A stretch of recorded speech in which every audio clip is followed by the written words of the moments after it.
let's lock in for a Chilling Scares video. 5 most disturbing cases of real found footage. On January 8th, 2005, a man named Martin discovered a mysterious package in his mailbox.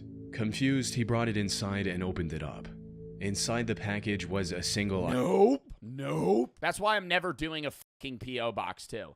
I saw Jinxie's video, and it literally solidified that I'm never doing a P.O. box. I will so continue to do these Timo videos and Amazon videos where you guys can suggest things. What? No, people were sending Jinxie dead animals after the possum joke. Nope. I know one of y'all would do that. And that's why I'm not opening a P.O. box. That. I've been saying, bro, people could be sending me poop, dead animals. Oh, no. Yeah, no, they're trying to get that guy arrested. That's what Jinxie said. But he, like, sent him, like, 5 dead animals, which is just, that's like serial killer item. A video. That's why I would never open those, though. Oh, he just got a VHS tape? Ooh. A tape with no label or note to explain its contents. Curious to see what was on it, he put it in his camcorder and pressed play. And what year is this where he has a VHS recorder? When did he say this was? On January 8th, 2005, a man... Okay, 2005. Never mind. I was going to say, but he has a VHS fucking cassette player in, like, 2020. With no label or note to explain its contents. Curious to see what was on it, he put it in his camcorder and pressed play. And the footage he found on it was shocking to say the least. It contained a nearly hour-long video of a man describing the violent things he was about to do. How he was going to lure his victims, and the makeshift devices he was going to use. I'm not trained. Why would this guy put the video in this dude's mailbox, though? In torture methods, which is what I'm gonna have to make do. I got my drill here. The reason why it's got this padding on it is just to try to silence it a bit, because I'm in an apartment. They're gonna be screaming. I got gags, socks, got lots of duct tape. I got a soldering iron, sheets. It's rather crude implements. I think can work wonders, especially if it's used in the right way. However, while the content itself was extremely grim, what disturbed Martin more was the fact that he personally knew the person on screen.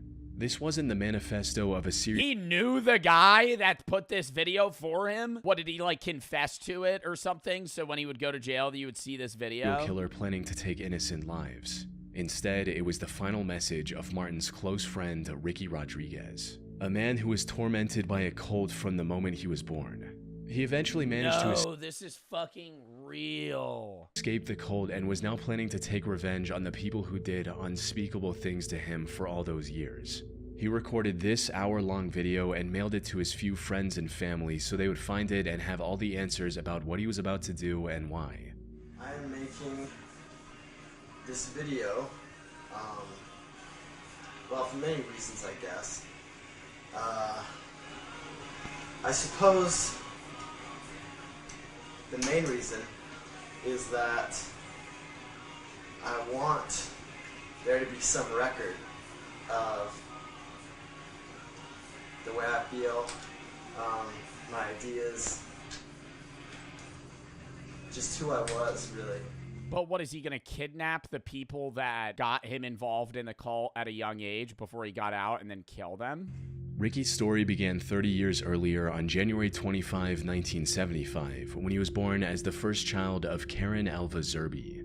Karen was a member of a cult called the Children of God, which used Christian language to lure in young, impressionable minds, often teenagers, and molded them to its sick and perverse ideals. 2 years after Ricky's birth, he was adopted by the cult's leader, David Burke, who presented himself as the Chosen One. David changed the cult's name to The Family and declared Ricky to be a religious herald, granting him a special position in the organization. However, while he was treated like royalty by the other members on the surface, behind closed doors, Ricky was the victim of vile acts no child should ever have to endure.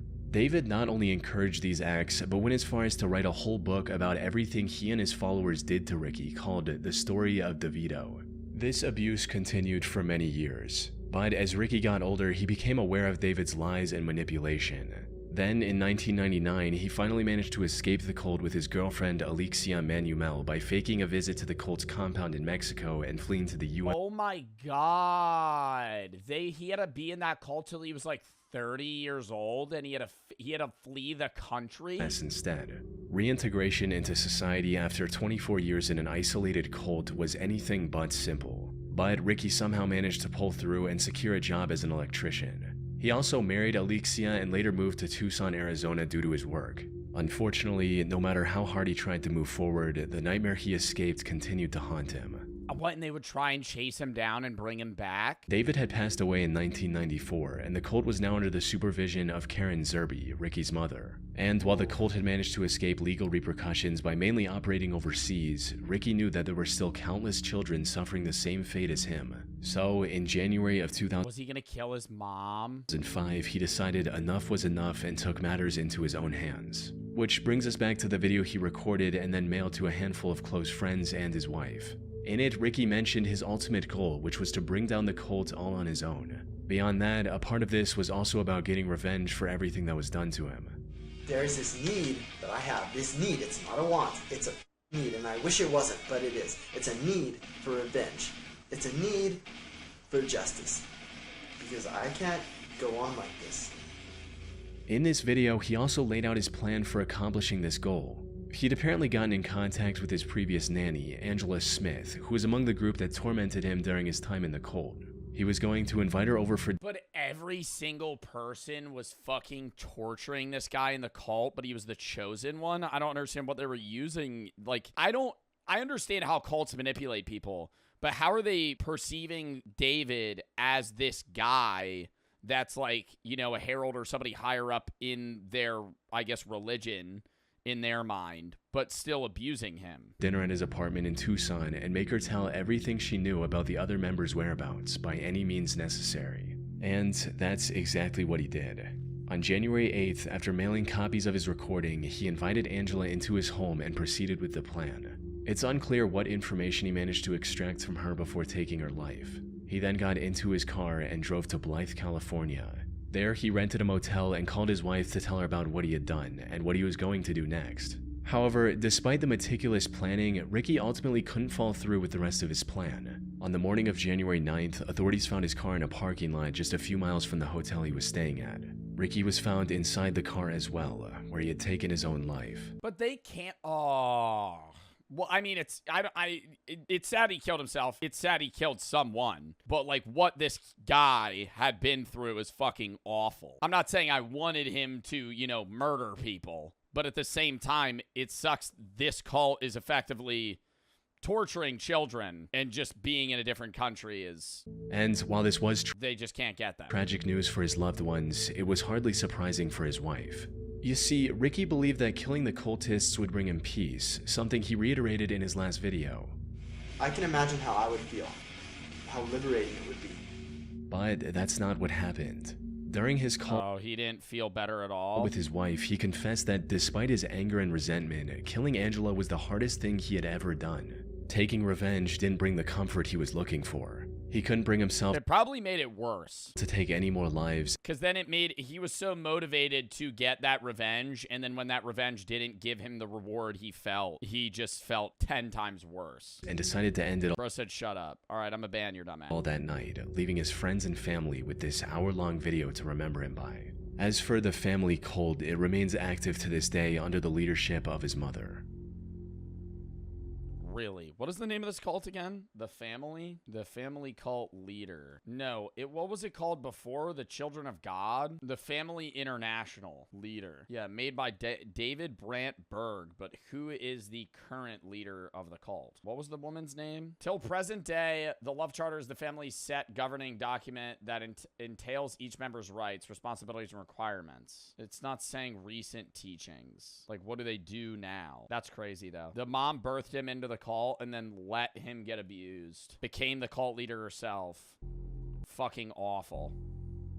On October 4th, 2006, at approximately 6:15 a.m., the Barrie Police Department received a chilling call from a woman saying, "My children are dead," in a calm and quiet voice. The disconnect between her tone and the situation she was describing was extremely unsettling. When asked what happened, she replied, "I don't know, I don't remember." Police She kill her kids. officers immediately rushed to the address she provided and knocked on the door of her apartment, bracing for what they might find. The door opened and they were greeted by 31-year-old Frances Elaine Campione. When the officers asked her about the children she mentioned on her call, she replied in the same disturbingly calm voice, stating, "Yes, they're dead. They're on my bed." As the officer... Isn't it a not common phenomena, but something that happens where new mothers feel an overwhelming urge to murder their kid? Postpartum psychosis is a psychiatric emergency that people have soon after having a child, characterized by hallucinations, paranoia, other behaviors, and a disrupted sense of reality. Thoughts of harming their baby and severe symptoms are, and then it actually has a health line that you can call. I would assume they would take your kid. Conditions are treatable. Seeking help is a sign of strength, not weakness. Oh yeah, if you're going through that, fucking get help if you want to kill your kid. Officers entered the master bedroom. He saw the remains of 2 little girls. Okay, if this is real found footage, though, I cannot show that. Oh, it's her showing the kids prior. Okay. 3-year-old Serena and 19-month-old Sophia lying on the bed. Both were dressed in clean clothes and were also wearing necklaces and earrings. However, their skin was starting to turn blue, suggesting they might have been deceased for quite some time. One of the officers also noticed a small bruise on Sophia's forehead, and that was it. There was nothing else in the room that could have explained their deaths. But as the investigators looked through Elaine's apartment, they found a camcorder with footage that explained everything. The recording started on a wholesome note, showing Elaine surprising Serena with a new bike on her 3rd birthday on August 8th. Hi, Serena.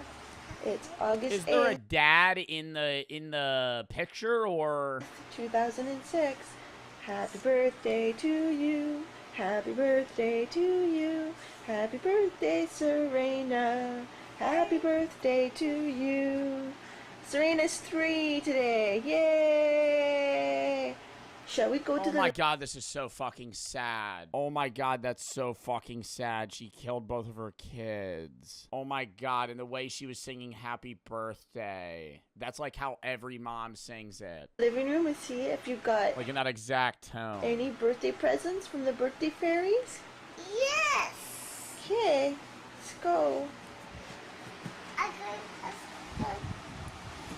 I got a present.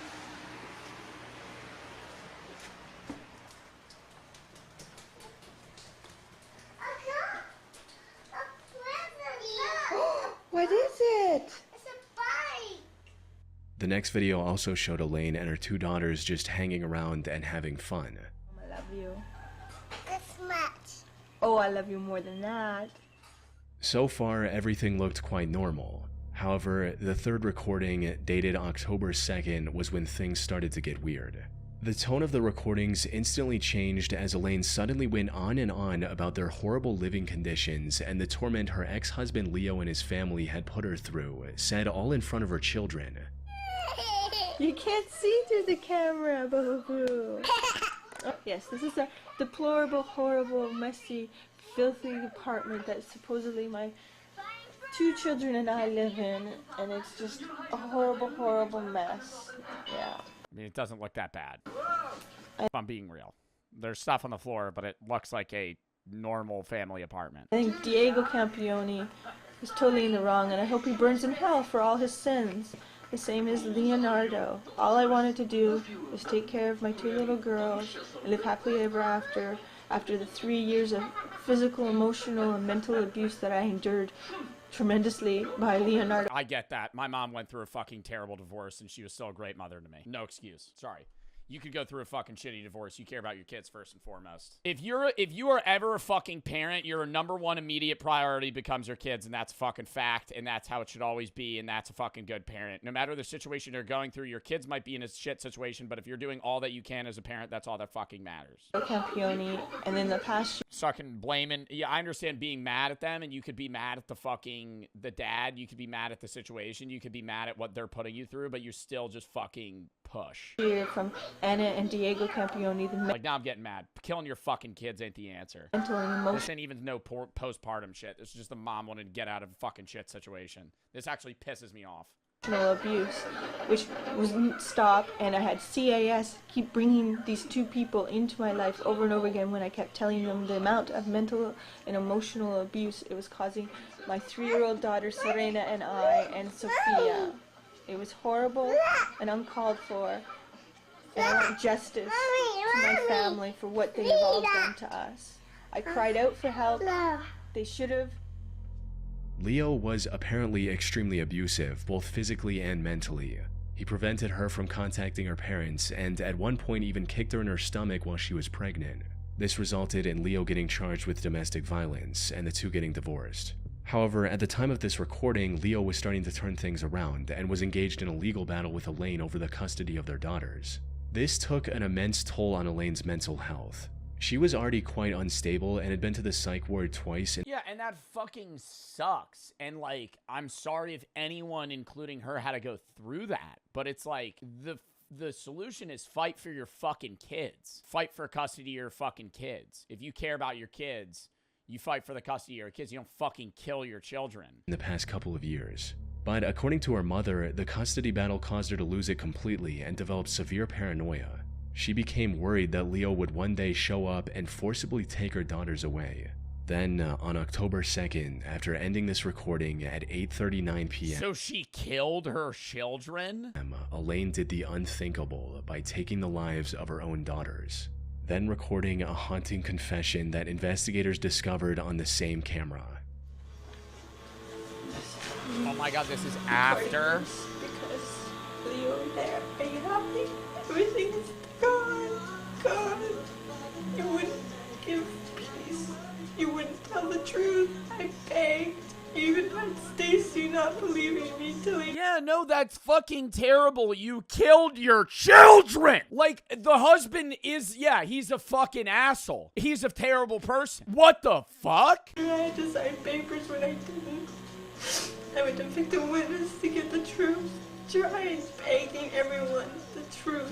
How you beat me. 3 years behind closed doors, beat me when I was pregnant with Serena and Sophia. You didn't care about our babies. You didn't care about me. You cared about yourself. You wanted to win. You won. Are you happy?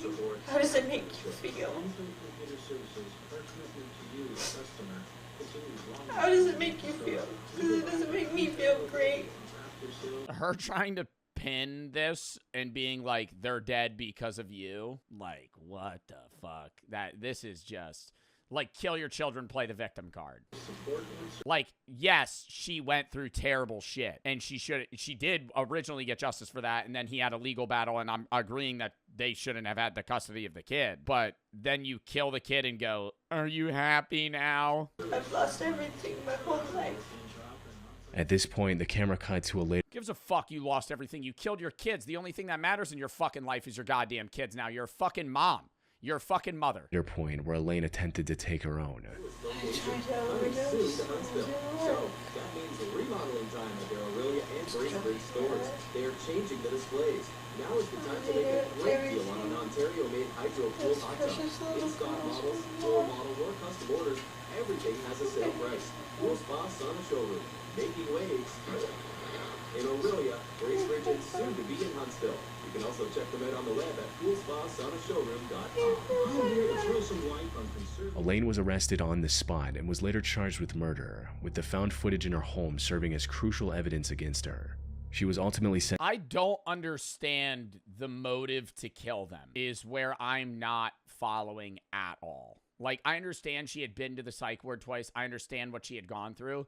But in what scenario is killing your kids the best option? Even the only option? None. That's never a scenario where that's the best option. Sentenced to life in prison. She was thinking, if I can't have them, then you can't either. Yeah, I think it's like, you know, when like people get obsessed with somebody and they're like, if I can't have you, no one can, and then they kill them, like stalker psychos, like similar. Like, where it's like, if I'm going to lose my kids, then you can't have them either. With the possibility of parole after 25 years. Years ago, the Bureau of Land Management published a public service announcement dubbed Stay Out and Stay Alive, educating viewers about the countless dangers of exploring abandoned mines, including the very real risk of cave-ins, volatile explosives, wild animals, and entire sections without oxygen. However, I mean, yeah, dude, snakes alone. Don't snakes kill like 1 million people every fucking year? Like, that shit's scary. Going in abandoned areas where snakes are. How many people die to snakes? Between 81... Oh, no, I'm off. Between 81,000 and 138,000 people die each year from snake bites. That's still a shitload. 1.8 to 2.7 million people experience snake bite venom and suffer severe or permanent disabilities. the most chilling part of the video was the story and the accompanying found footage of an accident that had occurred years earlier. On July 4th, 1998, a group of young men found an abandoned mine in Nevada and decided to explore it for fun.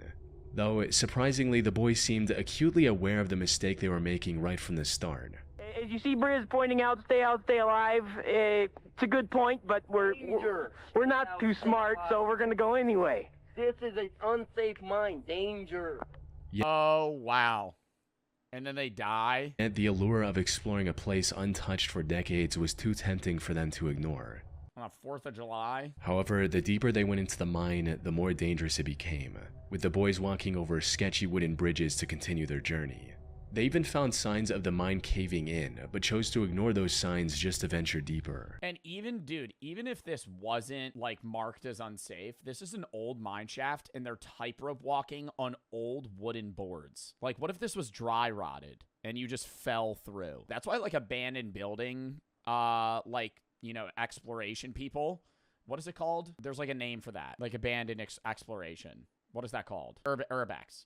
Yeah, Urbex is, like, safe if done by the right people and with the right knowledge, but, like, you could walk into an abandoned building that just collapses on top of you.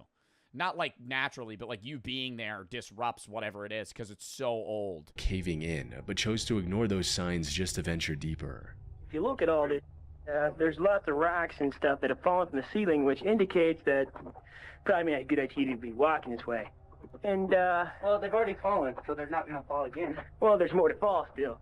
An important thing to keep in mind is that these weren't professionals with prior experience of safely exploring abandoned mines. This was just a group of boys looking to do something cool and film the And had never been down here before. adventure.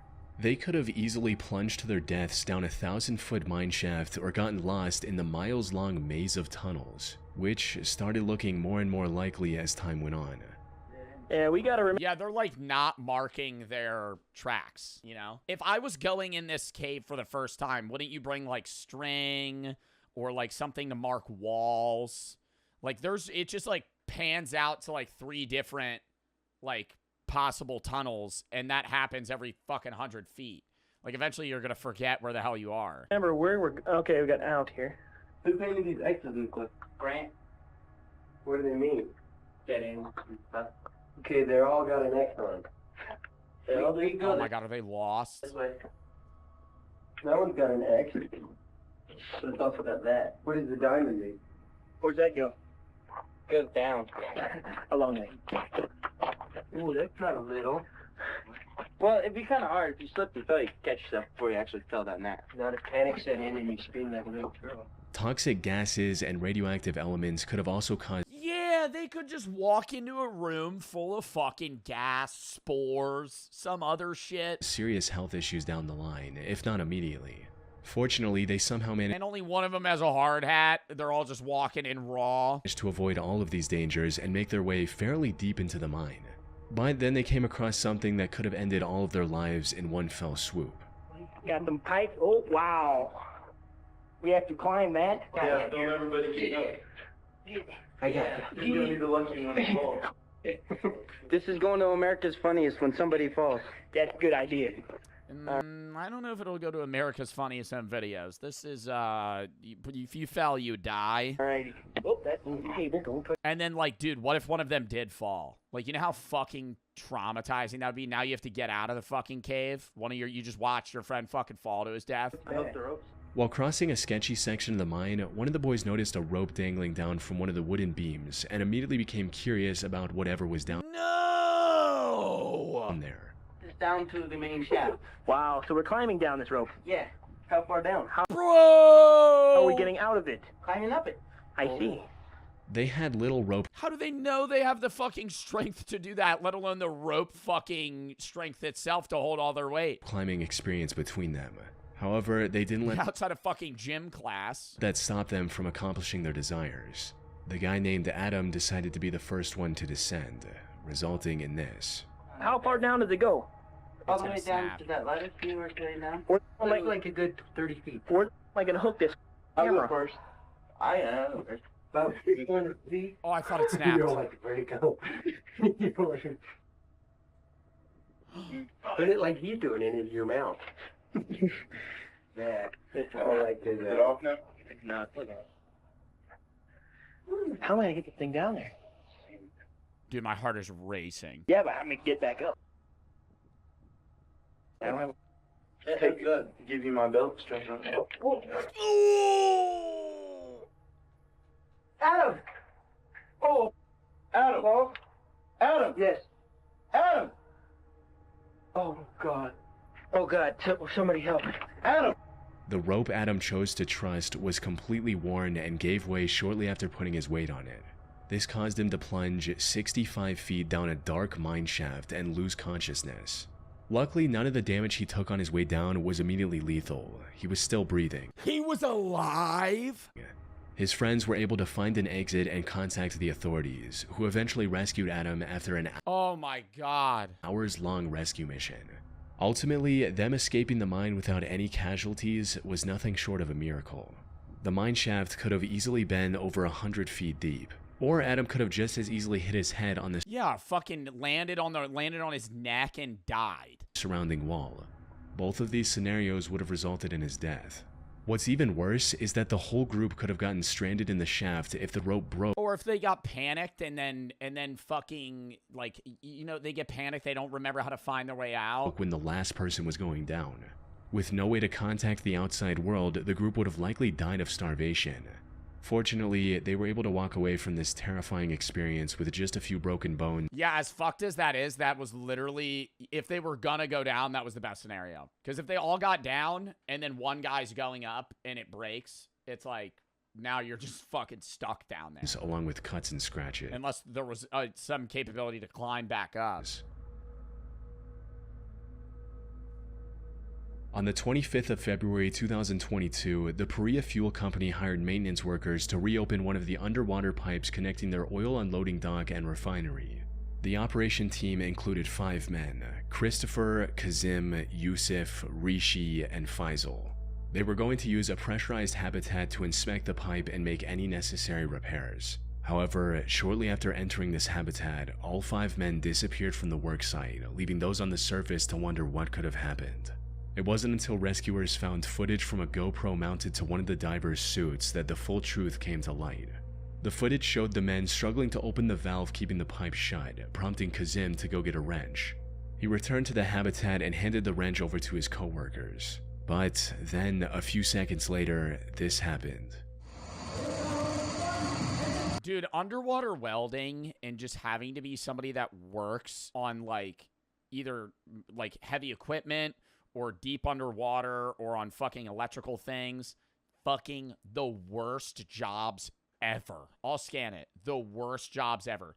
That's why, like, don't underwater welders make, like, $200,000 a year? Like, they make good money, but it's, like, fucking dangerous as shit. It's a hard job. You're usually away from your fucking family. It doesn't look like it's going to be TOS. I would assume it either implodes or he loses consciousness. It's not really showing anything. Chilling Scares videos usually are not TOS. I mean, this video is very low quality.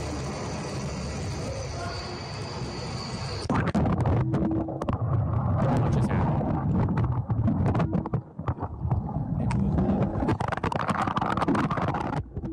The moment the valve was opened, its low pressure created a powerful vacuum. Water Oh, and it sucked him into it? rushed into the habitat, while the pressurized air violently forced everyone into the pipe. All 5 of the men were forced into the 30-inch wide pipe, faster than they could blink.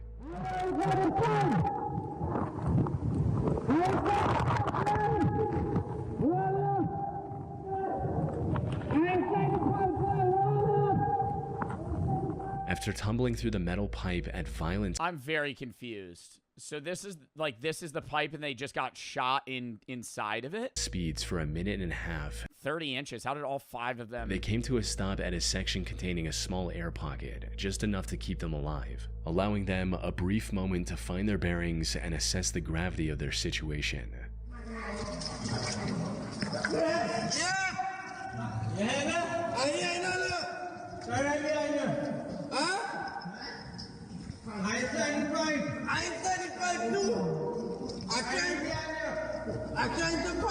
Oh my god, it's pitch black. All of them were barely breathing, and one of them had also injured his leg. And while the air pocket was keeping them alive for the moment, it wasn't going to last very long. So, with no other option, the 2 men at the front— Wait, so where did they enter the pipe? Like somewhere at the bottom and then it shot them up and they had to crawl upward? And Christopher and Faisal started moving forward in hopes of reaching the pipe's end and getting help for the other 3. But after making their way through several flooded sections, Faisal lost hope and refused to go any further. This left Christopher to continue alone and ultimately reach the end of the pipe, where he was eventually pulled out by rescuers. Unfortunately, the same did not happen for his 4 co-workers. No, if they all went through, would they have made it? Days passed and the rescue efforts were slim to none, eventually leaving the other 4 to die in that cramped metal tube. The company's CEO later defended this decision, stating that a rescue mission would have only endangered more lives. The incident sparked widespread outrage and even forced the region— I mean, how would that— couldn't they cut into the pipe in some way to try and get them out of it? I don't understand how that would have— government to launch an inquiry into how such a disaster was allowed to happen in the first place. Yeah. But as is the case with countless similar incidents, nothing much came of it, despite the numerous hearings. The other 4 divers were left for dead. Wait, so which one lived? That said, the Trinidad government did announce a compensation of $1 million for each of their families, as well as Christopher, in April 2025. Oh my god, and all 4 of your fucking coworkers and friends die. You're the only one that makes it out. Like, that's always that shit. I'm not saying, like, oh, it would be better to be dead. Because it would, like, obviously, you know, getting out of that would be obviously the best and only scenario. But getting out alive and just having survivor's guilt, like being the last person in the plane crash in India, being the only person that gets out on a boat, the only person that survives a shooting or a war or a battle, like, fuck, dude. Ugh. On April 28, 2000, 22-year-old Russian diving instructor Yuri Lipsky decided to reach the depths of the Blue Hole in Dahab, Egypt. Oh my god, I think we saw a video about this. This was a risky plan from the get-go, since the Blue Hole is widely regarded as the deadliest diving site in the world, with as many as 200 fatalities in recent years. And then why were people going back down? To make matters worse, before his dive— Oh no, is this the video that I showed chat where the guy loses consciousness, or no, like he thinks he's swimming up, but he's actually just floating down and he hits the bottom of the fucking blue hole? Yuri asked a local technical diver to accompany him on his journey. All of them rejected him, since the preparations for this risky of a dive took as long as a week. Yet Yuri wanted to go in just 2 days. Nah, I don't think this is it. No matter what. Even after every instructor— What? I'm talking about a video— Wait, let me scan to see if this is it. Oh no, this is it. No, this is the video. I've showed this. refused to support his I've showed that this is fucking terrifying. plan. This is the worst one out of all of them. Instead of backing out, Yuri made the worst mistake of his life and chose to go through with it alone. He started the dive around noon and quickly disappeared into the depths of the ocean. Because, like, when you're really deep in the ocean, you don't— getting, you know, oriented on what's up and down is really hard. And I think he mixed the, like, nitrogen and oxygen in his tank wrong, which started to make him hallucinate slightly, and he thought he was swimming sideways across the rocks while he's scuba diving, but he's actually going down. And it got to the point where when you're so deep in the ocean, you are actually unable to swim up because you weigh so much and there's so much pressure on you that you're stuck down there, and he's just, like, literally just waiting to die. However, many hours passed and there was no sign of Yuri anywhere. His concerned mother enlisted the help of a local technical diver named Tariq Omar, who immediately set out to rescue her son. Unfortunately, by the time he found Yuri, it was already too late. Tariq discovered Yuri's lifeless body floating near the floor of the Blue Hole. The next day, he returned with the necessary equipment to bring Yuri's body back to the surface and got to work. But as he was about to take Yuri back, he noticed that Yuri's diving camera was lying nearby. So he grabbed that as well and began ascending. This camera had captured the final moments of Yuri in haunting detail. Oh, this is already when he's at the bottom. Like, if you could watch the full YouTube video of this, it cuts off well before he dies. But it's like, you can see him casually snorkeling, like, not that far deep, and it just gets darker and darker. And it is fucking scary. We'll actually just watch it. And I'll scroll through it. Yuri scuba diving blue hole. It's like a 9-minute or 10-minute video. Here it is, 7 minutes. Like, he's not alone at the start. There's other people that are scuba diving with him. And, like, this is where he's near the surface. You can see there's a bunch of fish. And he starts just swimming. And he kind of ventures off alone. And you think he looks like he's swimming sideways. But he's actually swimming down. And as he goes deeper, it's darker and darker.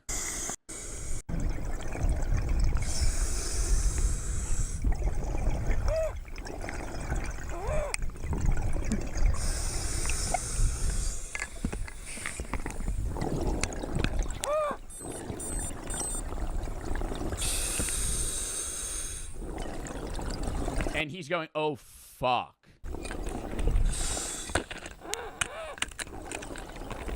And he's just stuck on the bottom. I think he faints.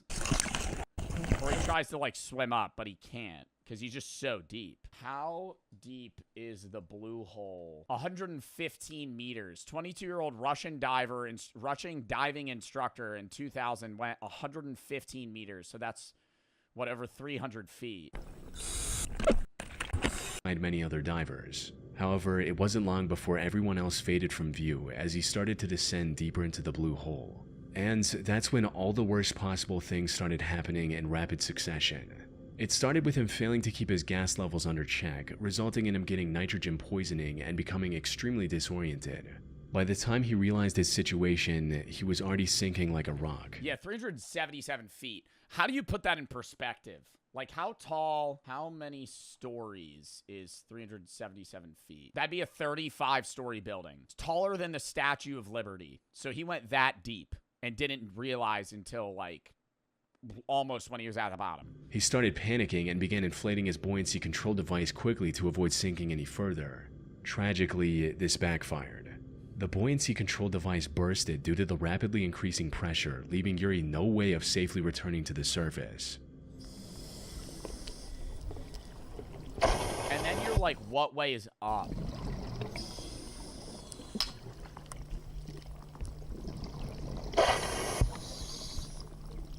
Oh my god, no. Struggling to breathe, ending with him sinking to the 377 feet or 115 meters deep sea floor and passing away. The only silver lining in this whole situation is that there's a good chance the found footage helped at least one diver avoid a similar fate by learning from the mistakes that cost Yuri his life. I also think in scenarios like this, this should be a banned diving site. I understand it's like some people just aren't taking the necessary precautions, and that's like, you know, preventable stuff.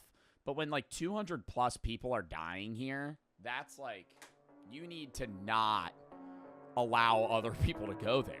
Like, that's just unsafe. It was a good video.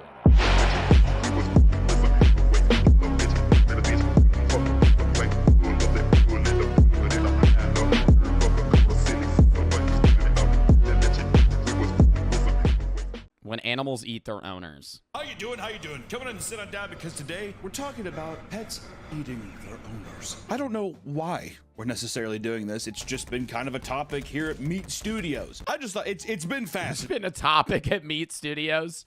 You're just going to work.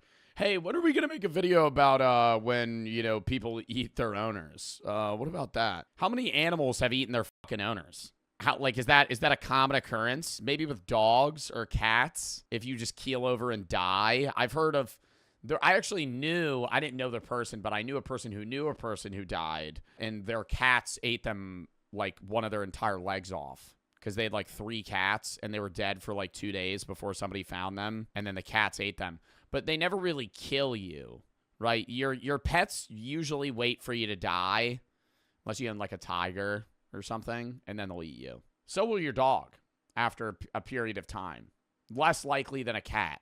But a cat will almost immediately eat you. Like, they won't even wait.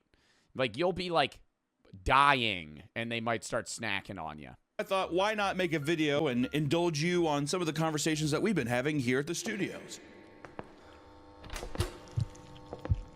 Why would a pet eat one of its owners, right? Well, the answer is simple. They're animals. Typically, no matter how much of a bond you have with your pet, when they get hungry, they will revert back to their animal instincts and eat their owners to survive. I've heard this a lot too. Well, that was just a shitty dog from the Dog Whisperer show. Do I think my dog would eat me? Chat, do you think Daisy would eat me? If this becomes a video, editor, throw up a picture of Daisy. Do you think my dog would eat me? I think she'd give it a week. Oh my God, that's so sad. Wait, my dog would eat me. But if she wouldn't kill me, she would eat me if she was starving. I'd do the same. I would never kill my dog, but if I'm in an apocalypse and my dog dies, I'd eat her. To stay alive, she's already dead, you know? That's a very fair thing to say. I don't think, okay, for the people saying, what the fuck, I think I'm being perfectly logical right now. I gave you guys this scenario with a human, and I had less of a backlash that I'm getting right now from you guys, okay? About 2-3 months ago, we had the conversation on you and your friend are in the woods and one of you dies, would you eat them? And most of you said yes, okay? So now that we're talking about a dog, it's an entirely different story, and now this is sick that I'm saying this. I would never kill and eat my dog, okay? But if we're in an apocalypse, I'm starving, and my dog dies, I'm eating my dog. She's going to eat me. Would I not be able to do it originally? Oh, for sure. It would be hard, right? It wouldn't just be like eating chicken. I would be crying. But to survive, and you guys could say, that's a perfectly reasonable thing to say. And for you guys that are like, I would never eat Mr. Fluffles. Yes, the fuck you would. You dumb fuck. I wanted to be more mean, but I'm gonna bring it back a little bit. You're an idiot and you would. Okay? You're saying you wouldn't? You're starving. Most of you in chat have never been starving. Okay? And then Mr. Fluffles dies conveniently, and you go, I'm gonna eat him, right? And you do that. I mean, let's be real, okay? We had this same damn conversation 3 months ago talking about you and your best friend. Most of you guys said you would eat me. So get the fuck out of here. Nah, I'm actually pressed now. I remember having this conversation 3 months ago, and most of you guys, I remember saying me in a chatter, and most of you said you would eat me in a scenario where you were fucking starving. So get the fuck out of here. Oh, I'm not gonna eat a dog. Oh, but you would eat me. If I'm in an apocalypse, I don't want anybody to kill me, but if I die, eat me. I'm dead. What do you mean? What the fuck? That's disrespectful. You're dead. I don't understand this shit. Where it's like, where people are like, I need this, and this. I'm going to say this, right? Whatever the hell you want to have done with your body when you die is up to you, okay? But I'm dead, right? Fucking throw me in a goddamn fire, okay? Cremate my ashes, flush them down the fucking toilet. For all I give a shit. I'm dead, right? I don't exist anymore. I'm gone, right? What's the shit? I need these flowers here, and I need this here, and this here, and this here. Why are people so damn picky? You're not there for the fucking funeral. Your soul is watching.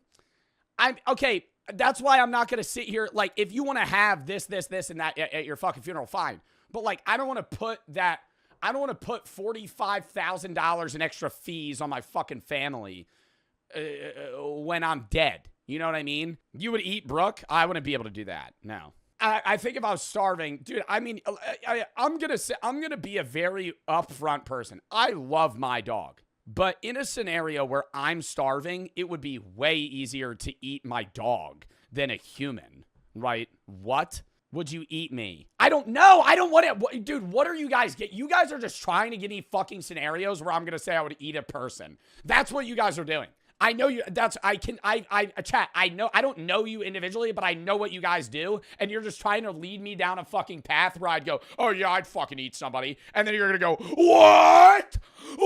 No, I would never kill. I would never kill my dog. I would never want to eat a person, bro. I'm saying if you're starving and your dog's already fucking dead, and you didn't kill him, they just died of natural causes. Yeah, you're gonna fucking eat him. Same thing. Your dog's gonna fucking eat you. Moving on. Cats are very notorious for as soon as you're dead. What's the best part of a human? I would assume a calf. Now stop. Now you're getting me off on a tangent here. Moving on. They're gonna eat you immediately. If anything, don't they say that cats are always wanting to eat you, but they're like too big or something? I think. Yeah, you're too big for them to eat you. Hold on a second. Allison will know this. Hey, Allison. Hey. You know how cats will eat their owners after they're dead, just like immediately? Is it also the thing where don't cats also want to kill and eat their owners already when they're alive? No, they also don't always eat their owner when they're die. They'll wait till they're hungry. That kind of throws a wrench in what I just said. Okay. Well, no. All right. Well, I'm glad I asked you because the people would have been mad that I'm wrong. Okay. I think it depends on the cat. I've met some pretty mean cats, and I think Daisy would wait a week. I think Daisy would get a little hungry, right? She might start at my feet, right? She might nibble me down a little bit. I think she'd wait to eat my face. I hope she would wait to eat my face. That would be upsetting if she ate my face first. I don't know. And then, see, this is contradicting what I'm just saying where I'm like, I'm dead, I don't care. But, you know, just out of respect for me, you know, you could eat me. I'd be like, Daisy, you could eat me, you know, but can you wait? Like, eat my face last. It is very common for dogs to be gentle and protective around newly deceased people. Not my dogs, dude. Tugboat. He would immediately go. Tugboat? His dog's named Tugboat? Yeah, that's actually so funny. There wouldn't be a slight hesitation. First responders have stated, quote, their dogs would leave them alone, hover near them, or even try to protect them. There are exceptions to this rule, like an incident that took place in 1997, when a man in his 30s took his own life in his house. Yeah, I heard about this, and a German Shepherd ate its whole face. The police entered the scene to find a friendly German Shepherd minding his own business. Upon bringing the dog along with him, the dog began to vomit his owner's skin, hair, and blood only 45 minutes after he passed. Dude, you better believe that dead guy would have been finger licking good, dude. Big old bug. I think it's different if you have blood showing for a dog, as crazy as it is. If you're near your dog, you have a heart attack and die, I think they don't eat you immediately. You shoot yourself and you're bleeding. You ever have a cut around your dog? Oh, their eyes fucking widen, dude. You ever have a cut around your dog or like a nosebleed? Like I remember I had a nosebleed start dripping on the floor. Oh my God, dude, you thought my dog would think it's a slurp juice. Jesus Christ, she was fucking licking the floor like more than when I drop fucking anything on the floor, dude. Just fucking just freaking out over that shit. Yeah, like fingers, toes, something like that. A toe would be devious. A devious toe? No way. It is common for dogs to lick a deceased owner in order to wake them up. When the attempt fails, they often panic. The licking can soon turn to biting to the point of drawing blood. I want you to wake to try and get them to wake up. Wake up, dude. Damn. That'd be my dogs, Teddy and Max. Yeah, your dogs. I would be devoured. They have eaten people before. Your dog looks like a human being. According to Dr. Carolyn Rondo from the UCL Institute of Archaeology, this could trigger an instinctive behavior, resulting in more wounding and eventually consumption of human tissue. And it is common for feeding to start at the face and neck before moving to the chest and after. No. I mean, yeah, it's the exposed body part. Start with a nice face, a nice neck. Maybe some titties, soft tissue, easy to bite into. Like I said, finger licking good. I watched a documentary where hyenas ate this elephant's hole first because his skin was too thick. I would do the exact same, dude. In a situation where there's sense of weakness, there's a hierarchical shift that may provoke an attack. And of course, if animals were confined without an owner for long enough, they are left with no choice but to eat them to stay alive. See, that makes sense. If I was dead for like a day. Dude, if I was dead and my dog was trapped, I'd be like, get at me, dude. Survive while you can. Because at some point, someone's going to be like, what the, hopefully something, yeah, my ass, people would be like, man, I haven't heard from him. Good. With all this in mind, let's talk about some of the crazy incidents of pets eating their owners. It's a positive video for the day. Oh my God. Starting off with rodent. Remember when Joe said he would eat a baby even if he's not starving? I never said that. Now you're just making shit up. You're a shitty chatter and I'm banning you. Creates a nest out of human remains. Nice title. There are a few recorded cases of rodents, namely hamsters, being especially gruesome when faced with the Hamsters? Would not expect that of a hamster. If I'm being honest, or should they be? No, I would. You remember when we watched that video where hamsters were mauling that cockroach? Hamsters are vicious. Cages? Do people let their hamsters roam free? I at least let my hamster roam free. You're the smelly kid, dude. You're definitely the smelly kid in school. He smells like a ferret. In one case, a 43-year-old woman had passed away while her golden hamster was out of his cage. When the police entered the home, they found that the woman's face had several tissue defects. In a nearby drawer, the hamster had created a makeshift nest using hair, skin, and muscle fragments. Oh, I tell you what, though, that is awesome. Well, you don't need this anymore, do you, Mother? Mother, do you need your cheekbones anymore? Your teeth? You know, it would have been sick if they opened the drawer and it was just her face. Oh, yeah, they open the drawer and it's just her face like this. Oh, like perfectly cut out. Wasn't that fucking The hamster had also been gnawing on the skull of the victim in order to grind its front teeth down to acquire calcium. Easily accessible parts of the woman, like the face and arms, were being devoured over time. We cannot show this picture. And in another case of rodents, a woman in her late 70s was found dead in her home from pneumonia. She lived alone with her golden hamster. What the f is up with golden hamsters, dude? She lived alone with her golden hamster. I feel like hamsters are almost always in their cage, though. Which we're quickly finding out are just little demons, who now had to fend for itself. The hamster began slowly eating the woman's body, and when police arrived, she was found with Yeah, dude, they're just like cuter rats. both hands amputated and missing a large amount of muscle and soft Both hands amputated. It bit through the bone? tissue. That is brutal. When it comes to post-mortem injuries, it is common for homeless people to be victims of rodents. And in one reported instance, a 41-year-old homeless man's body was found injured within an hour of his reported death. Well, dude, that's also street rats. Street rats are basically, I mean, like, I would consider them to be almost like fucking like mutated zombies, dude. Street rats are like the size of fucking like milk jugs. They're huge. humans with just how You ever see a New York City rat? They're fucking big. Like big. Like not all of them are that big, but that's a big ass fucking rat. That's not some shit like, dude, like maybe 10 of those could kill you. If this was in New York, have you seen those rats that are like the size of a cat? Yeah. I would. It depends though. Some of them are big. Some I of would. them are small. I don't think I could take down a regular rodent like that. So you couldn't handle 12 if they cornered you? No. Yeah, how many of those New York City rats do you think you could kill in a fight? Bare hands to the death? 10. I think you take out a bunch of them with a swift kick. But once like 4, 5, 6 of them get on you and they start biting on you and clawing, then you can't really throw them off as quick. If I was at my house and I was like, I fell down and I can't get up, like life alert button, help me. And I had like, let's say for some reason I had 12 hamsters. Do I think I could overpower 12 hamsters? I mean, imagine one of them bites. Oh, easily. 12 hamsters? Yeah. 12 hamsters, you chuck them, dude. They're like baseballs. You throw them at a fucking wall and they die. I mean, like a rat, a New York City rat's got grit. A New York City rat's had struggle. They felt pain. And they know what it's like, you know? They're gonna fucking eat you alive. A New York City rat. Those things, you throw it against a wall, it's just gonna get back up. Your ankle, and then bite your neck. It's gonna turn to one of those situations. I could see myself easily folding to 12 hamsters. A street rat stole my wallet at gunpoint. No, but you walk into an alleyway, you start hearing boom, boom, boom, boom, boom. You turn over, it's just like 5 rats. One of them's wearing a fucking black fedora, smoking a cigarette.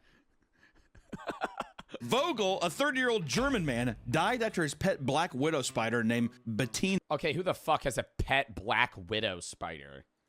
bit him. Dude, why the fuck do people need to have bugs as pets? I know there's going to be some weird I didn't even know people had black widows as pets.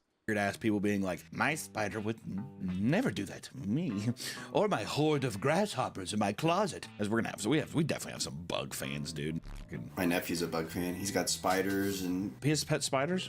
Cut that out. I would own a centipede. I think centipedes are really cool. Cut it out. Mantises. Put the man or roly-polies. I love roly-polies. The man was known to be reclusive as well as an avid collector of insects and reptiles. And watch out. Like I said, I got nipped that in the bud quick. According to spider experts, Kogel was in possession of creatures that should never be allowed in a private home. Yeah, I don't know why you would own a black widow spider. Like, aren't those obscenely poisonous? That's something you like to hear. It was discovered that the man owned a boa constrictor. Oh, God, I could never. If I went into somebody's house and had a boa constrictor, I would Sudoku myself. And then the snake would eat me, and then I would actually be in hell. A boa constrictor, poisonous frogs, why? And 200 spiders. Dude. 200! Some of which are described as, quote, the equivalent of a pit bull in the animal. Some of which were described as the equivalent of a pit bull in the animal world. What does that mean? Are they saying that one They're aggressive. individual spider is as dangerous as a pit bull? Vicious, aggressive. It's as aggressive as a 90-pound pit bull. It's like on my face. After 1 to 2 weeks, the police had entered his apartment after receiving reports from his neighbors about a terrible smell. I always wondered that one time when I was younger, my neighbor, I think I was too young to comprehend it, but I was like, what is that smell from his house or whatever? I thought that he moved. I think he died in his house. No, he smelled his dead body. And I complained to my parents, and they're like, oh, it's probably whatever. Leave him alone. And then, yeah, it turned out he died. But I don't know if it was his body or not. Or it could have been sewage, Nick. I'm not sure. It was probably his dead body. According to the police spokesperson, it was like a horror movie. His corpse was over the sofa. What they found was Vogel on the sofa, completely covered in spider webs that were coming out of every orifice. No. I said every orifice. Were coming out of every orifice in his body. Like, leaned up his ass. They're like, oh my word. It was determined that Vogel was bitten by a black widow spider, leading to his death. Pieces of him were ripped off by reptiles, some stuck hanging from tarantula webs. Did all of his pets just kind of roam the fucking grounds with him? How do you even approach a fucking crime scene like that? If you go inside and you see like a boa constrictor has obviously eaten part of his body, there's like poisonous frogs walking around, you not light a match and just let the place burn at that point? Or how about we talk about the organ farmer who was eaten by his own pigs? Pigs are scary, dude. In 2012, 69-year-old Terry Vance Gardner went to feed his pigs, but never returned. Several hours later, a family member went looking for him and found him dead in pig stalls. All that remained was his scattered body parts and loose pair of dentures. Due to the state of his body, it was determined that the several pigs he owned had eaten him. It was noted that Gardner's pigs were but pigs are known to eat people if you die. Were much larger than average U.S. pigs, weighing in at 700 pounds apiece. Those are giant pigs. There were suspicions that one of the pigs had intentionally knocked over and killed Terry, intentionally due to the prior event where the pigs had bitten him. So wait, they're saying that this is like straight animal. They held a grudge. Farm. The pigs caused a coup. They're like looking at each other like. A district attorney, however, states that a heart attack or other medical emergency was likely the cause of the man's death. Due to the state of Gardner's remains, there was no way to tell what actually caused his death. What do you think, Nick? Do you think pig conspiracy or do you think heart attack? I think it was pig. You I know actually, the wife is like, it's that pig. It's him. it's him. It's that pig that killed. How dare you? Or we talk about a man who was eaten by 3 dogs. In 2020, the Philadelphia Police Department entered the house of a 67-year-old man who had been missing and unresponsive for days. We're already starting to see a pattern. If you're past the age of 60, you need to stop owning all these animals. You need to just, none of that. At a certain age, they're just like, oh, you had your time with them, you're done. The man owned 3 large cane corso. Oh, no, dude. He probably got eaten to the bone. Bull Mastiff mixed dogs, 2 of which were not even a year old. He just had these giant dogs. According to the brother-in-law, the dogs were not known to be aggressive. Oh, yeah? According to the victim's brother-in-law, quote, we looked at the side window. And what happens? Do they put the dog down or does it get transferred to another owner? See, that's the problem. It's like, even if it's a nice dog, like say, chat, 20, 30 years from now, your mom or dad dies and their pet, like it's a pet that you like, right? Like you've been around them. It's a nice dog, but that it eats your mom. I don't think I'd be able to own the dog. You know what I mean? Like I wouldn't be able to like be like, you ate my mother, you know? No. And we see him lying in the bed and his face. That's a hard situation. Was all pinkish. It had been reported that the house was ransacked by the dogs and Oh, they're required to put them down? Really? Attempt to find food. As a last act of desperation, they began feeding on the owner's body. Also, are they trying to say too that they ate his face and it was like this the muscle fiber of his face? Brutal, dude. At the same time, like we said though before, if they were my puppers, feed away. Or in 2006, a 54-year-old woman from New York was eaten whole by her 2 pet dogs. Not even just the face, her entire body. That's fun. The neighbor of the victim had alerted the police after entering the home to find human bones on the floor. Oh, these photos, Nick. Oh my God. Oh my God. Well, there's actual photos of it? Can we show these? I mean, it's not gory. Oh. Okay, here's the pictures. I don't know. Found was a house filled with animal feces. Yeah, I'm not showing that. These empty bags of dog food and scattered bone shards. There was a massive... It's just human bones all over the ground. Of human hair, dentures, and various clothing near the remains. Much like coyotes or wolves, dogs will scatter the Oh, there's poop everywhere. It seemed that approximately 1 month had gone by after the woman died, leaving the Chow and Labrador mix an entire month alone confined to a small space in the house. Images taken revealed that there were large empty bags of dog food that were tore open on the floor. There was no water. So the dogs actually got into the food first. Source visible, meaning the dogs likely were forced to drink out of the toilet. Although they were trapped for a long time, there was no odor or decomposition stains surrounding the house, suggesting that the consumption of the human body occurred quickly after death. So, okay, maybe I'm wrong. Question. What happens with these dogs? Do they get put down? You would That's what I'm saying. Assume they have to put them down. Yeah, I would assume there's a rule where if like a dog does eat a person, it has, by whatever means, it has to get put down. Because then I also think that might change the dog. I would be worried about the dog changing personality, knowing what humans taste like.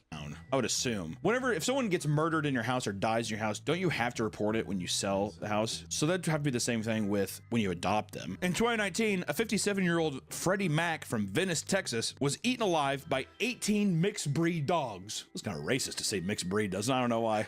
It feels a bit racy. 18 mixed breed dogs, not purebreds. Catch the drift. When police arrived at his home, his dogs were in an aggressive state, and a police drone had to be used at some point because of how unruly the dogs were to the police. After days of searching, why were there so many dogs? Did he run like a fucking facility? Police were unable to locate Freddie until they came across animal feces in a nearby field, containing traces of human hair, clothing, and bone fragments. DNA testing later confirmed that these remains belonged to Freddie Mac, and according to the deputy Aaron Pitts, quote, "Never have we ever, or anyone we've spoken to, heard of an entire human being being consumed." Well, should have got your happy ass up to New York. It happens all the time. Another officer stated, quote, "Our initial reaction was kind of a disbelief because there was just simply nothing left. 2 of the dogs were killed by the others, and 13 of them had to be put down for their aggressive behavior. Out of the 18... Oh, so not all of them got killed. 2 of the dogs were killed by the others, and 13 of them had to be put... 2 of the dogs were killed by the others. Wait, what the fuck? Down for their aggressive behavior. Out of the 18 dogs, only 3 were friendly enough to be put up for adoption. So maybe they do put them up for adoption.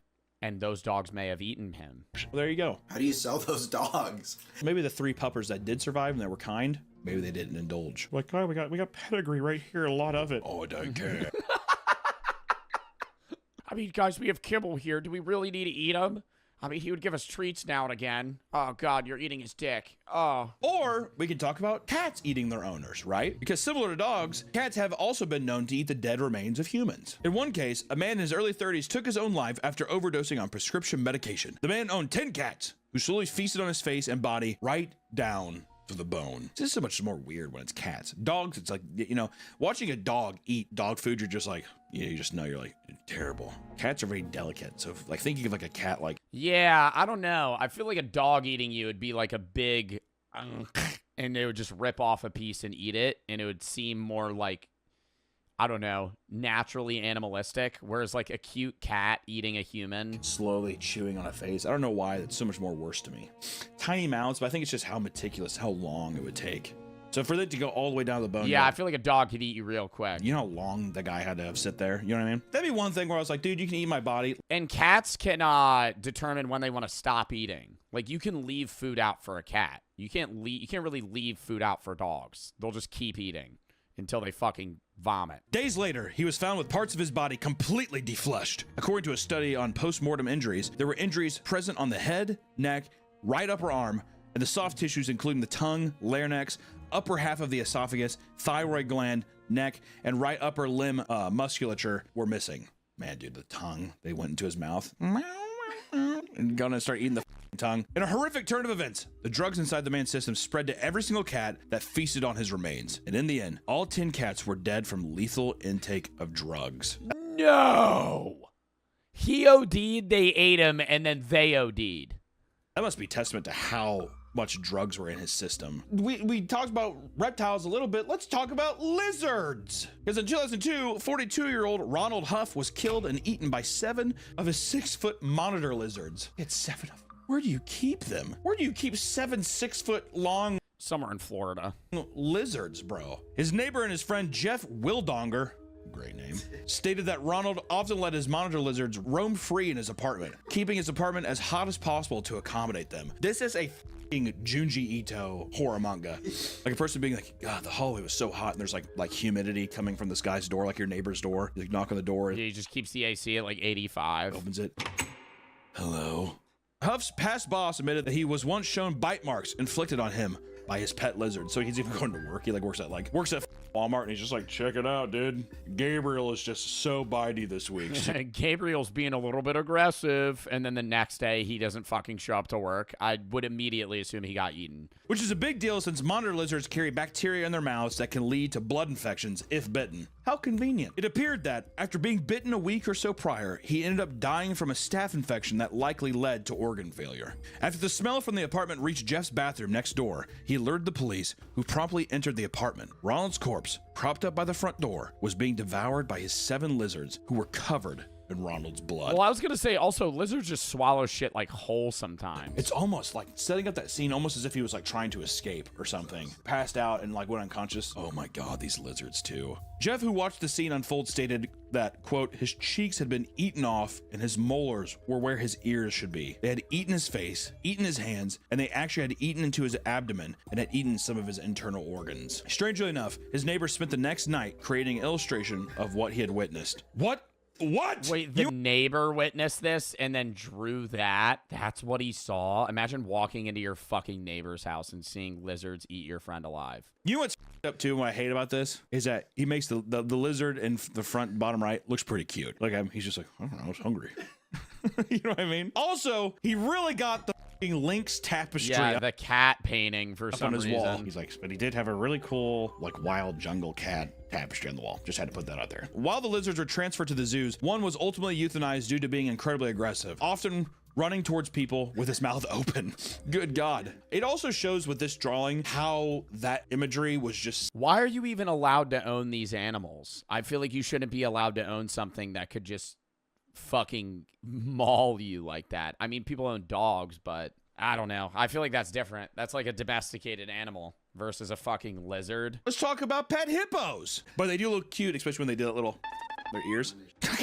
40-year-old Army Major Marius Els was bitten to death by his 1.2-ton hippo he named Humphrey. Well, the only benefit there is that's probably a very quick death. A hippo probably bites you in half. Go ahead, and I want to say that me saying was bitten to death feels like the wrong verbiage. He was mauled to death by his 1.2-ton hippo he named Humphrey, which is a great hippo name. Humphrey the hippo. His body was found... I think Humphrey's a better camel name, though. Because of the hump. Well, his body was found submerged in the river where Humphrey was rescued as a baby. Yeah, literally, he's just like... Yeah, because he won't eat you. They'll just fuck you up and leave you because they don't eat fucking meat, which is also even more crazy. I feel like that it's like more of a disrespect, you know? Like, if you're going to kill me, you might as well eat me type shit. Marius adopted the 5-month-old hippo after he became too big to... Wow, little hippos are so cute, though. Look at him. Look at him. He's just a little hippo. He's all slippery. Take care of by his original owners. Oh, good. So just people pass around a hippo. That's fun. Marius claimed that, quote, Humphrey's like a son to me. He's just like a human. And another quote, there's a relationship between me and Humphrey. That's what some people don't understand. Okay, so this guy is kind of like psychotic. He has to. He's like not all the way there. Okay. He regarded the hippo as a lovable and gentle giant. But this is not the first time Humphrey had lashed out against a human. Earlier that same year, a 52-year-old man and his 7-year-old grandson spent 2 hours in a tree after being chased by Humphrey while canoeing in a river that was on Marius's property. The two tried screaming and clapping their hands, but this just enraged Humphrey. Ah! Ah! The hippo's just like, you! Get out here! However, eventually Marius used an apple to lure Humphrey away from the tree. And An apple? you were able to safely get away. I like that's all you needed. He's like, Humphrey. Okay, he's such a gentle creature. Humphrey also murdered calves that belonged to Marius's business partner. Full calves, how fun. He also frequently broke out of his enclosure and chased golfers around at a local golf club, which does sound... I feel like the fucking state would put this thing down, dude. like a funny early 2000s movie where a guy's like, it's my pet hippo, but this would be horrifying. Marius claimed that the sound of his voice would lure Humphrey back home. And then for Marius to then have been mauled And then also get eaten alive. to death by Humphrey. He didn't even eat him. He Or just not even eaten alive, just chomped and then thrown to the side. left him in the river to drown. This is all I gotta say. I hope Humphrey was able to return to his river home. All right. I don't think the two people that didn't know that he was there and the golfers, I'm glad they're all safe. Marius, you goofed up. He loved him. Almost in a sexual way. You think he...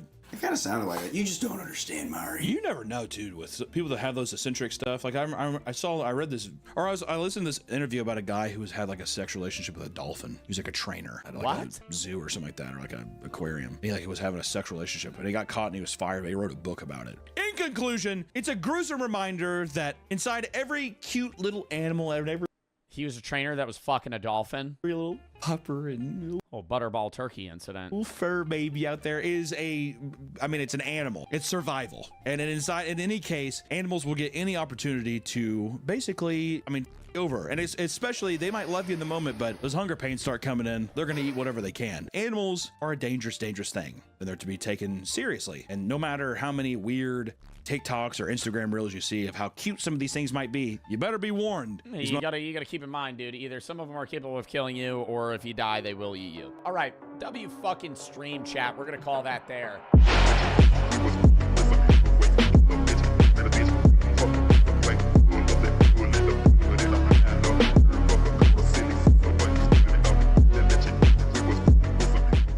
Bizarre and bloody practices of medieval barbers.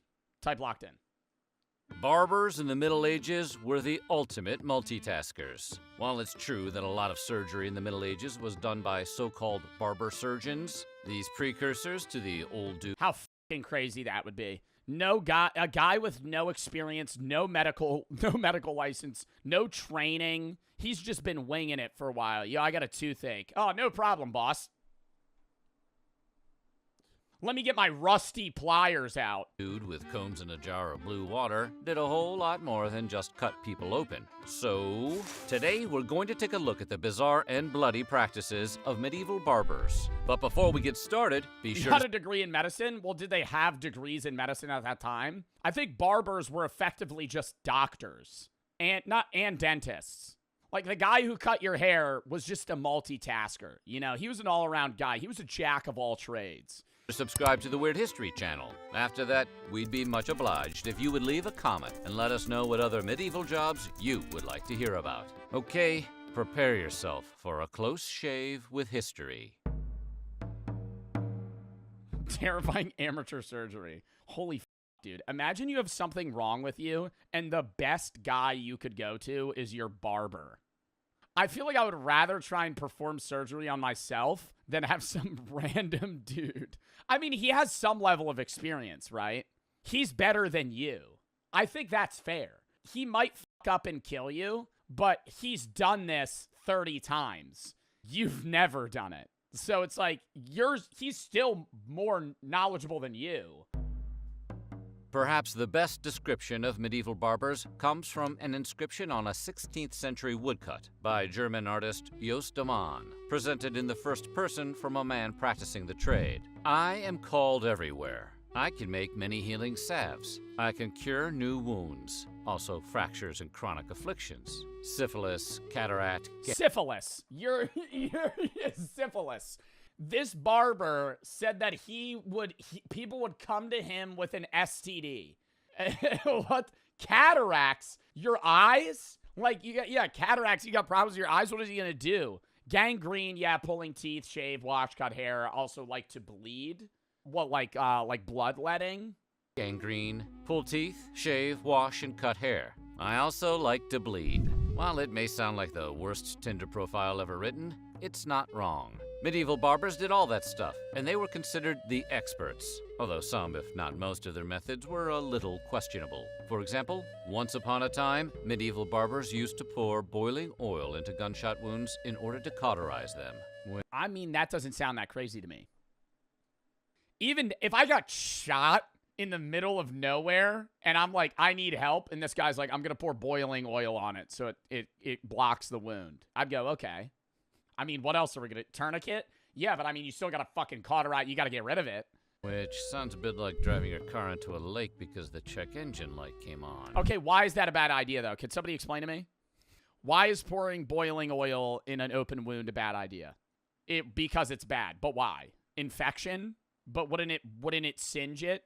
If I got, like, a wound, say I'm camping, and I got a wound, and I'm talking it's a bad wound, I might put a fire poker in the fire until it's red hot and then go right on it. Would that be bad or good or neutral? I think that would be good. Like an open wound? No, that would probably fix it up. I think that would fix it up. That's different. I think that, okay, it's not going to solve the problem, right? But like momentarily, that's probably a good play. Then one day, a famous French barber surgeon named Ambroise Paré realized how unhelpful boiling oil was as far as treating wounds. How did he make that discovery? Well, at the Battle the guy probably died. of Turin in 1536, Paré ran out of oil and was forced to improvise. He instead threw together a salve made with some egg yolks, because he had them, oil of roses, possibly for the smell, and turpentine, because at that point he was just grabbing whatever. I mean, bro, like, this guy's actually just cooking shit together. Like, imagine you're like, I need to heal this guy's wound. I'm just gonna start grabbing stuff from my kitchen. Here's some salt water. Yeah, let's pour some flour on it. That'll heal it up. After a sleepless night on the battlefield, Paré awoke to discover that his salve, slapped together as it was, worked a whole lot better than the boiling oil. What?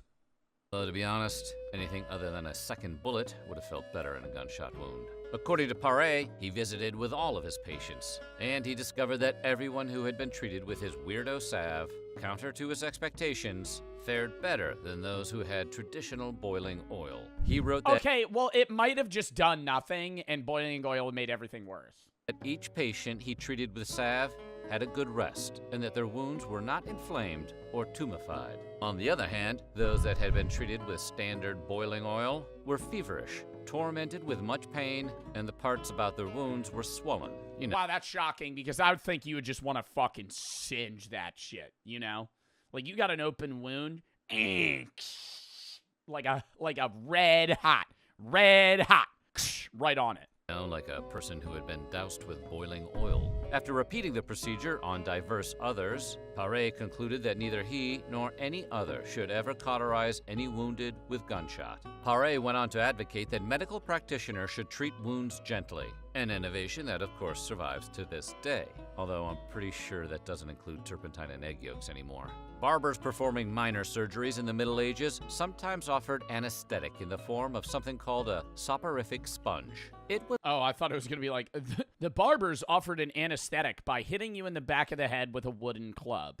You would then pass out, and they would be able to perform the surgery. It was like a primitive form of chloroform, made by soaking a sea sponge in a mix containing ingredients such as hemlock, mandrake, ivy, hyacinth. Doesn't hemlock kill you?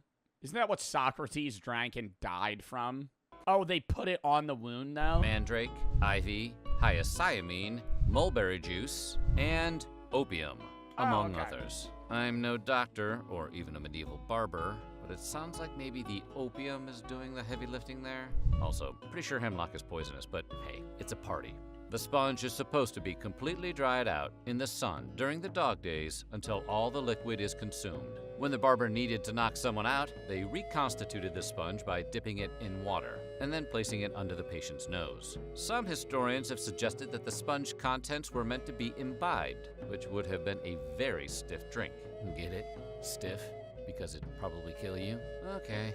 Pass the sponge. Instead of university-educated physicians, lowly barbers in the Middle Ages were tasked with removing kidney stones. And they... What? How are they getting a kidney stone out of you? Because either A, you piss it out, or B, they're going up the dick hole or the, pee hole of a vagina. How is he getting that out? Was he going to start punching you in the kidney until it breaks loose? They often did it with an audience watching, which adds a I'm not. What? What do people? How bored people had to be. Like, whenever you hear stories about medieval times, and it's like, they had, outside of work, they had nothing going on. They would attend executions. Now we're going to see a barber try and get Frank's kidney stone out of his fucking dick hole? What is he doing? a real weekday matinee vibe to the term operating theater. Traveling from town to town with a special lithotomy table in tow, talented barbers would perform the simple procedure in just a few minutes, in public, in order to help advertise their services. Some barbers were just showmen. Holy fuck, dude. I can't imagine you laying on a wooden table with a crowd around you, just butt naked, and this guy just fucking peeling you open with a rock. Looking to make a quick buck. These so-called stone cutters. And it was good. And people were watching that going, I do have a kidney stone. I think how much? That's a hell of an image. Were heavily fined if their procedure didn't go according to plan. After all, you couldn't just have anyone with zero medical training perform. Oh my God, imagine going to your barber to get your fucking foot amputated. Oh! Surgery in public. Bloodletting and the related practice of leeching are what most people associate with archaic medieval medicine. And you go to your barber for bloodletting? Yeah, just a little off the top, man. He just opens a big vein, it starts spewing out. Just starts filling the fucking bowl. You're like, what do I do? Oh, let me break out the boiling oil. And the association on the house. holds up. Medieval folks undeniably loved a good bloodletting. But did you know that medieval people thought that bloodletting was a cure-all that would fix pretty much anything and everything?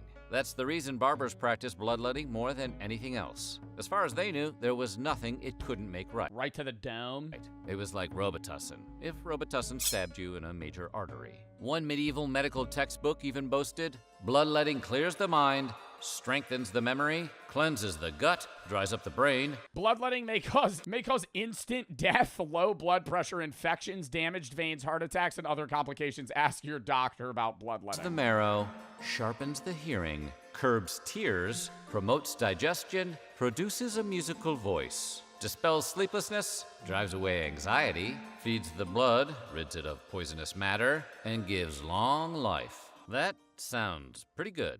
I'm in. Is there any actual, usage of bloodletting, though? I know when they would do trepanning, which is when they would drill holes in your skull, you would usually die, but it did relieve pressure. It got what they wanted to get done, but then you would die, most of the time. The book also claims bloodletting cures pains, fevers, and various sicknesses, and makes the urine clear and clean, which is how I think everybody likes urine. Of course, in reality, bloodletting doesn't do any of these things, and it can even prove fatal. If this is a real a dead guy that was alive in the 1500s painted these people happily slashing swords into this guy's head. Bloodletting doesn't do any of these things, and it can even prove fatal, which weird history fans who saw the episode about the death and attempted resurrection of George Washington know a little something about. But it's... What? People attempted to revive George Washington with bloodletting? A day after George Washington's death, a doctor arrived at Mount Vernon and proposed a procedure to resurrect him in 1799. A day after. What was the fucking plan there? Oh my God, dude. That was 200 years ago, and that's a long time. But to think that, they thought they would be able to res him 200 years ago, and they're like, I've got a method. You got to hear my plan out. They wanted to thaw him in cold water and then lay blankets on him and put into activity the minute blood... Wait, what? Thaw him in cold water? Was he frozen? How did George Washington die? Oh, he died of throat infection. And then they put him in the snow? What?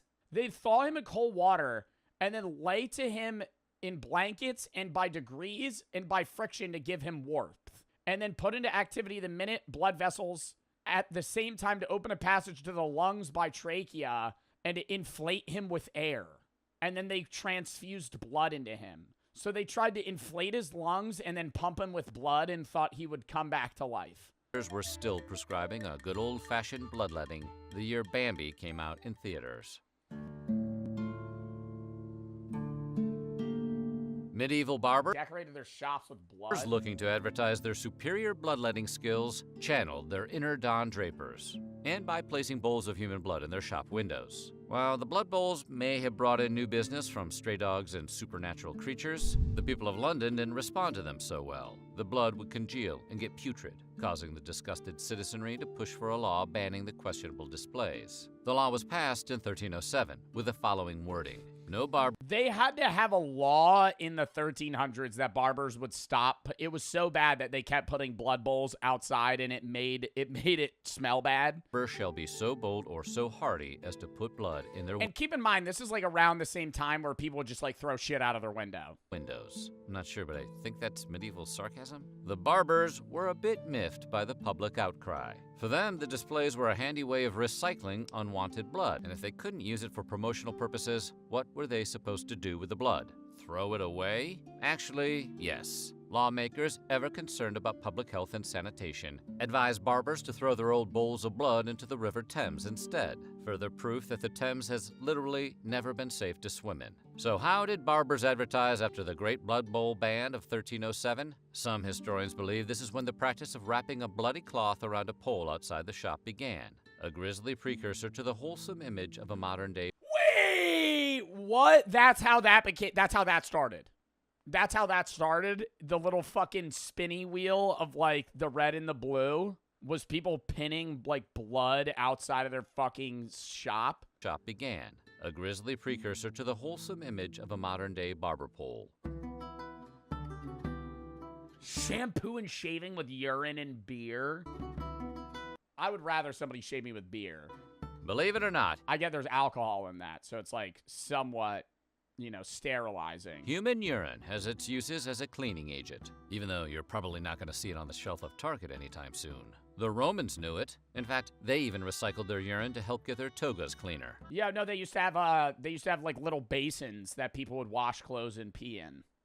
And that was like a job. It was like a guy was just like the pee dude. He was a laundryman. And it worked. Truly, ammonia does wonders. Barbers in the Middle Ages knew it too, and even used stale urine, known as... Do you think they liked, for urine, for like medical practices, do you think they liked like clear urine or like dark pee? Like you haven't, probably that. Probably like dark, smelly, like asparagus pee. Like that's probably, yeah, like fucking like orange. Like when you wake up in the morning and you didn't drink water right before you went to bed, and it's just piss. Iotonium as a shampoo for their clients. That's cool. Whether you could bring your own locally sourced pee from home is still a matter of historical debate. No doubt some of you are wondering if washing your hair with old ghee is a workable life hack for saving money on shampoo. Well, some modern folks have given it a try. And the general word is that while rinsing your hair with urine will keep it silky and shiny, the whole oh my god, like what, Beverly Turner, 45, claimed her auburn locks have never been silkier.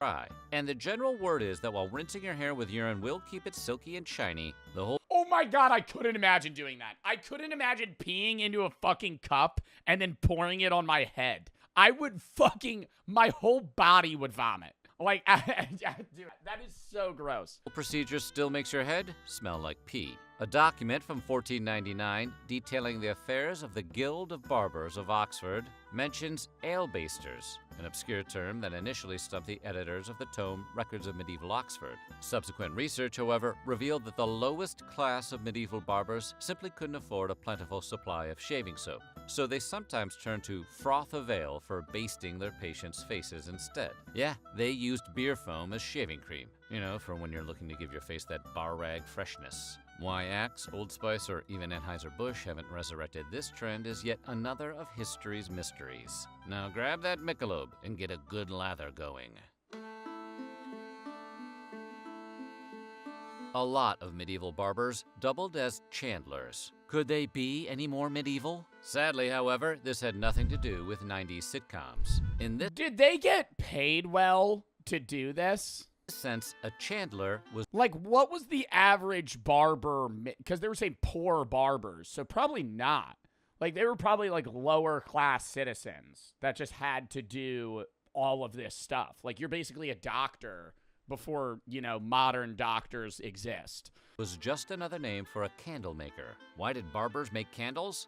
Well, chandlers and barbers both used a ton of wax. Barbers used it as a base in ointments, and chandlers obviously had a great need for it in their candle making. Sometimes barbers practiced a strange procedure where they would treat a patient by using wax to make a model of their diseased organs. They would then present the wax organ at a shrine in an effort to call upon the divine to ease their patient's suffering. Alternatively, they would make a limb-shaped candle and burn it at a shrine for patients with arm or leg issues, such as gangrene. While not uncommon at the time, if you see your barber burning a wax effigy of your knees, it's probably time to find a new barber, or just get new knees. They did dental work with acid. It just keeps getting worse. It just keeps getting worse. How is it getting worse? Barbers also doubled as dentists in the Middle Ages, because apparently anyone who used pointy instruments at work were considered general practice. Dude, I can't imagine going to, like, my barber in the 1500s and him just gripping my neck with a pair of pliers and just ripping my tooth out. Like, yeah, this looks bad, man. I think I'm gonna need to rip it out. Like, imagine getting your tooth ripped out, no fucking anesthesia. Like, I just walk up to you with a pair of pliers and just... and it makes that sound. Practitioners. Like their general medical skills, some of their dental techniques were simultaneously modern and terrifyingly primitive. To start, the barber would scrape your teeth using toothpicks and scraps of cloth. Okay, so far so good. But to whiten the teeth, the barber would use something called aqua fortis, or strong water. That is good branding. It sounds strong. However, aqua fortis was actually highly corrosive nitric acid, which will... Oh, okay. Oh, okay, yeah. You want your teeth a little whiter? Clean your teeth according to a generous definition of the word clean. In point of fact, it did do the job it was... Did it rip your enamel off, though? ...was employed for. One historian says teeth were known to be considerably whiter after, but only because it ate away at the enamel. Yeah, so it made your teeth less healthy. Essentially destroying the tooth from the outside in. Between the acid mouthwash and the pea shampoo, we're beginning to think medieval barbers shouldn't be trusted with anything. Tell me they did something with poop. That would be funny. Acid, tooth wash, pea shampoo. They just start like rubbing poop in your hair. They dissected bodies for actual surgeons. Wait, actual surgeons existed like plentifully, or like why wouldn't an actual surgeon just do this? For a long stretch in the Middle Ages, barbers, for whatever reason, didn't receive the same level of respect as university-educated physician monks. Can't imagine why. Physicians and surgeons of the time generally didn't debase themselves by performing things like bloodletting, kidney stone removal, and tooth extraction. Furthermore, oh, they only wanted to handle big things, so they let all the small shit for barbers. The Pope had outright forbidden physicians from performing certain procedures like bloodletting. This meant barbers were often tasked with the unpleasant grunt work procedures. Additionally, barbers were brought in to do the gory elbow work of dissection, while a physician or anatomist walked them through it, step by step. Physician Andreas Vesalius. What, so they didn't have to fucking cut up the body? They just gave call-outs to the dude that did? Who lived from 1514 to 1564, helped shake up that status quo like a can of shaving beer when he argued, during his second ever anatomical lecture, that the anatomist would be better served by doing the work themselves. Vesalius simply took the knife away from the barber and never looked back. Vesalius was a take-charge kind of guy who did what he felt needed to be done. He even stole the cadavers of executed criminals to use them for practice. That sounds like unpleasant work. I think I know a few barbers who could help you out with that. So what do you think? Which of these old... Well, hygiene was like for medieval peasants. Dude, I love these random history videos. Went for just a trim, left with a full-blown appendectomy. Yeah, went for a haircut. He ended up cutting off my nuts. Do a video on courtroom jesters, either general... Dude, I love learning about jesters, too. They get everything paid for them, and they just have to do, like, one comedy show every once in a while for the king, but if they fail, then it's, like, all fucking gone.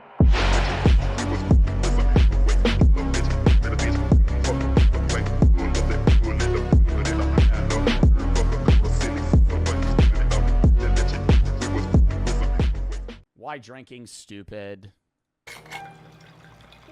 Big Tug. Haven't watched Big Tug video in a bit. Did you know in alcohol commercials they can't actually drink the alcohol? Like if you watch the commercial, they'll like put the drink up to their lips, or they'll be partying and they'll be having a good time getting drunk, but they can't actually show someone drinking alcohol in an alcohol Why? Who made that as a regulation? commercial, which I think is telling of the entire industry, but it has nothing to do with the rest of this video. I just couldn't find a place to put that fact. Listen, ladies and gentlemen, all right, I enjoy boozing. I like a good white wine, a High Noon, Bud Light every once in a while. You know, drinking's actually getting less and less common between Gen Zers to where it's becoming a problem in the alcohol industry that they are trying to actively fix. They are trying to get more young people on alcohol. Anyway, not in Europe. I don't know about Europe. In the United States, though, specifically as well, it is getting less and less common for people to, like, pick up drinking or even just drink as much as they used to. Not saying that Gen Zers, right, people that are, like, 26 and below aren't drinking. It's that they don't drink a lot. They're consuming less alcohol, which is hurting the alcohol company's brand power, right? They're not making as much money. And that's an issue for them. I think that's because people smoke weed now. Well, I don't really like beer. Craft beer, icky, ew, get that away from me. But let's all take a second and face the facts that alcohol... Tweez are not suffering? Yeah, because Tweez are the first drink that everybody drinks. ...is bad for you. Tucker, how could you say that? That's a completely new fact I've never heard about in my life. I thought alcohol was good for you. Burn the heathen. I mean, for real, though. I mean, why do we keep drinking it? I'm gonna sound like a narc, but it's really bad for you. I mean, honestly, as a society, can't we get together and pick a drug that's not gonna make you fight your stepdad or hit a Jersey barrier going $1.20 on the freeway? Why do we keep drinking at bars and parties to feel confident for a few hours, and then the next day you literally feel like death? I mean, cost-benefit analysis, is it even really worth it? Yeah, like throwing up. Like throwing up because you're drunk. Every time I drink and I wake up and I have a splitting headache, I go, why did I ever do that? I'm never going to drink again. And then the next weekend rolls around and somebody goes, yo, do you want to go to the bar? And I go, 100%. Yeah. I mean, Jesus Christ. Oh, that's good. This whole video I'm going to be fighting the urge to sound like a youth pastor, but you're going to have to deal with it. Okay, so before we get into the science of how alcohol ravages your body like a Viking on mushrooms, let's just break down the social reasons why it's a dumb idea. Number one, you're going to make an ass out of yourself every single time. You might think you're not going to, but you are going to make an ass out of yourself. Oh, Tucker, I'm no chump. I can handle my liquor, says the person who cannot absolutely handle their liquor. If you said that out loud, this is what you look like, and I don't respect this person. For the rest of Well, because from the perspective of somebody that's drunk, you think you're acting normal, and it's not obvious. Then you're a sober person around drunk people, and you realize, oh my God, it is cripplingly obvious that you're hammered right now. And like slurring your words, you're talking slow, you're not making sense. You repeat yourself, forget your train of thought often. Like, it's not, you're not, you ever see videos of, like, people that are, like, hallucinating in public off of, like, acid or something, trying to walk normal, and they're like this?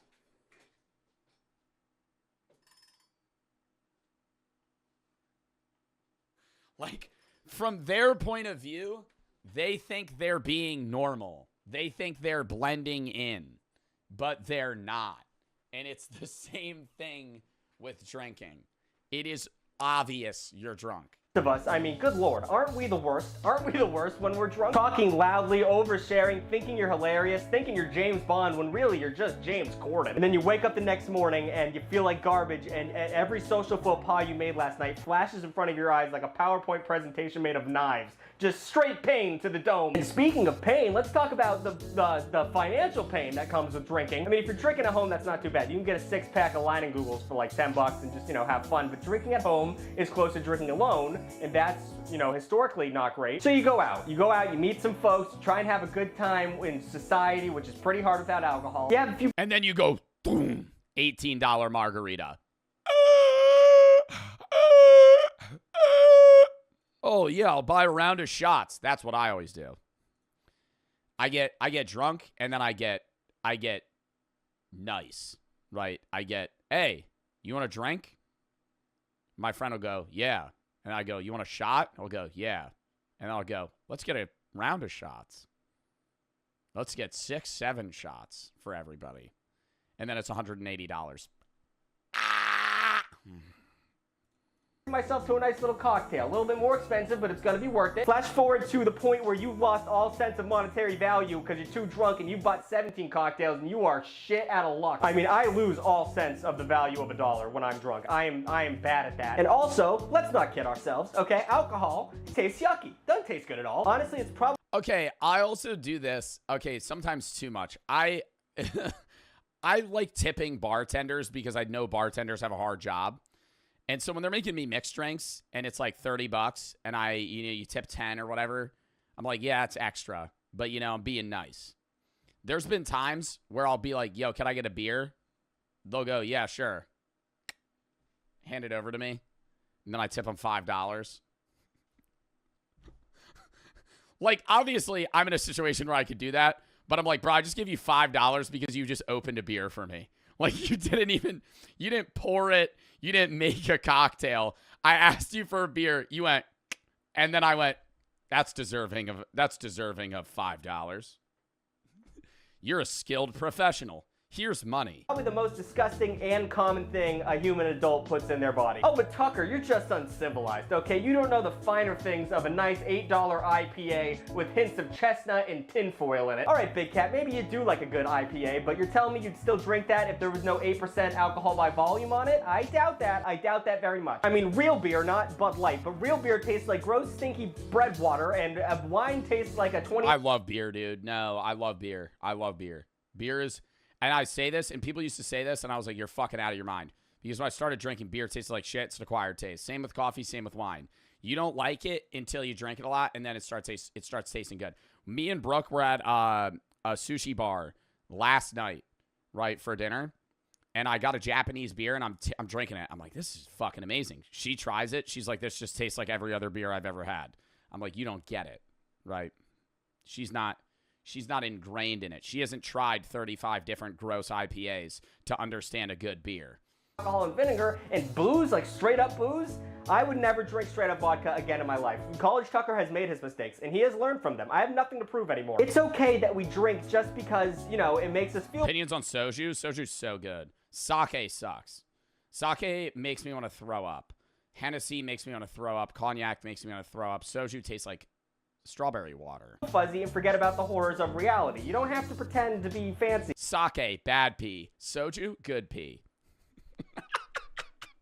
Hennessy tastes like you just ate some asparagus pee. Whiskey just tastes like I'm drinking gasoline. How often do people hurt themselves while they're hammered? I mean, how many videos of white women have you seen on a sidewalk just absolutely beef it? It's very common. I mean, let's not even include the statistics of, car crashes, because this is a fun video, that's not fun. There's also this thing called nocturnal aneurysm, I don't know how to say it, but it just means you piss yourself when you fall asleep when you're drunk, and a shocking amount of the population does that. And it's weird that we don't talk about it.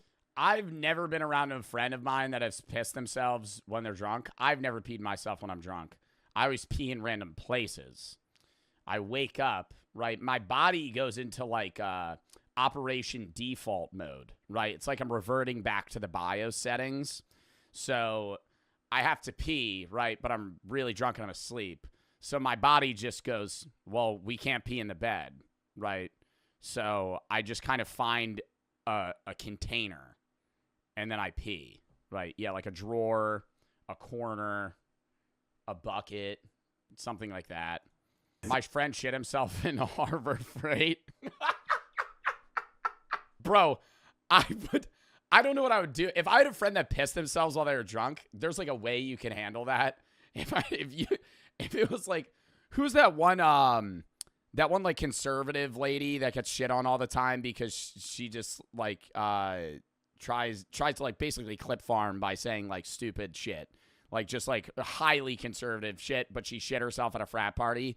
Like that image, she shit herself so bad that it's like turds.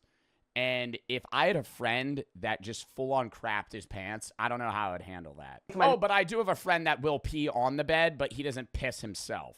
He'll get up. He's done this twice at Airbnbs. He'll get up, pull his pants down and pee on the bed and then lay back down. Mother that the dog did it. That's fucked up. And the absolute worst thing about drinking is obviously the hangovers but it's so common in society that we don't talk about how fucking horrible those things are. I'm gonna go into the science of hangovers in a little bit. We'll get to that, but let's just, just think about it for a second. Oh, this generation's a bunch of pussies. Back in my day, we used to drink till 6 and then go to work at 7. Well, my generation's blood is half vape juice and half microplastics, so maybe we can't handle poison that much. We can't juggle all 3 of them. And I don't care, man. I cannot do hangovers. I get such bad anxiety and my body feels swollen and it's just poison.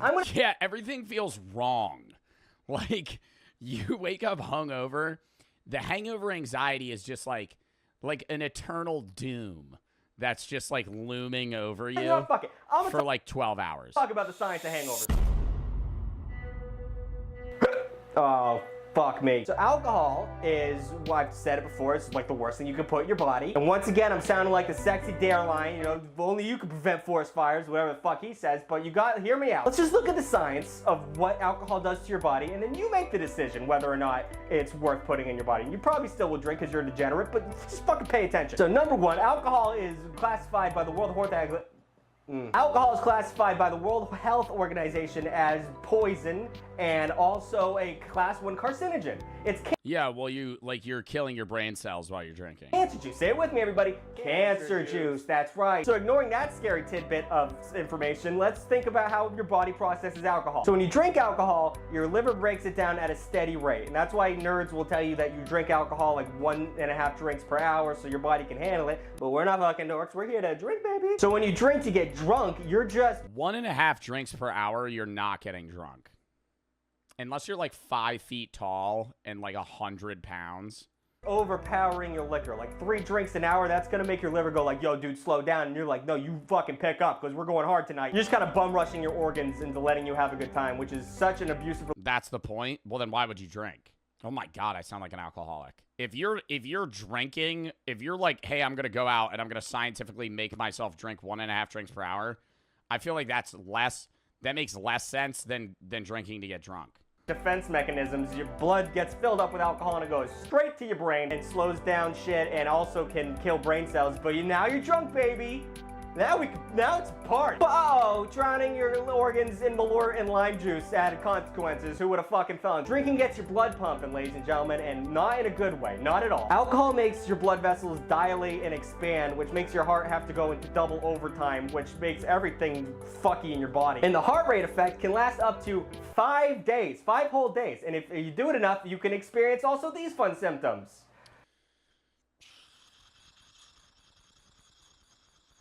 Liver disease, heart disease, bowel cancer, breast cancer, mouth cancer, pancreatitis. Okay, so not that bad.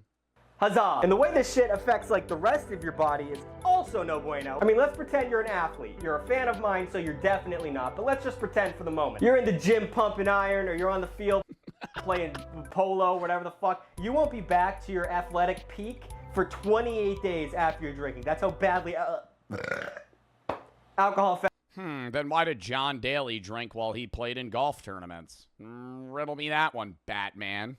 Your body. It can also cause hives, wheezing, sneezing. Then why do they sell alcohol on the golf course? Stuffy nose, diarrhea, weakened immune system, erectile dysfunction, diarrhea, dude. You poop a lot. And you might think, oh, I'll just get a good night's sleep after drinking and I'll be all bueno. Absolutely not. Absolutely not. Alcohol does not let you sleep. Your brain is busy trying to scrub the poison off the sides of it like a cleaning lady with tickets to Harry Styles, aka desperately and quickly. Therefore, it's not focused on you anymore, buddy. It's dealing with other shit, so you're not gonna hit one.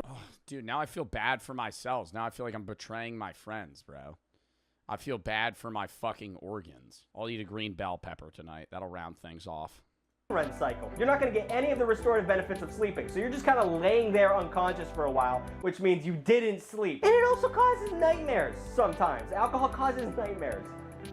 It's the worst. If there was a new disease, a new pandemic that caused the effects of hangovers on unwilling participants, we would all be lined up for that microchip vaccine. There would be no hesitation. It is a horrible, horrible thing to deal with.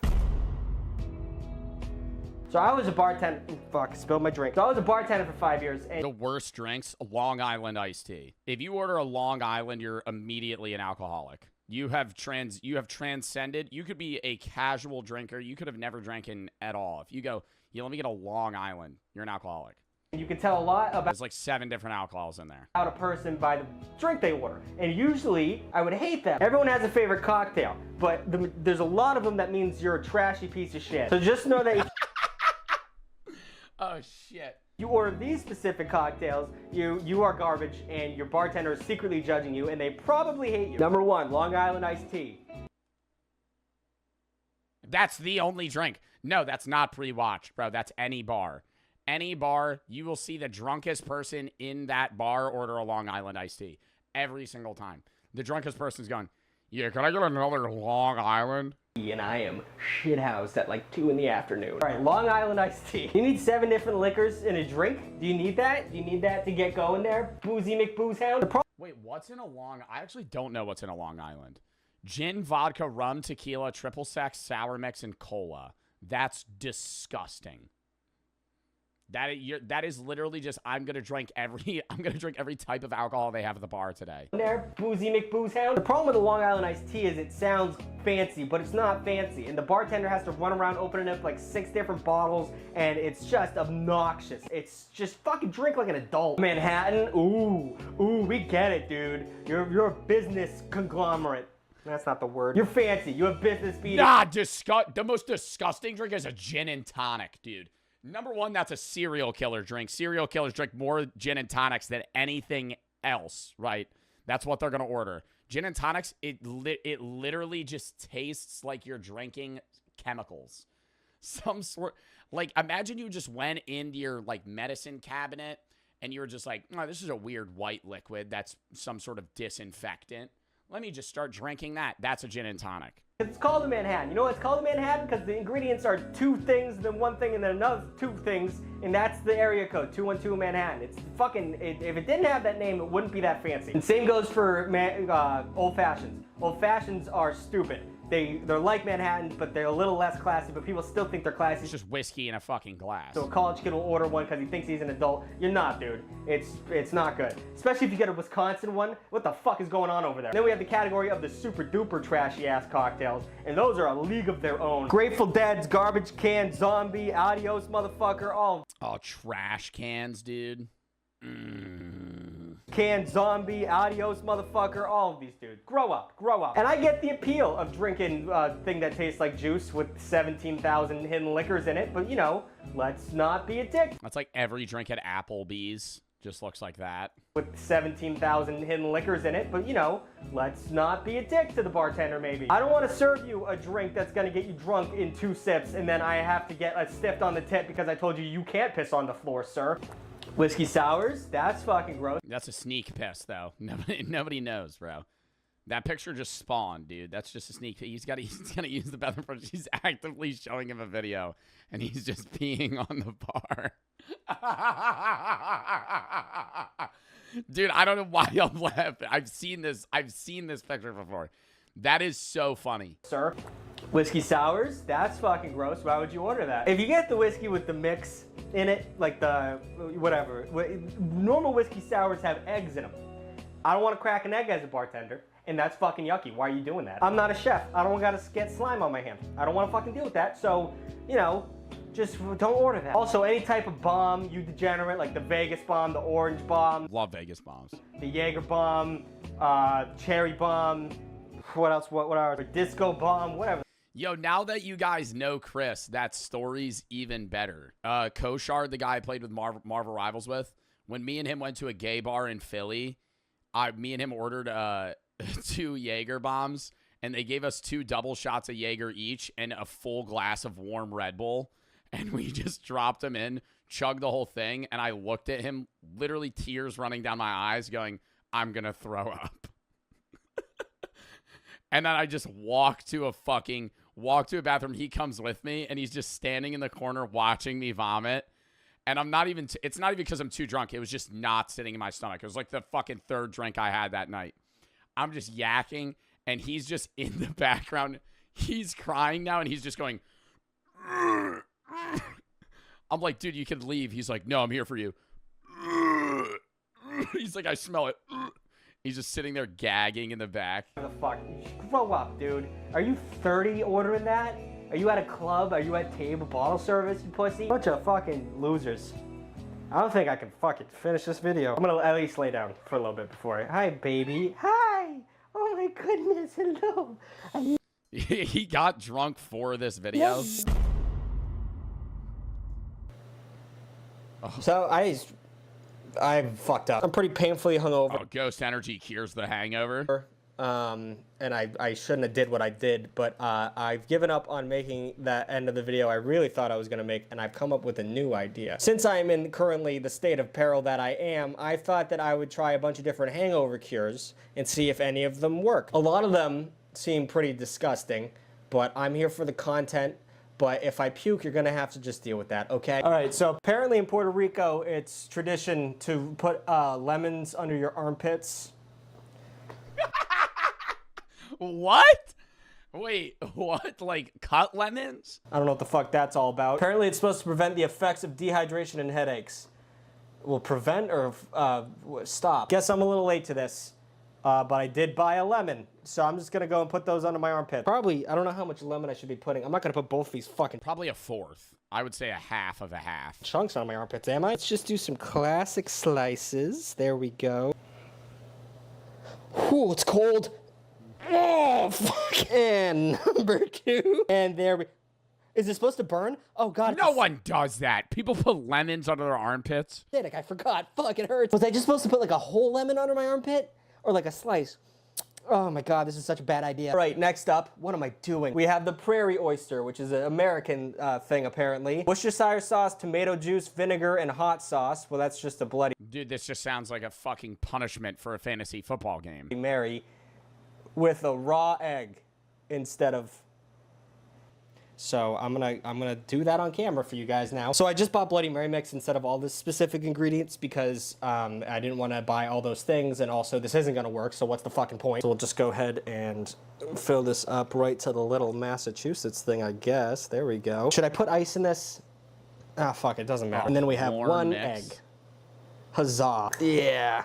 Yeah, that's what Daddy likes. Yeah, absolutely. I've said it before, I'll say it again. I can't do like snot shit. I can't do like boogers.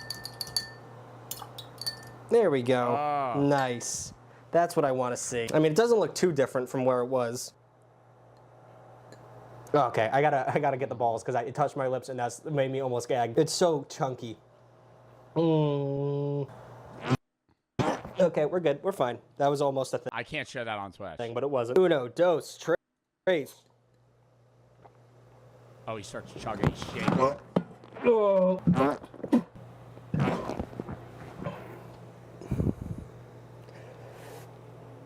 Okay, I'm done watching that. I'm done watching that. That was a fun video, though. Okay.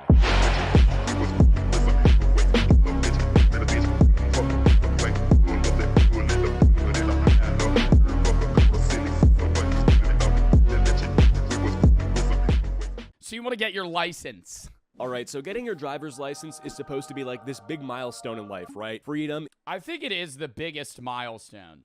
I think he's going to say the exact opposite because he's introing the video like this, and then he's going to say, But I think getting your license is like a big freedom milestone.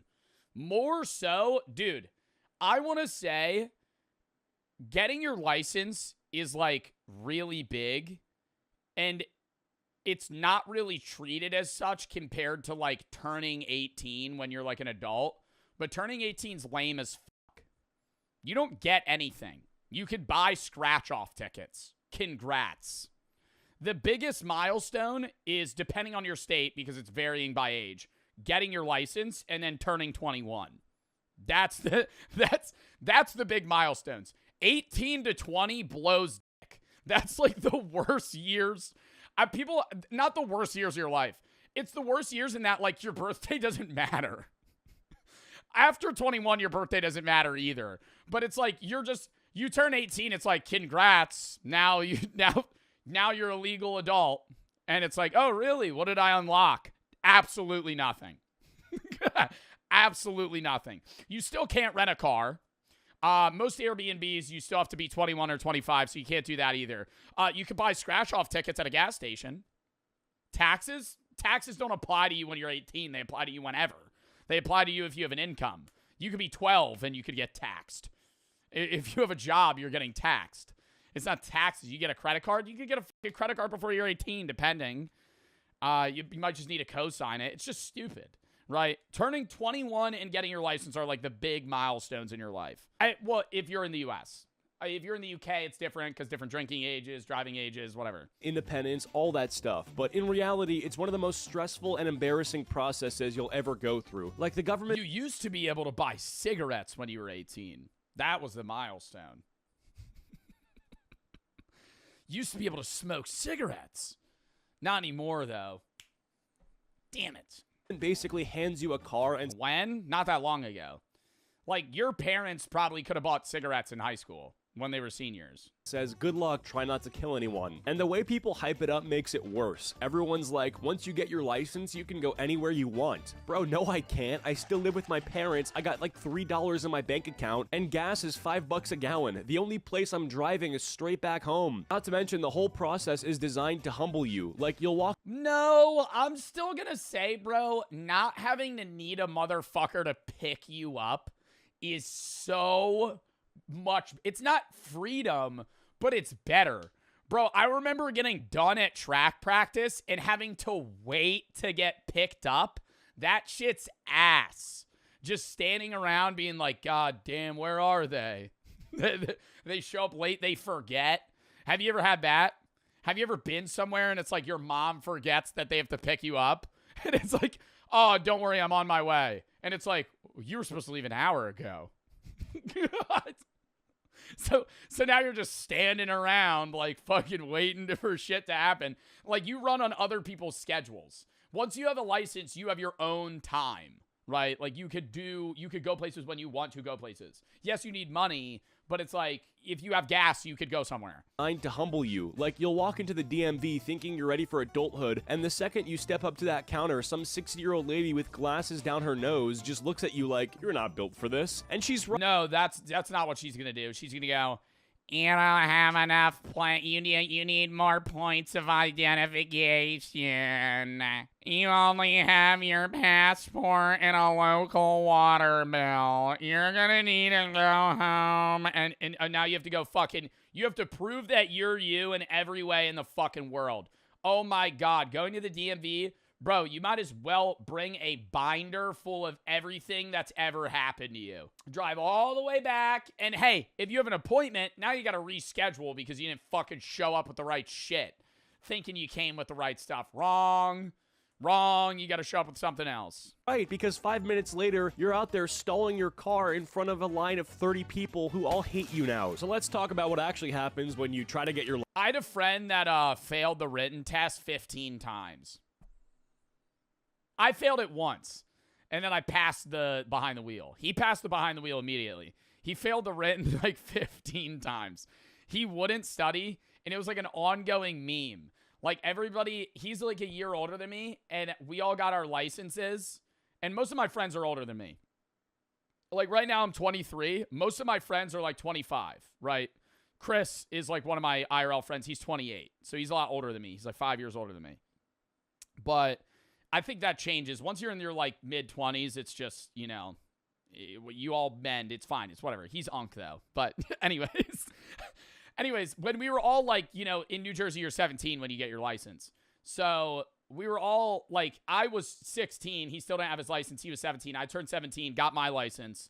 And then it became a meme that like he was the only person without his license. It took him 2 more years. Because you have to take the written, and if you fail, you have to take it again. You have to wait like 2 weeks. So if you keep failing, you have to keep waiting. And so he kept consistently failing, and then like the time between taking the test would get longer, and then he wouldn't be able to some weeks. So he would take it like once a month, and he would just fail like every time until it was like he actually sat down and studied and finally passed. I will say I think the written test is stupid though. I failed it the first time by like 3 questions. It's not even like questions about how to drive. Because all that shit's obvious. Stop at a stop sign. Don't park next to a fire hydrant. Stop when a school bus stops. But it's like asking you hyper-specific questions. How many feet from a school bus do you have to be stopped when it's stopped? Fucking idiot. I don't know. 2 car lengths? I'm going to guess. A cop isn't going to go... Hold up.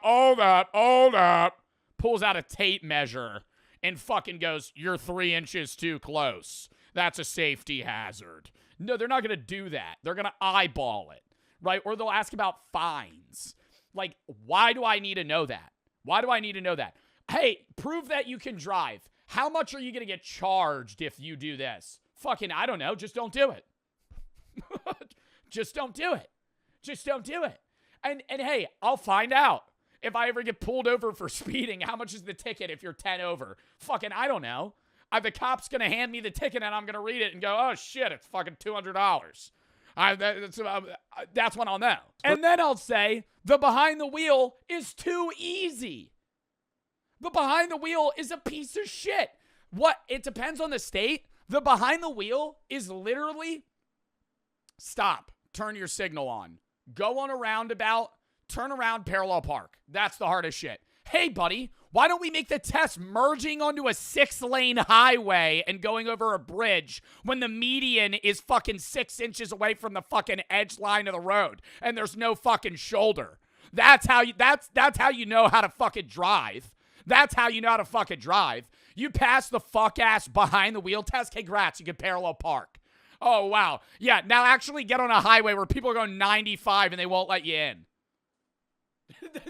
And then you gotta fucking, and hey, there's gonna be moments where you just gotta fucking be ballsy. And that's what sucks. They don't teach you that. They don't teach you that shit. When you gotta merge onto a highway and it's like, hey, nobody's getting over. Don't move. Don't move. Because if they don't move, you're both gonna die. So they'll fucking get out of the goddamn way. And that's how it is sometimes. If you're driving in fucking Philly, you're driving in New York, you're driving somewhere in a packed city, they're not gonna move. You gotta make a move. And you gotta show, you can tell when it's a new driver on the road. You can tell when they don't need that fucking stupid sticker that says, new driver behind the wheel, be nice. Fuck out of here. I'm laying on the horn. Yeah, you gotta. New driver. Hey, buddy, you better lock in because you need to learn how to fucking drive. Oh, I'm gonna be nice to you. I'm gonna change the rules for you. Oh, get the fuck out of here. No, you gotta learn how to do that shit. I truly believe they couldn't do that though, because then if you failed, you get in a car crash. So they have to like simulate it somehow. But I remember I got behind the wheel and the driver's test was 4 minutes. 4 minutes long. And he goes, yeah, you pass. I do the parallel parking and I was too far, so I just had to redo it. And then that was it. That was the whole test. I'm like, this doesn't prove that I'm competent enough to drive anywhere outside of like back roads. First off, you got to get your learner's permit, which is basically the government. And that's why, dude, there's drivers today. There's drivers today that are in their 30s, bro, that won't drive over bridges. They won't go on highways. You know why? Because they never learned how and they're terrified to. Because they can't drive. Saying, here's a piece of paper that lets you legally traumatize your parents in the passenger seat. Every drive turns into a hostage situation. Your mom's clutching the door handle like you're driving a fighter jet. Your dad's yelling, brake earlier every 5 seconds. And God forbid. Bro, the worst is, this is optional, but I remember I did it. So it'd be, I could get my license earlier. And it was like I took a driving class. You take the written to get your permit. And then I had my permit and I took a driving class so I could like get my license earlier or something. And it was this old guy named Henry. I remember him. I'd go, Henri. I'm going to drive with Henri. He was like 80. And the first day we didn't, he canceled because he had to get like his kidney removed or something. I don't know. He had a fucking, it was like, I was waiting around and he was like, he texts like 3 days later and he's like, oh, sorry, I was in the hospital. I was like, oh, fuck. He shows up and he would eat. All I remember about him, I hope he's still alive. All I remember about him was he would munch on like Werther's originals. Like the whole time I was driving, he would be fiddling with the plastic in the wrappers and he'd be popping them in. I think he had like 3 in his mouth at once because he would go like this. And he would mush them around. It sounded like marbles in his mouth. And the permit, like the driving class cars normally a car has a brake and a gas pedal on the driver's side. The behind the wheel, like drivers, like class, there's also a brake on the passenger side. And he would lay on that shit, and I would get so mad. He would be like, I would be braking a good 100 meters before a stoplight, going 40 miles an hour. He would go, whoa, whoa, whoa, and he would fucking make a noise. Whoa, whoa. I'd be like, dude, I'm stopping. Like, I see, he goes, you don't want, he said, I remember he would go like this. You can't have this when you stop. Because when a car stops when it's going a little fast, it rocks. He goes, you need a smooth stop. You need a smooth stop. You want to stop and go, I don't want to, if I feel this, that's how I know you stopped bad. I'd go, fuck that. Fuck that. I'm slamming on the brakes right before I fucking hit the stoplight, and then I'm going forward. You miss a stop sign, suddenly you're the worst driver alive. And the crazy part is your parents forget they drive like maniacs too. Like, they'll be yelling at you for not using your blinker, but last week you watched them cut across 3 lanes like they were in the new Fast and... Yeah, Jersey slide over a 6-lane highway, no blinker. just, oh shit, I gotta get over.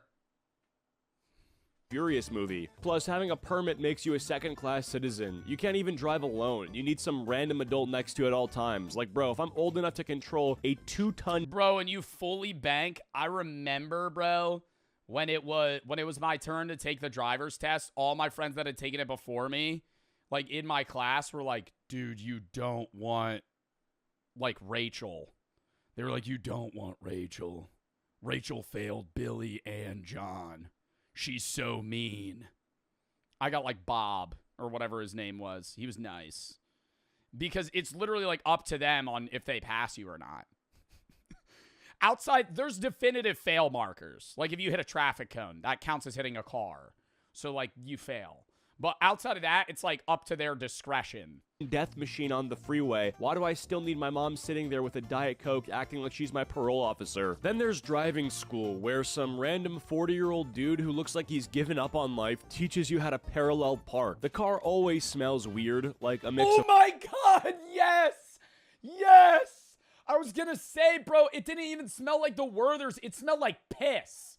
It smelled like piss. Like, but not new piss. Like, imagine you peed all over the fucking seats and then let it dry and, like, sit out in the sun for a week. And then I would get in the car. It just smelled like piss. Old coffee and regret. And they make you do the dumbest stuff, like a 3-point turn. Like, bro, I'm not driving a 4. I will say, all right, this is gonna sound like dickhead shit. When I got my license and I saw a car, like a gray car with the big block thing on the front that says student driver, I would pass him. I'd be laying on the horn more than normal. It's fucked. I remember when I was 17, I was like, oh shit, I passed. Now they got to deal with it. And so I'd just be like, the second the light would turn green, half a second, just lay on it. And I know too, dude, they're fucking 10-2, white knuckle in the steering wheel going, just like nervous. Forklift. I just want to get the Taco Bell. First time trying the new cheesy crunch wrap. Let's see how it tastes. And these instructors always have that dead behind the eyes look. Like they've watched thousands of teenagers almost plow into a mailbox and now nothing excites them anymore. You could literally crash into a fire hydrant and they just write it down like, yep, -5 points. Don't do that again. They also purposely take you on the worst possible roads. Like, bro, I live in the suburbs. Why are you making me merge onto the freeway in the middle of rush hour? They don't do that. They did that when I took the behind the wheel class. I had to merge onto a highway. And I think that was valuable.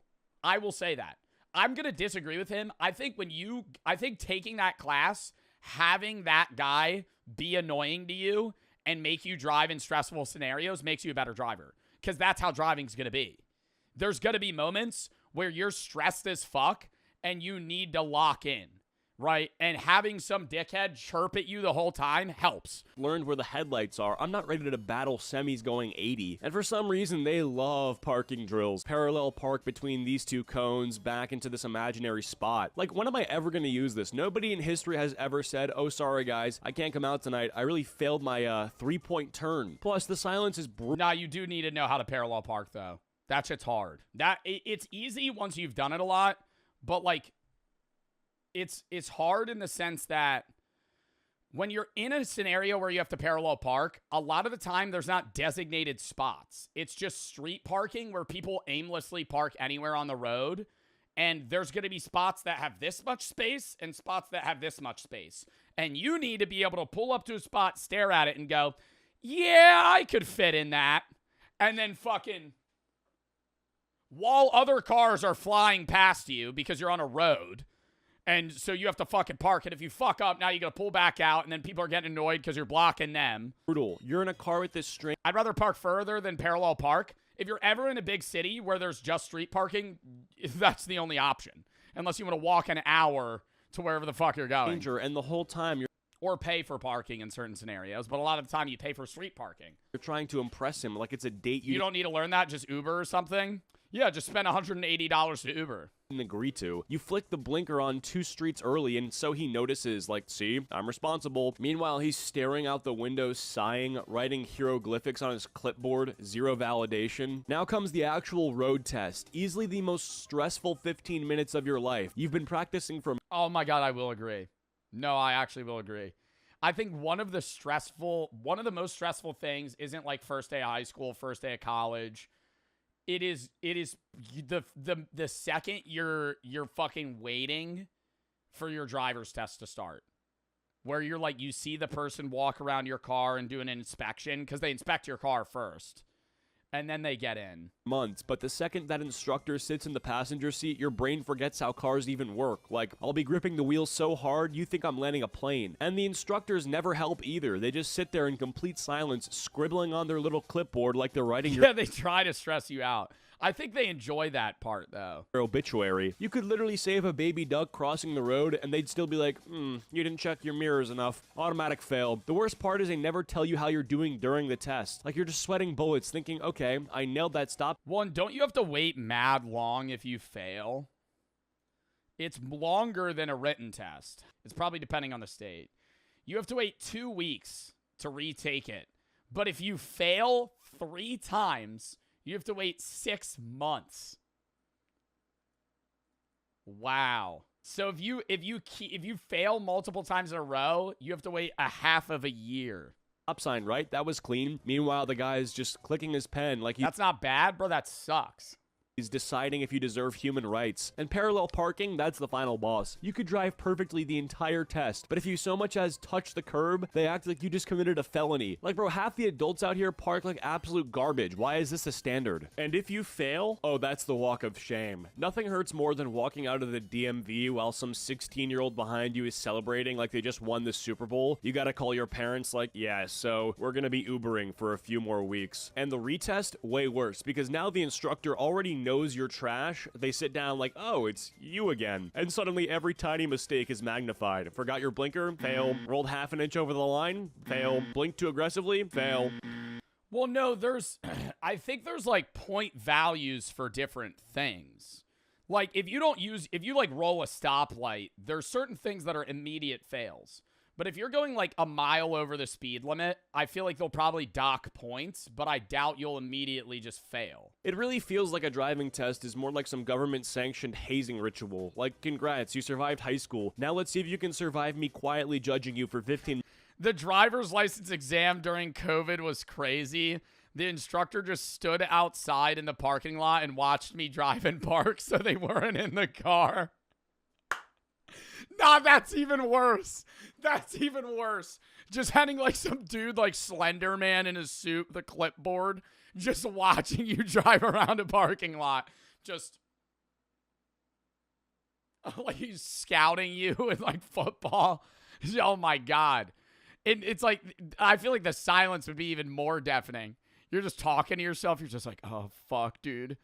I wonder what he's writing. And if you do pass, congrats. Now you get to join the most chaotic experience of all, driving with your friends. Because the second you pick them up, they act like your car is a party bus. Someone's fighting for the aux, somebody else is hanging halfway through the window, and there's always that one friend in the back spilling Taco Bell all over your seats like it's their own personal trash can. Suddenly you're not the cool guy with the car, you're the unpaid Uber driver. Every text is just, bro, can you pick me up? We need a ride. Like, damn, I didn't get this license so I could chauffeur half the school. I just wanted to get a McFlurry without adult supervision. Then comes the gas money argument. Every group has that one guy who never pays. You could drive them across the entire state, drop them off at their front door, and they'll hit you with, bro, I'll get you next time. Spoiler, there is no next time. This man hasn't seen a gas pump in his life. And the thing about being first in your group with the license is suddenly you're everybody's servant. Like, you're not their friend anymore, you're their tax. Yeah, that is true.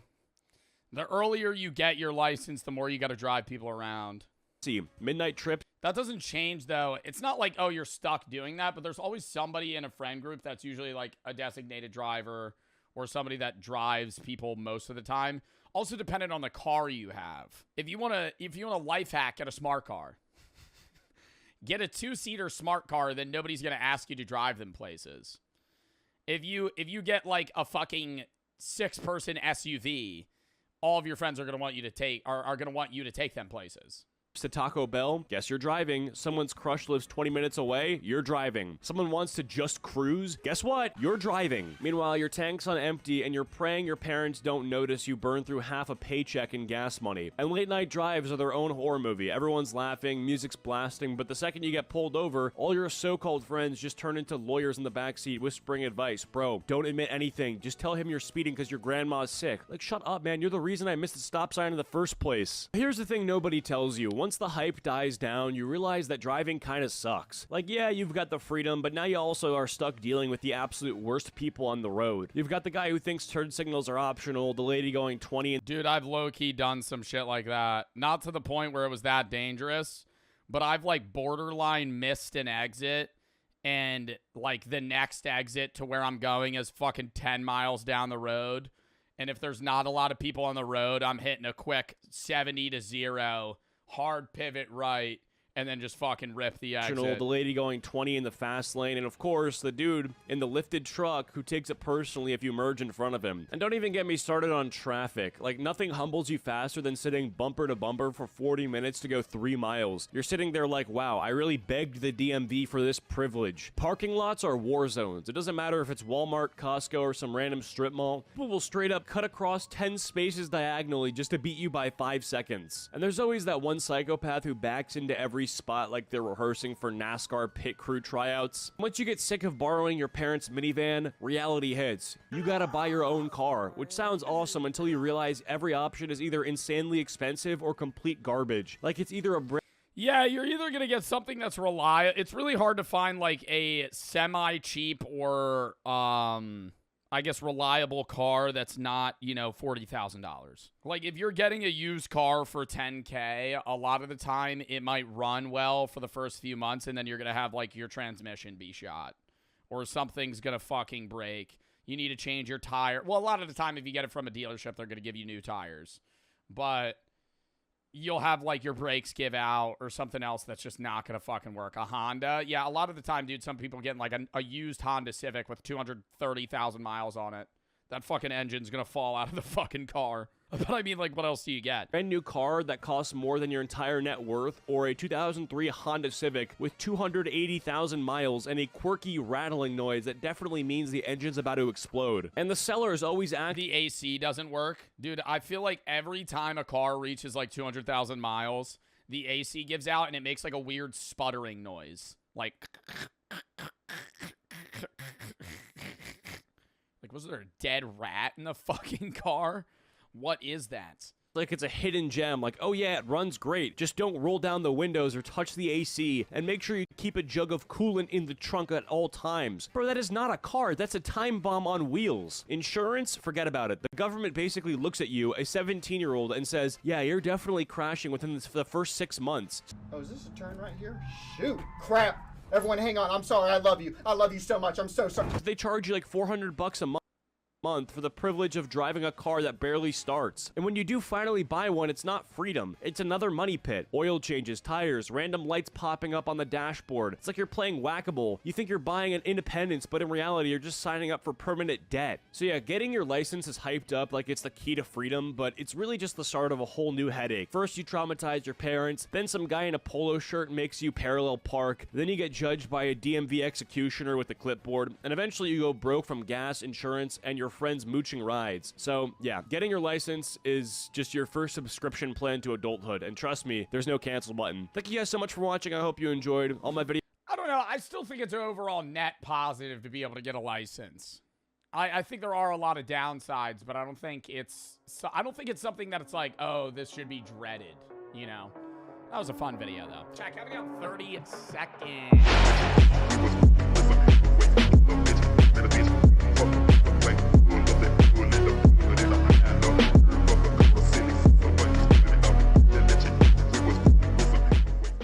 Horrors of Hotels. It's a Papa Meat video. Welcome back to the Papa Meat. We haven't watched a Papa Meat video in a while. Sit down because today we're going to talk about hotels. We've all been to a hotel at some point in our lives, and the experience can vary greatly. From a luxury hotel that caters to your every need. When I went to Coachella, there was blood on my sheets, and I had to get that changed. That was a little upsetting. That was not like a lot, but there was like a blotch of blood about that big, just like on one of the sheets. It was red. It might have not been blood. Could have been makeup. To a roach-infested Motel 6. There's a nice little spectrum out there. Regardless, I stayed at a few Airbnbs that had cockroaches. Of what you're able to afford, going to a hotel can be a bit of a gamble. Sometimes they're dirty, sometimes the buildings are run down, and oftentimes there's a slight feeling of danger. I'm guessing from crackheads or maybe weird neighbors next door. What's that in the room next door? Apparently, hotel room break-ins have become surprisingly common. And by that, I mean, I feel like... Oh, I'd be doing the latch, shut that shit fully. That's always been a thing. Right? So much so that there's an entire genre of video focused on giving tips on how to use household objects to lock hotel doors from unwanted guests or staff members, using things like hangers, towels, and forks to basically block the door. People even buy additional portable locks and alarms online to ensure their safety when staying overnight. You might think that doing this 20-minute long setup to lock your door or whatever while you're sleeping, I think that's a little extra. I mean, hotels usually have like a double lock and a latch. Might seem outrageous, but at the same time, you don't want to be that one. If they're getting past those, they're getting past your stupid Amazon plastic lock that you got that was made in China. I think they're gonna get past that. You know, if they're getting past the double lock and the latch, I think they might just take the hinges off the door. At that point, I don't know how many more locks are really going to do much. Statistic. So let's look at just how bizarre and terrifying the world of hotels can be. Over time, we've seen a large increase in sexual predators going after women in hotel rooms. I have never heard of this. Really came swinging again with this one, dude. Jesus Christ. Can't ease into it at all? Holy I thought we might start with like petty theft, but nope. Here we go. While creeps preying on innocent women have been a tale as old as time itself, more people have felt comfortable coming forward to share their stories. One woman from Austin, Texas recounts the night she had awoken to a man who had somehow gotten access to her hotel key. As he was attempting to open the door, the woman noticed his finger prying through the door, trying to undo the latch. The woman screamed and charged at the door and slammed it shut, yelling, "Oh my God, I would hit them with the craziest jump fucking sideways. Boom! Right into the fucking door. Cut his fingers off. Oh my God. It would be drop kick the fucking door, shatter his fucking hand. Get the fuck out! The man screamed, "Ah!" and quickly scurried off. She quickly called 911, but soon realized, no, you wouldn't. Yes, I would. If he was trying to unlock the door, I'm kicking that shit shut. The man's severed fingers were still in the door latch when the police arrived, which is awesome. Yeah. Wait, what did they say? His fingers were still in the door? The man's severed fingers were still in the door. Oh my God, they were severed. I was gonna say that would cut your fingers off. You know how like hotel doors are like heavy. You ever notice that? Hotel doors weigh like 100 pounds. They're like metal. Like, like I feel like they're just like, you gotta open that shit. When the police arrived, which is awesome. Yeah. I would put them in a fucking jar. If I was that woman, I would pickle those fingers 100%. And it They're bulletproof? Are they really? goes without saying that more often than not, the source of most disturbances Oh, you're saying fireproof. and strange occurrences are the hotel guests themselves. For example, one man was arrested for gooning in the hotel lobby in Nashville. Just jorking it in the lobby? That's kind of crazy. While fucking Ed Sheeran's playing. I'm in love with the shape of you. A lot of people have been asking me to re-release merch, and I originally didn't want to do that because I think it ruins the limited ability that the merch drops have for the week or two that it's out where you can get it at that time. But since we've gotten so many requests, I thought it would be a fun idea to do a re-release in the summer of some of the most popular designs of the previous, 3, 4, 5 merch drops that I've done in different color schemes. So you can see we have some previous things here in different colors, as well as the Memento Mori pants. 1 minute, this is like the fucking 10th reshoot. God damn it. A more Fati shirt in blue. There's a bunch of different colors. Some of the original ones as well. Check it out, JoeBartolozzieStore.com. It will be out for like a week, 2 max. Then the next real new drop will be in November. But if you want to catch any of the merch that you previously might have missed, especially in different colors, go check it out, JoeBartolozzieStore.com. Thank y'all. Let's get back into the video. A man named Jonathan Walker had visited a Hilton Garden Inn, and he started using the computer in the hotel's business center. Despite not being a hotel guest, he started playing porn on the speakers for a long period. Wow, on the fucking on the Dell computer that they have in the fucking weird room in the hotel lobby that nobody ever uses. Period of time until hotel workers started to notice. They called the police, who approached him and tried to get his attention. Jonathan refused to stop watching porn, to the point that the police officers had to take him into custody and remove him from the premises. As it turns out, this was a repeat occurrence, and he had already been banned from the hotel previously. He was charged with trespassing. He must have been locked in, dude. He's like, I can't hear you. I like how he thinks it's like a public library where you can just go in and watch porn. A public library? I don't even know if you're able to go to a public library and watch that. We can go and watch porn. Is that what you do? Well, that's what... No. People still go to public libraries.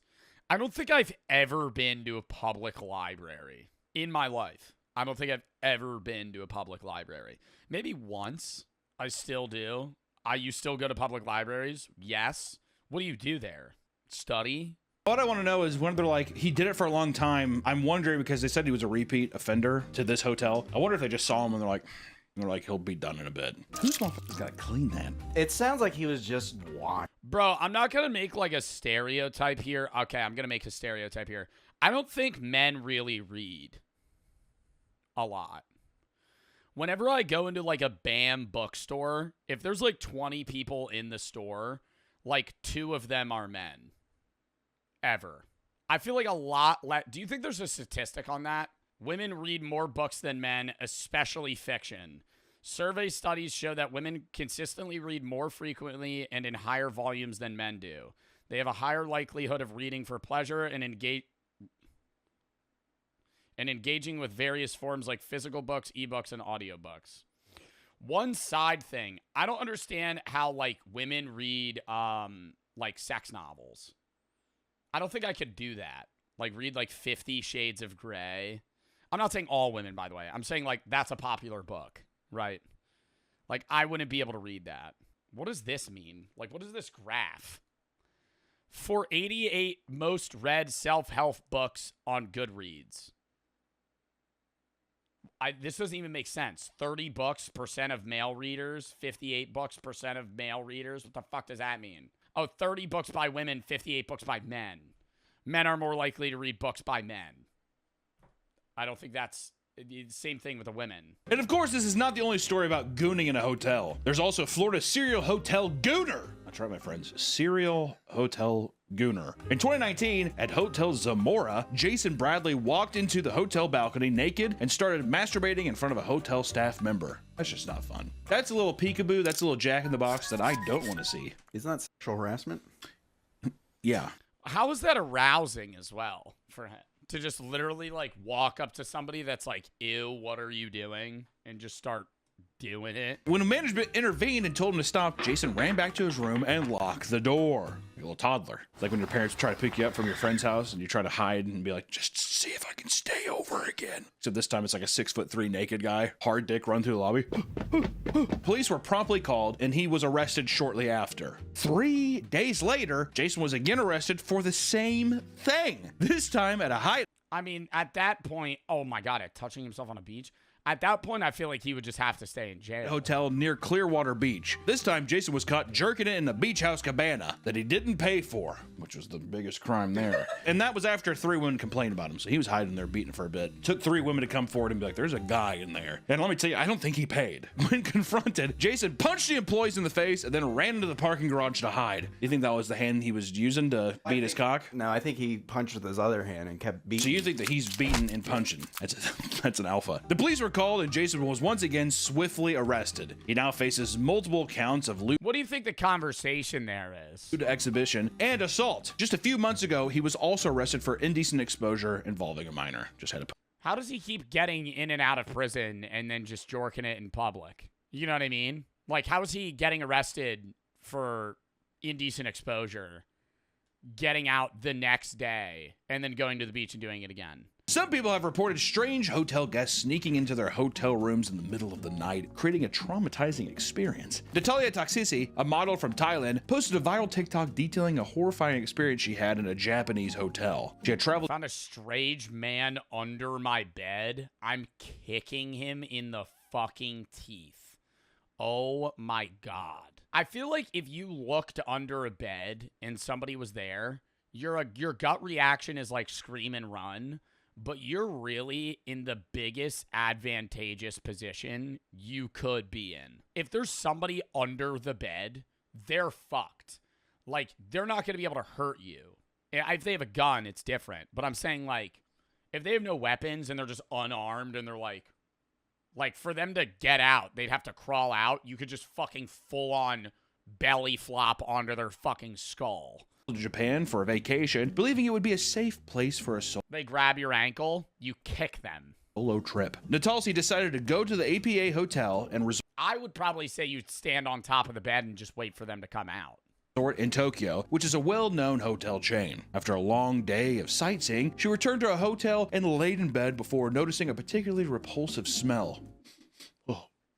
After some time, he smelled that bad that she noticed him. She had realized that it was coming from underneath her bed. Oh my God. I think I'd have a heart attack. What? Like, you're just like scrolling on TikTok for like an hour. Like, dude, it smells bad. You pull one of those maneuvers where you just lean over the bed. You don't even get up. You don't even do this. You don't get down from the bed.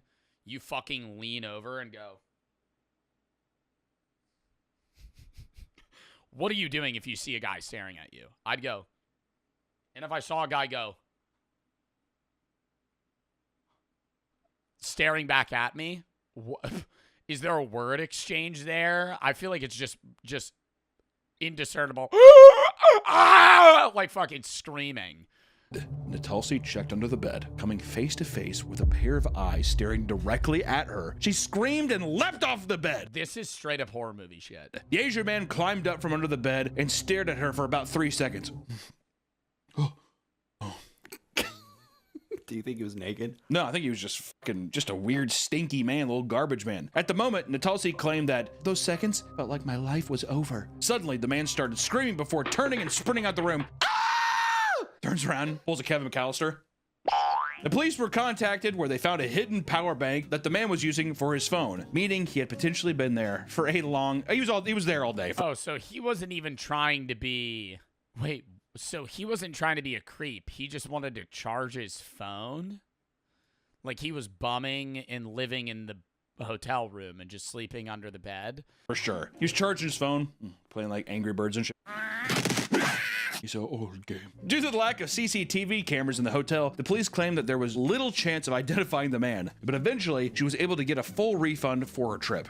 Thank God. I stayed at a APA hotel. Oh yeah, you did, didn't you? I forgot about that. They're nice. Apparently we need to fact check this, but apparently the APA hotel is run by a cult leader. So maybe it was the cult member. Maybe it was a cult member. They're like, go up there and take this battery and let it charge. She'll be up there real soon. Hotel guests have a tendency to do whatever they want in hotel rooms, seeing as they're paying for it. While some will settle for cranking up the AC all night, others treat the place like their own personal trash can. This was the case. I'd be bumping the AC, dude. I go, this ain't on my dime. I say that, yo, literally. Middle of summer. Oh, they got it set at 72? Let's bump it down to 67. Actually, though, let's bump it down to 67. Every time. Crank that shit low. Crank that shit low. And then I'm going to be, you know, turn the TV on. All the lights are coming on. I'm going to make it cozy. For Kelly Tedford, the OnlyFans hotel pisser. In New What? Hampshire, an OnlyFans model named Kelly Tedford was caught destroying a Marriott hotel room with her body. Like peeing all over the floor and the beds and shit and filming it. Waste. She had the plan of filming a video for her OnlyFans, Kinky Kelly, in which she would cover the entire room in her own piss. She proceeded to pee all over the bedding, all over the curtains, even pissed on the AC unit, which it's like that's gonna blow it even more. I mean, how much piss does she have? Like, you ain't got a full black. How many times did she have to, how many cuts did she have to do to pee everywhere? In the air. Which, granted, the room's gonna smell like piss anyway, so she's like, eh, it's. And she even pissed on the hotel Bible. God. For good measure, she even took a on the floor, which she would later hide in the upper tank of the toilet. What? What? She pooped on the floor on OnlyFans and then scooped it and put it in like the fucking like water vat. She's being a little bitch, dude. That's one who just needs to be slapped around. Yeah, she needs to be shown a thing or two.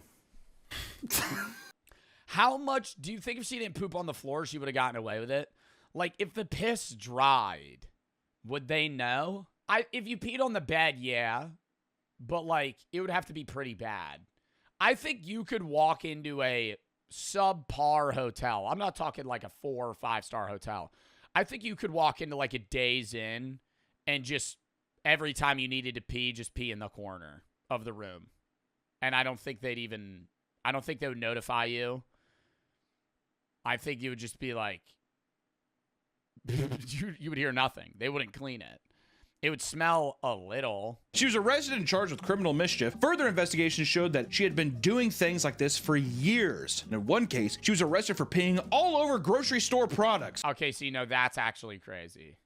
She was peeing on food. A whole new problem with hotel guests emerges when you look at stories revolving around luxurious hotels. Some wealthy guests can be straight up menaces. Some hotel workers have to put up with a very unique type of harassment, like the smear campaign orchestrated by a teenager named Theodore Weintraub. Theodore had been attempting to order a drink at the bar inside of the Mark Hotel, an upscale spot known for its high-profile clientele. He was turned down due to him being 17, attempting to use a fake ID, which caused him to become aggressive. After causing a scene, he was banned from the hotel for disturbing other guests, and he later tried to— Why is there so many pictures of this guy? Like, why do we just have like fucking straight up B-roll images of him? Like, this is just like a stock photo. He just has like aura photos just ready up. And from the hotel for disturbing other guests. Like a Getty image. And he later tried to enter through a dinner reservation with his family, only to be caught and denied entry. He begged them to reconsider, only to flip out since he didn't get his way. And according to the filing, I think at that point, if he wanted to drink that bad, he could have just waited for dinner and then like had his dad order a drink and then just take it. Oh, he started being anti-Semitic and spitting in people's food? Accusing the hotel of being anti-Semitic and spitting in people's food. What does quelled mean? The father eventually quelled his outburst. What is quelled? Put an end to. I mean, dude, if I had a son that was causing a scene like that at a restaurant, I'm kicking him the fuck out. We're leaving. I am a firm... I mean, dude, kid's a teenager now, so it's even different. But, like, if I had a 5-year-old, or, you know, this kid's like 17. So let me do this example first. You ever go to a restaurant and there's like an iPad kid just starts screaming, crying about anything, getting up and leaving? You know, I don't understand. I'm not going to make any judgments of that person, right? But, like, if I'm the parent and my kid is crying in a movie theater, crying at a restaurant, I'm getting the fuck up and I'm walking out, right? I understand there might be like a reason that they're crying, but like that's just like this is ruining everyone's eating experience, especially at a nice restaurant. Like there's been times it's a little different if I'm like at an Applebee's and you know that's kind of the service I'm expecting or the experience I'm expecting is some crying kid and a bunch of other shit and annoying people, food on the floor, whatever it may be. But if I'm at like a nice restaurant where I'm paying hundreds of dollars for food and there's a crying, screaming toddler, kick that kid the fuck out. If I'm I think that should be like a rule at fancy restaurants. I'm actually going to have that take. If I'm at a fancy place or I owned a fancy restaurant where like you're paying an average of over $100 per person, you can't bring kids in. Like, not like, you know, a 10-year-old, but like a kid that's going to like a Ruth Chris. If I'm at a fucking steakhouse, not like Texas Roadhouse, like a family joint, like a fucking 5-star steak restaurant, and there's a toddler screaming, kick him out. Sorry, you gotta leave. I'll comp your bill. You gotta leave. You're ruining the experience. You're on a date.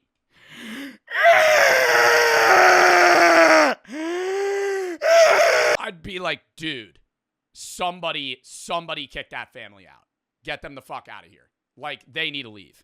And then on top of that, now this kid, 17, making a scene, spitting in people's food. I'm the dad. Oh, that, bro, I'd be like, yo, you're disowned. Yo, you're on your own, buddy. Hey, we're going home tonight. You ain't got a home, pal. Sorry. What are you doing? 17, you're spitting in people's food? I'd be like, bro, no way. Until his father calmed him down. Theodore, stop. Stop it, Theodore. Calm down. We're sorry. He usually gets his alcohol and he's fine. He wasn't spitting? Oh, defendant began the hotel of accusing. Oh, he said the hotel was anti-Semitic and spit in people's food. Oh.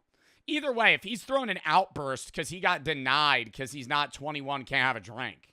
Stop. Stop it. I'd be like, bro, you gotta leave. There was also reports of hotel staff passing by him on the street near the hotel. Theodore became enraged and started screaming at them. This frustrated him so much that 2 years later, he returned to the hotel only to enact his revenge. He hired multiple protesters to stand outside the hotel and smear their reputations with signs reading, "Mark supports Epstein. Mark denies the Holocaust," and "The Mark spreads disease."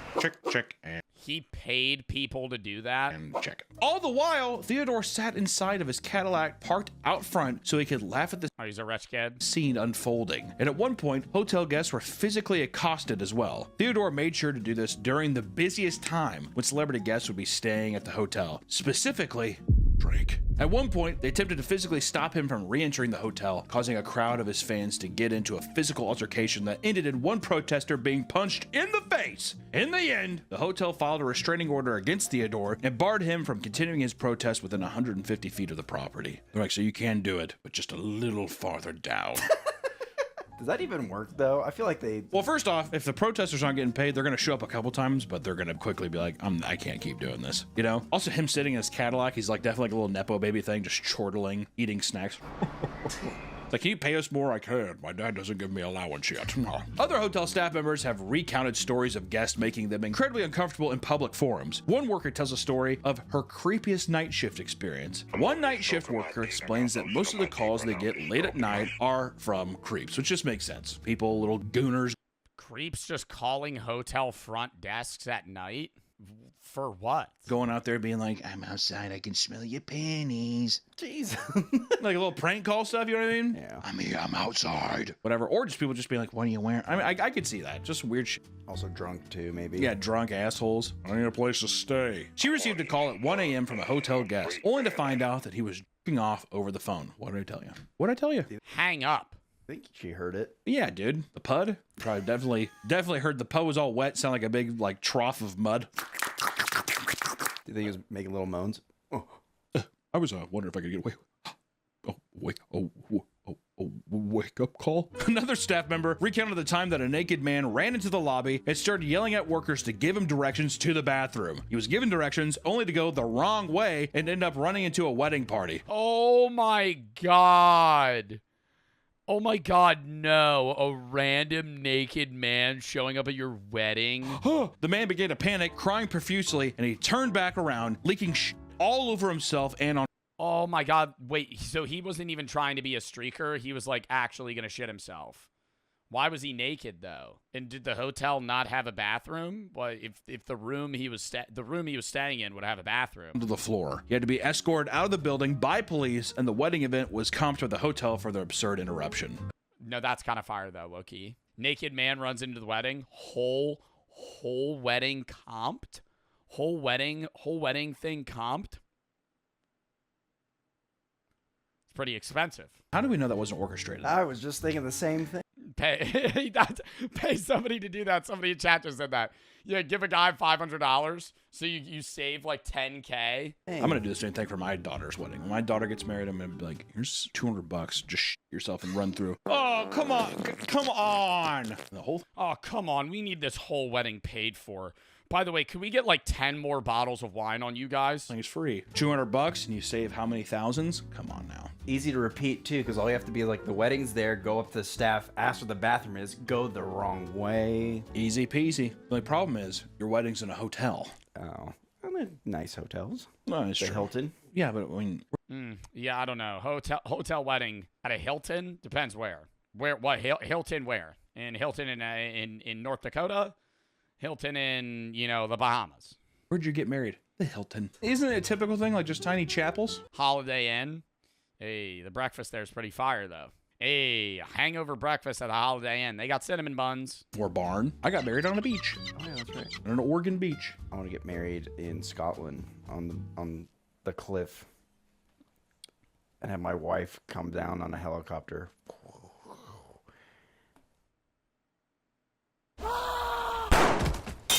Some of the most entitled and chaotic guests at a hotel are easily from wedding parties. One front office manager of a hotel describes the most chaotic night of their entire.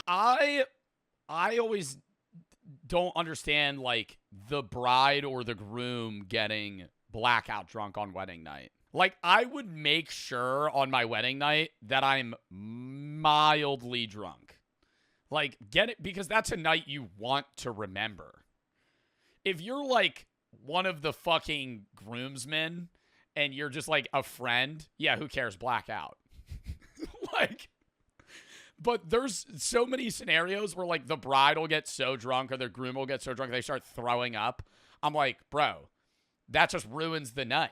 Like now, like I feel like this is a situation where like, yeah, getting drunk's fun on wedding night. Don't get so drunk that it's like it ruins your day. Entire career. 70 rooms were rented by attendees of the wedding, with the bride and bridesmaids infuriating nearby guests during the loud bachelorette party. After receiving 3 noise complaints, they decided to pay a group of kids $20 to run around the hallways in order to distract attention away from them. The next day, the bride and the bridesmaids angrily complained to the front desk worker about the staff telling them to quiet down. They believed that because their event gave them so much business, they deserved special treatment. Later, the worker had to assign guests to very specific rooms, as she was informed that several of the guests had cheated on each other and would have to be far apart.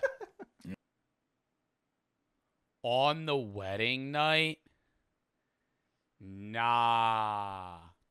Bro, that's a scenario where you like stop being that motherfucker's friend. It's your wedding night and one of your friends cheats on their girlfriend or boyfriend there. Bro. It's a crazy wedding, dude. The Hilton's getting a little wild. I'd be like, you need to leave. The day of the wedding was full of guests screaming at the staff over small inconveniences. In the middle of the chaos, one mother reveals that her child drank too much pool water and ended up throwing up. All right, I'm sorry. I'm imagining these people being very annoying. I don't think this is what the wedding looked like. Like, this is a very, like, these images we're getting are, like, very happy. You know, I think this is like, 1-2 songs playing. Everybody's way too drunk. One mother reveals that her child drank too much pool water and ended up throwing up in the elevator. During the wedding reception, police had to be called due to adults buying drinks for the underage children. One of them gotten so drunk that he took his mother's keys, attempted to drive her car, and crashed in the parking lot. This is one wedding? Everyone was kicked from the venue, and the party resumed all night in the hotel rooms between arguing with staff who were trying to quiet them down. In the morning, the bride storms into the lobby and tells the front office manager that every single person should be refunded fully. The bride was furious over the fact that the cops are called, stating that they should be allowed to have fun and not be treated like a bunch of dogs. Then don't have your fucking wedding at a hotel. Have your wedding at like a destination where you have the specific area just for you, not other random people staying. No refund was issued, and the worker threatened to call the cops once more if things continue to escalate. What I would have done is like at that point, have the wedding at like your parents' house or somebody where like everybody could sleep there. Because I know the common rebuttal is going to be like, oh, they don't have enough money. Okay, then don't have the wedding at the fucking hotel. Have it in your fucking backyard, right? Then you can black out, doesn't matter. Would have been like, I have this hammer, and I'm going to drive it through your fucking skull. You and your trashy-ass family. You know what? Actually, come here. And I would. I'd kill all of them with a hammer. But I'd let the kids get drunk still. We've talked about some wild hotel guests. Don't let that fool you. Hotel staff members can just as easily be the creepiest and most insane people. Look no further than the infamous story of Poop Gelato. Did I grab your attention? Poop Gelato. Steve White and his wife Jessica had been staying in the Coogee Bay Hotel in Sydney, a popular beachfront tourist destination. While grabbing a drink at one... Some dude started mixing poop in the chocolate ice cream. What percentage of poop would need to be in chocolate gelato for you to notice? I would say like 10%. I would say like 5%. I don't think you're noticing. I think if there's if your chocolate gelato is 5% poop, I don't think you know. I think you might be like, tastes a little freezer burnt. Occasion, they were frustrated to find that the music they were playing overpowered the rugby match that they were trying to enjoy. They also complained that the food, the staff, and the price of their gelato, and the other customer. The hotel decided to appease the two of them by sending a large complimentary bowl of gelato to their table. How'd I eat it? Would you like to have some gelato? It's from Italy. Among the various flavors of gelato in the bowl, the bottom seems to be layered with chocolate. Steve took a big bite, only to throw it up and retch over what seemed to be a giant log of shit hidden underneath the gelato. Jessica had already taken a bite as well, becoming violently ill. The hotel tried to offer them $5,000 to look the other way, which was... No! $5,000? I'd be like, nah, I'm suing y'all. $5,000 was denied. Instead, they took a sample of the feces and went to the police, who confirmed that it was indeed human excrement. Investigation into the poop gelato sampled failed to reveal who the culprit was. To save their reputation, the hotel employees signed contracts and forbid them from talking to the media. Jessica's reputation, however, was slowly ruined over the course of a month. According to her, everywhere I go, I'm now known as the one who ate the poo. It happens when I'm shopping, when I'm walking down the street, and when I'm... Yeah, get the fuck out of here. When every time she walks into a local CVS, you're the poop eater. You ate poop. No, that's not happening. Everywhere she goes, people recognize her. I'm on the sideline watching my son at Little Athletics. What are you, fucking Dwayne Johnson? On a Saturday morning. In the end, an undisclosed amount of money was reached in a settlement between the hotel and the... How much do you think they got? Undisclosed. Probably like $100,000. Probably, no, they're not getting millions, bruh. It had to have been like, you think it was at least 6 figures? Yeah, 6 figures. I think a low 6 figure. Under $250,000. You're not getting over $250,000 for eating poop. They offered her 5, she said no. And then they're like, this is hush money. I bet you anything it was like at least $100,000. I think that she could have probably shut that place down. That's gotta be like bioterrorism, right? Some kind of crazy shit like that. And you got violently ill. I mean, like people would lose their jobs or strip. I mean, like I think that... Oh, yeah, no, everybody, dude, I think everybody in that kitchen's probably losing their job. Legitimately, she probably could have shut that place down. I was thinking like $1 million. You think $1 million for some poo? Nah. Not $1 million. Okay, you're getting $1 million if somebody died. You eat some poop, you go into a coma, getting $1 million. You eat some poop, you throw up, get food poisoning, you're getting $100K. If somebody died, you'd get more. Well, the damages too. People call him Poo Lady. Yeah, reputation. I'm just saying. I think someone would buckle under $100K. You want 100,000? Okay, I'm the poo girl. What if I'm allergic? Allergic to poop? I'm the poo woman. I'd be that way. In another disgusting display, we also have the Hilton Toe Sucker, which is my favorite story of this entire video. In Nashville, such a beautiful city for music, right? Once again, at a Hilton downtown hotel, a man named Peter Brennan was asleep before the day of a big work conference. He awoke to a man sucking his toes in the dead of night. Peter immediately in your hotel room, that is fucking mortifying, dude. I feel like I'd be in sleep paralysis. He leaped into the air and started screaming as the man sprinted out the room. This man was David Neal, the manager of the Hilton Hotel.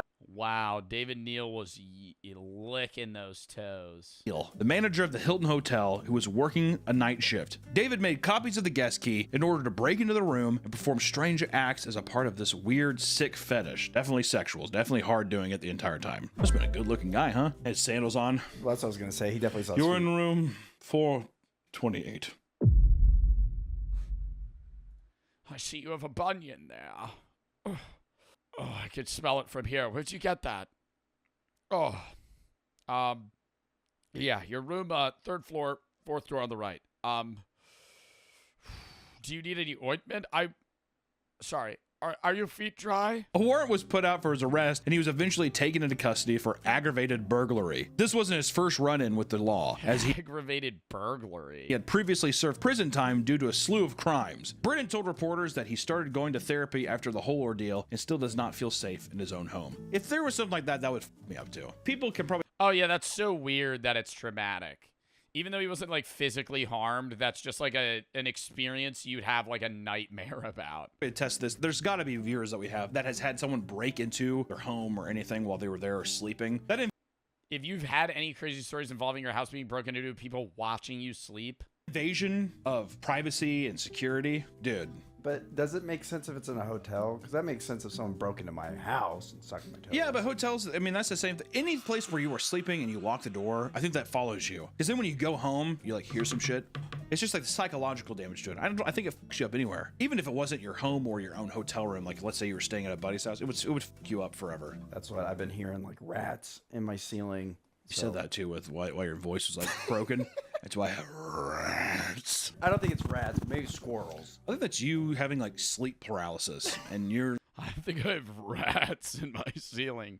But he hears pitter patter at night. Just envisioning things. You also get like 1 hour of sleep a night. I'm starting to hear weird things. Little gnomes running around my attic. Some of the scariest things to come out of the hotel experience is not the creepy people or staff members. It's the things people find in their rooms. It's common for people to find human excrement in their rooms. People, there's poo. Get over it. One hotel Marriott guest came out of the shower and pulled a towel from the rack, only to find that there was a baseball with smearing of poo on it. Others have allegedly found hidden cameras placed inside the hotel room, sometimes pointed directly at their toilet. That's the biggest thing. The amount of like hidden cameras I see in like smoke alarms, people put it in like AC vents, all that kind of shit. Also power outlets, like the screw for your power outlet, that can be a camera. There's apparently a wand you can do to like go around a room. Yeah. There's something people do with tape. I don't know if it's a troll, but they like put tape on windows and they put like a marker. I feel like that shit's a troll. That's how they do the double mirror test to see if it's a see-through. Through it to see if it's like a see-through mirror too. Oh yeah. Well, I thought I've heard that too with like hotel paintings and because they're like, I've heard that can be like a two-way mirror too. With a painting? Yeah, well, like a glass frame painting, and it's like, oh, this is just a picture. I've seen some crazy shit, man. Which makes you think when I see the girl who's like, let me lock the door, and she puts like 70 things up to, I'm like, I don't fucking blame you. Also too, you know, you think I want my tiny dick and like my fat shit splayed out in the dark web to be sold? Not really. You know what I mean? If I'm sitting there beating my little monkey cock and then that's put online, that'd fuck me up. That's true. I guess, you know, some of it's rational. I think it's all rational. If I walked by and I saw somebody doing that, who am I to be like, paranoid much? And then of course that's on the next day. Look at my phone and just sees me like beat my little online. I'm like, how did they get that? One hotel worker had even stumbled across a live baby that had been abandoned in the parent. A live baby in their hotel room? Dude, that would immediately be like, my mind's going, somebody abandoned this here specifically so I would, you know, find this kid because they didn't want to take care of their child. But also, like, are maids not coming in and cleaning the room? Parents' room. I hear that happens all the time. Well, that's the whole thing with dumpster babies, too. Toss them out. Well, I was gonna say, was this a staff member? Did they just leave the baby in? I'm thinking that it was a guest. The thing too is I think people are f***ed up and they'll rationalize it. Well, like, I mean, he was in a comfortable, warm place. Also, yeah, they leave it in a hotel room to be like, well, the staff. I don't understand that though. Why don't you just bring them to like an adoption center, you know, or like a church? Like, if I was going to abandon my kid, I would bring them to, like, a church or, like, an adoption center, you know? Why would you leave them in a hotel room? Well, they'll find it. Yeah. As if that, like, makes it okay. Well, someone's going to stumble on it eventually. We left a bunch of crackers and Pringles on the... I mean, you should be fine. Have you seen the baby boxes? Cities have a thing where it's like a big, like, metal... Really? Safe haven box where you could just leave a child? Fucking box with a little window. You could put a baby in it, and when you close it, you pull, like, a string, and it calls the fire department. What year are you talking about? This is 2025. No. Yeah. No. There is no way there is a metal delivery box for a child to, first off, bake in, and then also that you pull a string that calls the fire department. That seems like something in a Buster Keaton film. It's got AC and a little tablet that the baby, it's like, you put a little screen. How often do you think people are abandoning their kids like that, though? And as you would expect, multiple people have had the experience of stumbling across a dead body. In college, I saw a dead body in a hotel room. Body. It's f***ed up. I thought it was a guy sleeping. It's a homeless guy. Yeah, he told me about that. It's fucking horrible. Wait, what? In college, I saw a dead body. It's f***ed up. I thought it was a guy sleeping. It's a homeless guy. Yeah, he told me about that. It's fucking horrible. Are you scarred? Was it kind of like Stand By Me? No, it wasn't as cool as Stand By Me. It was like really sad. Actually, I guess it's Stand By Me. It was pretty sad in that too. I don't know. You sit there and you're like, oh shit. Well, because you think at first it's just like oh, he saw somebody outside and was like, it's a homeless man, but he was dead. Homeless guy sleeping in this park. And you're like, oh damn. And then you like look at it and he was just dead. So we called the cops. That's my fear. I'm gonna be walking and there's a dead body. That's my fear.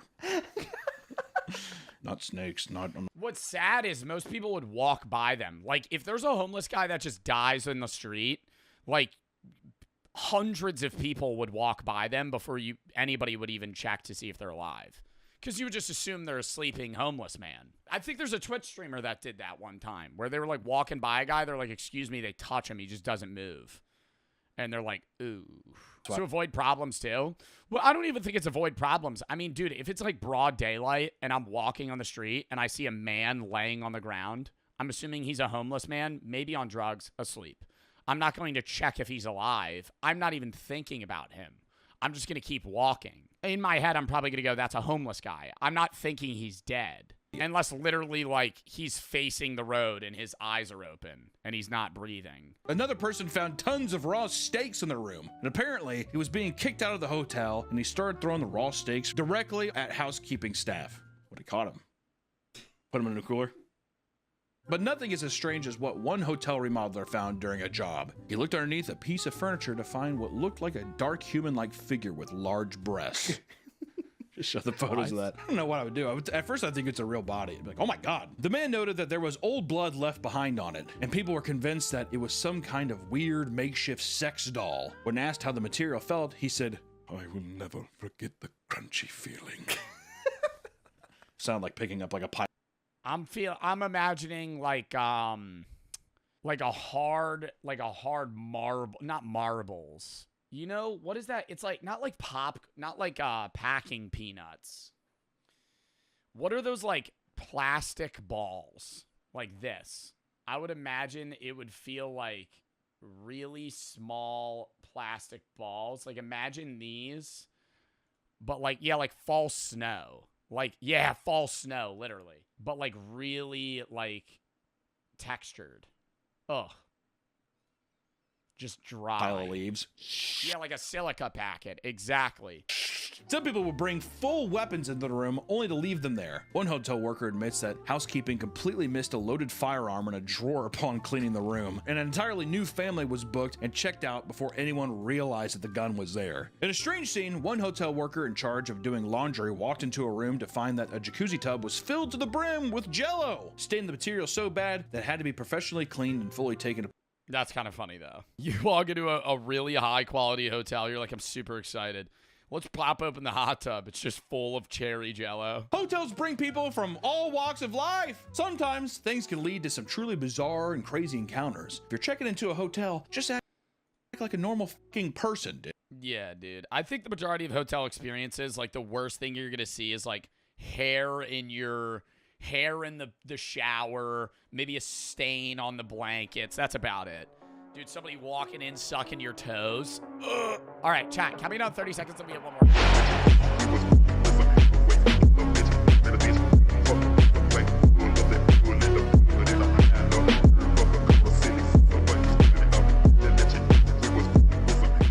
Airports in a nutshell. Airports. If you've been lucky enough to travel internationally or ever been on a plane, you've most likely passed through an airport at least once in your life. And boy, are they an experience. Now, I first need to mention, if you have a flight book super early in the morning, like 4, 5 a.m, everything is glorious. Sure, you have to wake up early and all, but you have that brimming excitement that it's the day of the trip, peacefully driving through. No, waking up early for a flight is only enjoyable if you're going somewhere, not coming back. And then leaving late is also a pain because then you know you have so many things you have to do when you get back.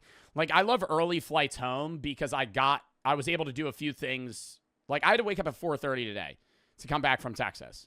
But I was able to get done before I had a stream. Through the night, dark, empty roads. You've reached the airport. It's basically empty. And you're through and waiting for your plane in no time. It's seamless. Mwah! Perfect. But if, like most people, you've booked a flight in the height of the summer months, at the weekend, peak travel time, you may have just signed yourself up to hell on earth. So you've booked your tickets for your big summer getaway. You've done all the prep. You've gone out and bought yet another pair of shorts as part of your holiday clothes shopping, even though you've got 4 perfectly fine pairs at home from Yo, today I got mad at okay, this is a problem. People that take too long to take their overhead baggage out of the overhead baggage area annoy the out of me. Previous years. You've somehow managed to wrangle all your clothes into your suitcase, and you've finally made it to the airport. So when you step through those revolving glass doors, the first thing you have to do is, of course, check in. That dreaded moment when you look across all the airline check-in desks. Most of them are pretty bare, and yours is rammed. Now, if you've already checked in online and you're just travelling with a singular backpack as hand luggage, lucky you smart ass. But if you have a suitcase like the majority of us, get in line, buddy. Snake queues everywhere. I feel like airports have gotten better at it with the self-service kiosks. Now, mostly every airport I go to, there's not that big of a line at check-in. Like, you used to have to, say you had a flight, an international flight, you're supposed to show up way earlier because there's, like, customs, all this other stuff, and you have to, like, be prepared, blah, blah, blah, with your passport, any other shit. But say you had, like, a regular state-to-state flight at 8 in the morning, you were supposed to show up at, like, fucking 5 because you have to be there 3 hours before to fucking stand in line. Now, at most airports, on, like, even a decently packed time, where you're going to stand in line is just security. Especially if you're not TSA pre-check. And I never understand that. TSA pre. Like, I've gotten TSA pre-check one time. I don't even know why I got it. But I never understand how we just trust that some people aren't terrorists. I mentioned these little buggers in the Conventions in a Nutshell video, and quite literally said this: the snake queue. We've all experienced one at some point in our lives. Listen to any airport, it's the classic back and forth queue design. Very space efficient. It's just a part of the experience, stuck behind so many people. Families, elderly people, families of elderly people. But when you do eventually make it to the front of the queue, and you now resemble the pensioners that were in front of you, you hand over your passport, and that moment we all know too well. Where they ask you the very basic question, when you're at security, and you're like, just act normal, just act normal. So what's your name? Because they're looking at your ID. What's your name? And at that moment, it's like you just got hit with a fucking a Men in Black fucking screen wipe. You have no idea.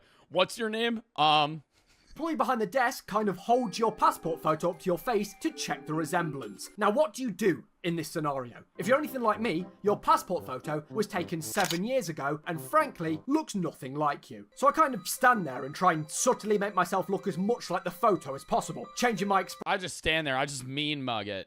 Like, when we had to leave today, they had to take a picture of my face to match to my, like, ID instead of the guy looking at me. And this is how I took my driver's license photo, and this is how I stare for every legal document. Like, motherfuckers that smile in their license photos. I didn't even know that was allowed for a while. I thought you had to mean mug it, because I feel like you should just be stone cold. You should, whenever, if it's like to look like you should just be like literally like a mugshot. Just look. Impression, moving my hair around a little bit, like that would make any difference. Well, once you've passed the resemblance test, that was merely the beginning. Next is the suitcase weighing. So different airlines offer different maximum. Yo, you gotta be the people that let you over the limit by like 2 pounds are fucking goats.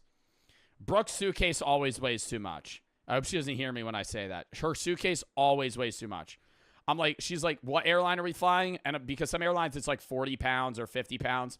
I'll be like, you got to keep it under this. She'll be like, okay. It's always like 53, but they'll let it slide. And I'm like, you're a fucking goat. But then there's that one person that's like, your bag's overweight. Do you want to pay the extra $50 or do you want to take something out? And I'm like, dude. On the conveyor, I feel the hot sweats coming on, like a middle-aged woman going through the menopause. I mean, nobody wants to be that guy whose suitcase is way over the maximum. Yo, I always get scared, though, when there's a drug-sniffing dog, because I'm always like, oh, did I forget to take the weed off of me? Weight, then you're forced to either pay the price of a Boeing 737 to add some extra weight, or humiliate yourself by sitting on the floor and removing items from your case, hoping you've just gone under the max weight. And also, what... I've done that so many times. Is with those signs on the check-in desk that list the items that you can't have in your suitcase. Now, this would be fine, but they always say no firearms or explosives. What is the point of that? Just a list of the most obvious things to not pack in your... Because people are fucking stupid and don't know. Like when we watched the Talk to a podcast and Haley Welch didn't know that she couldn't bring a box cutter on an airplane. When I was in Wyoming, they actually had guns. Or not guns. They actually had signs everywhere that were like, you can't bring guns on airplanes. Like, actually had to explain to Wyoming citizens that it's illegal to bring a gun on an airplane. Put aside, you stand and watch as your suitcase disappears through that little flap into the abyss as you salute it. And you just have to trust them that it gets on the plane. That suitcase could be heading anywhere for all I know. You ever have a fucking airline lose your baggage? I went to Florida one time and that happened. And they were like, yeah, your bag's in like Nebraska. I don't even know where they said it. It was some state that was like in the Midwest. It might have been like Nevada. I was like, how the fuck did my bag get? They put it on the wrong plane. I don't know how, because they have those fucking barcodes that you scan it, and they put it on the wrong plane. And so I just had my own, I had like my base outfit for like a day and a half. And they had to fly it back, and then like the next night they drove it to the place we were staying. Because then if they lose it, they're required to bring it to you. So you finally conquered the check-in desk, the queues, the passport check, the bag weight. You've got your boarding pass. Don't lose it. But trust me, that is nothing. Because next, the most dreaded part, security. Now, despite the name, as I approach, I am feeling anything but secure. You take one step in the room, guards everywhere with... Get your hats and hoodies off. If you got a laptop in your bag, take it out! If you got a hoodie on, take it off! Just 4 a.m. You're like, literally, you're barely awake. They didn't do that in Texas. That's Philly airport. Philly or New York. If I ever fly out of Philly, New York, Newark, anything in the Northeast, if you got a hoodie on, take it off! He just starts screaming like he's a goddamn drill sergeant. Sniffer dogs. And in the... Then the grandma that's hard of hearing makes the fucking blunder to ask this man the same question that he's been repeating loudly. Am I allowed to keep my shoes on? Ma'am, how old are you? 64. Take them off! The guards. And unlike you US viewers, it's not every day us English folk see a, how do you say, firearm. I mean, the only time I see these things is in video games. There's even more snake cues, machines making random noises. Before you even get close to the action, it's already pretty intimidating. And if that's not scary enough, security is far from simple. There are so many steps and rules. So when I finally get called up, the first up... Bro, unlace your shoes while you're in line. Basic common courtesy. If you're some dickhead that's going to start unlacing your shoes when you get to the fucking conveyor belt, you just don't understand pre-planning. obstacle. The trays before the metal detectors. So it's hand luggage in one tray, but electricals have to go separate. Then it's liquids of 100 ml in another place, in a plastic bag. Empty your pockets. You just don't bring liquids, dude. You just you put the laptop somewhere else. Put the bag in with the shoes, the wallet, throw everything in. Line here, chunk of hair here, swab your mouth here. It's all so overwhelming. Then you're rushing because there's 700 people behind you. And I don't even know where I stand on the clothing situation in security anymore. A few years ago, your shoes had to come off. Now they don't, but your belt has to go in. And sometimes your jackets do. Nah, your shoes still gotta go off. Sometimes they don't. And hoodies do, but coats don't. I honestly have no... And I never understand, like even today, we're going through the line, and there's these 4 women that are around my age. And they just get to go through the little beep scanner where it's like you're walking into like a nightclub where it just checks for metal. Oh, but me, I have to go fucking spread your legs. And it goes. And then I go and it fucking highlights the areas that are of my body that they gotta fucking pat me down.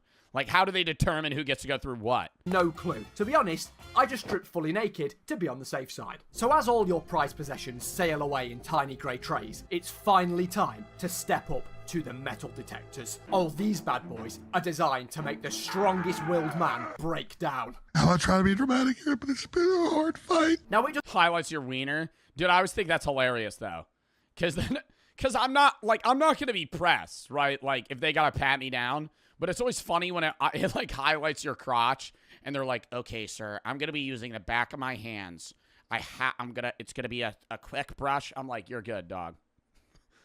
And then I'm looking over to my friend that's standing 30 feet away, just staring at me, have a 45-year-old man just drag the back of his hands against my nutsack. And I'm sitting there just going, piece of metal on me, removed fillings, taken out hip replacements, have 0 drugs on me, not even a packet of polos. When I step through those things, they will always go off. These things aren't metal detectors, they are me detectors. You walk in, make that stupid pose, and then without fail, beep, beep, beep. Everybody looks at you like you're some sort of dangerous criminal. Over to this side, please, sir. Where you then, frankly, get violated. Now, just to get serious for a second, fun fact about me. I actually have an orthopedic heel in my right shoe under my foot because I have a lifelong condition called being a loser. But no, I have sadly been cursed with a condition called scoliosis. So whilst your spine looks like this, mine looks like this. Thankfully, it doesn't impact my life too much, and most people wouldn't even realise I have it by looking at me, but it does mean I pretty much have to constantly wear a little chunk of rubber tucked under my right heel to straighten me out and stop any pain. Well, airport staff seem to love it. Without fail, it is taken off me and put through a special drug detection machine for... Yo, and it's always like the simplest shit. Yo, they'll fucking scan a bag of high-tech technology just 10 seconds. A bag of Lay's chips. Hold up. And it's like, you hear like clicking. Beep, beep, beep, beep, beep. And you're watching the guy just hyper zoom in and out. And he's going with the mouse and he's scrolling in. Can I get a rescan on number 3? Coming right up, boss. He fucking slides it back over. Like I'm Pablo Escobar, smuggling a wad of Colombian snow in my sweat-soaked orthopathetic heel. And even though I know, of course, I have no drugs, I panic and start to look so guilty that I actually start to convince myself that I am smuggling drugs. And let's just be honest for a second here. In a universe... You convince yourself that you just blacked out one day and shoved cocaine in your heel unknowingly. Right before a trip to Punta Cana. First, where I was a drug smuggler, why would I humiliate myself by putting drugs in an orthopedic heel? That's not cool at all. I'd put them somewhere way cooler, like up my bum or something. And you know what I said earlier about putting liquids in a clear bag? Make sure that you have checked everything. Because if you leave anything over 100 ml on its own, or any aerosols, your bag will be separated and swabbed. Then, you really do look guilty. You'll get pulled into a side room and interrogated because you've left half a Capri-Sun. No, they would not. They pull you to the side, they go through your shit, and they ask you questions. I've had that before. Where I have friends and family members that are allergic to shit. They'll just bring their EpiPens with them. They'll pull out the bag. They'll be like, "What is this?" and you have to explain. On its own without a plastic bag. Well, once you've made it through the detectors, dodged an international drug trafficking list, and re-obtained all your possessions, if security is hell, the next area is a heavenly place, duty-free. So simply put, duty-free is just a store area of the airport that sells things with no VAT, so everything is way cheaper. And you'll know when you've made it to duty-free because the air... Yo, you know a crime that everybody commits is going through customs back into the United States where they say, did you purchase anything or bring anything back that's not from this country? Knowing damn well my entire suitcase is full of foreign goods. Everything. Did you bring anything back? What I imagine Jeremy Fragrance's apartment smells like. Oh, people don't know that I'm not wearing underwear. Male models' faces. What? All over the walls, with fragrances you've never even heard of. But who cares, because everything is so cheap. Sunglasses, sun cream, aftershave, neck pillows, M&Ms, weirdly everywhere for some reason. You can buy a 3-litre bottle of Jack Daniels for about £5. Duty-free is truly the alcoholic's paradise. Stock up, buy gifts for friends and family. And then you have every... Oh yeah, that fucking £5 Toblerone bar. English bloke rushing to buy ciggies in bulk to sell to their mates down the pub to make a cheeky profit like they're Alan Sugar, if Alan Sugar promoted lung cancer. So once you make it out of duty free, you are a free man. The rest of the airport is yours to peruse. There's even more shops to explore, but don't be... Yo, you're really hyping this shit up, dude. The shops at airports are fucking terrible. Everything's overpriced. You ever pass like one of those fucking like Beats stores or like a fucking machine that sells Legos? I'm like, these are going to be fucking 30% more than they would be at any other fucking store. Why would I buy it here? If you see somebody shopping at a jewelry store in an airport, they are fucking filthy rich or an idiot. One of the two. Not everywhere in the airport is too. In fact, it's quite the opposite. The obligatory airport Burger King can be double the price, so stay vigilant, travellers. And some of the stores in airports are so weird. I don't know about you guys, but when I pack for a holiday, I already have all my clothes prepared in my suitcase before I come to the airport. I mean, sure, the odd hat or a pair of glasses, but why is there a JD selling a full Nike Tech Fleece tracksuit in the airport? I mean, I know it's England and all, but come on. I'm not just going to whack that baby on whilst I'm walking around the beach in the 30-degree heat in the... Do you buy stuff at airport stores? This is what I do. I get through airport security. I walk to one of the snack shops. I buy 2 Cliff Bars. I used to buy beef jerky. Now I buy chicken jerky in 2 water bottles. I give one to Brooke. Then I go to Dunkin'. I get a coffee and probably some shitty fucking breakfast meal. Then I leave. Just casually buy a Rolex before you fly. So amongst relaxing and doing some shopping, your only next big challenge is your gate number. You'll have to wait ages for it to appear on one of the many various screens. These screens will be your best friend until you board the plane. Now this wait can be pretty boring, so sit around, eat some food, have a drink. Yo, I just sleep on the floor, bitch. I don't care how dirty that shit is either. I got a fucking 8 a.m. flight. I got an hour until I fucking board and I came to the airport mad early because there wasn't a line. Y'all just fucking lay down in the middle of the ground. That you're gonna be on. Funny story about this actually. So when I flew to Amsterdam a few years ago for TwitchCon, I knew it would only be around a 45-minute long flight. So as I sat down near a window and waited for my plane to roll in, I was met with horror as I realised it was one of those dinky propeller planes. I mean, I'm a pretty nervous flyer already, and it doesn't help when you see them pumping up the tiny rubber tyres and using their iPhone flashlights to check the underside of the wing. And the propellers that rattled as they spun. I mean, to be completely honest. Or whenever they tell you, like when I was coming back today, they're like, if you have a seat by a window or by the wing, you have to keep your window open. Is that so, like, if a bolt comes flying off the plane, somebody says something? Why do they make you do that? When they're like, if you're by a wing seat, you have to open your window. To be honest with you, after everything I'd seen, I didn't even think the plane would make it off the runway. Never mind making it to Amsterdam. The flight was, of course, all okay. I mean, I did... Yes, you should say something if you see it. What if I just mean mug it? I just see... A fire doesn't start. But when the plane takes off, I see 10 screws just go loose and fly off the wing of the plane. And I just nonchalantly turn my head back and stare at the back of the seat in front of me.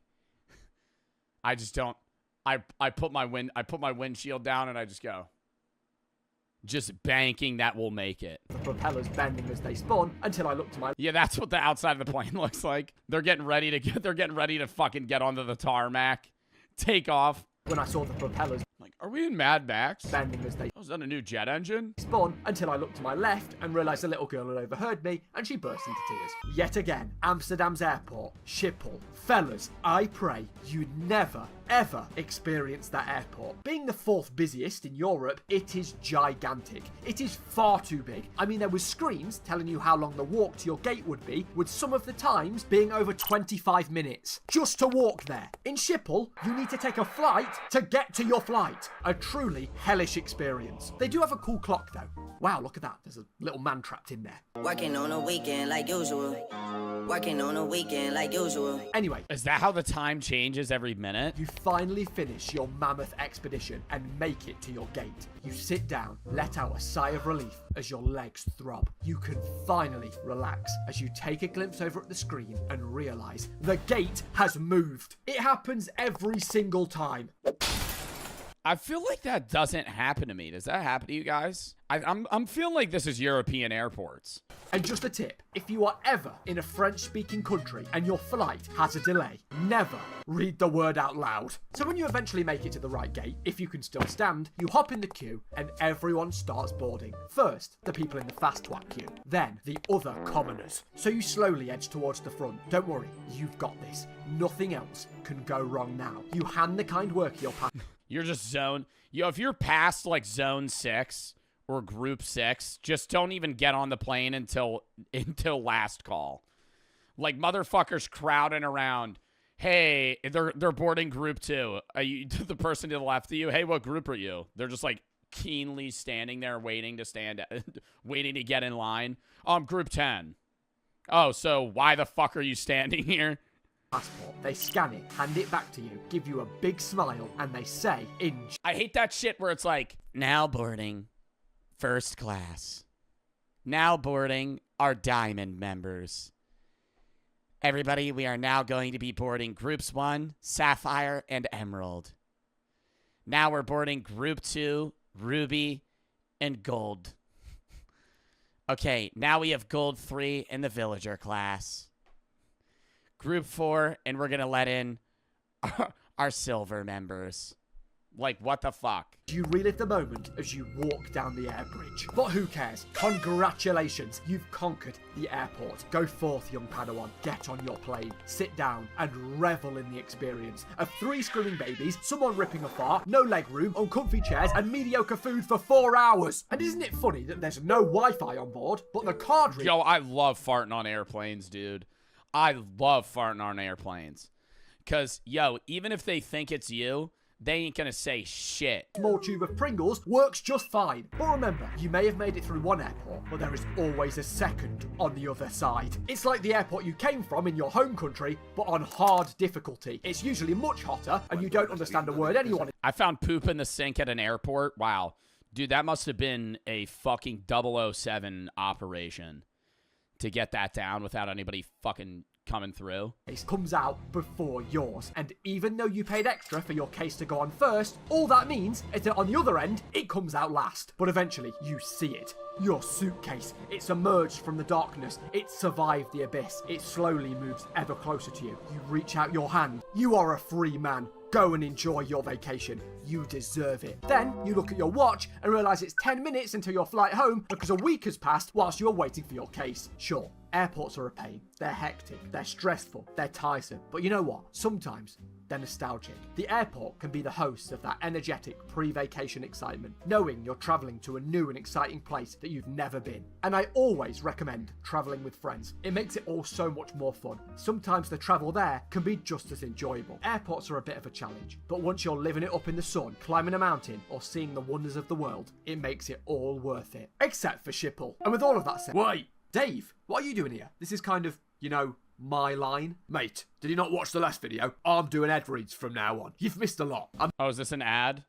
I'm so sorry. I'm skipping this, Giuseppe. I love your videos. I really enjoyed that, even though I just kind of went on an off-topic rant about peeing for 20 minutes.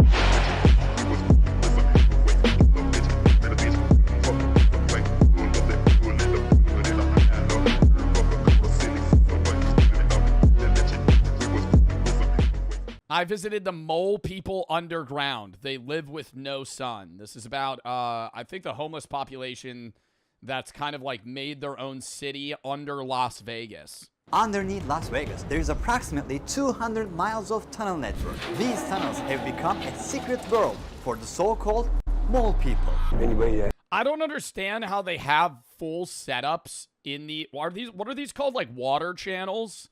I don't understand how they set up furniture and technology and shit down there, because whenever it rains, it floods so bad that some of them die.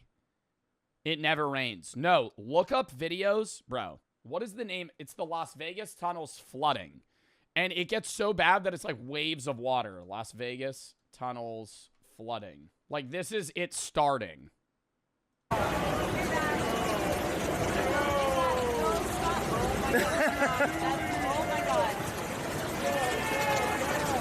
And all of that water is going to go into the ducts. So that's why it's so dangerous for them to live down there, because it wasn't meant for homeless people. It's meant for like water escape travel, because it's such a dry area that when like an inch of rain occurs, it's like a tsunami.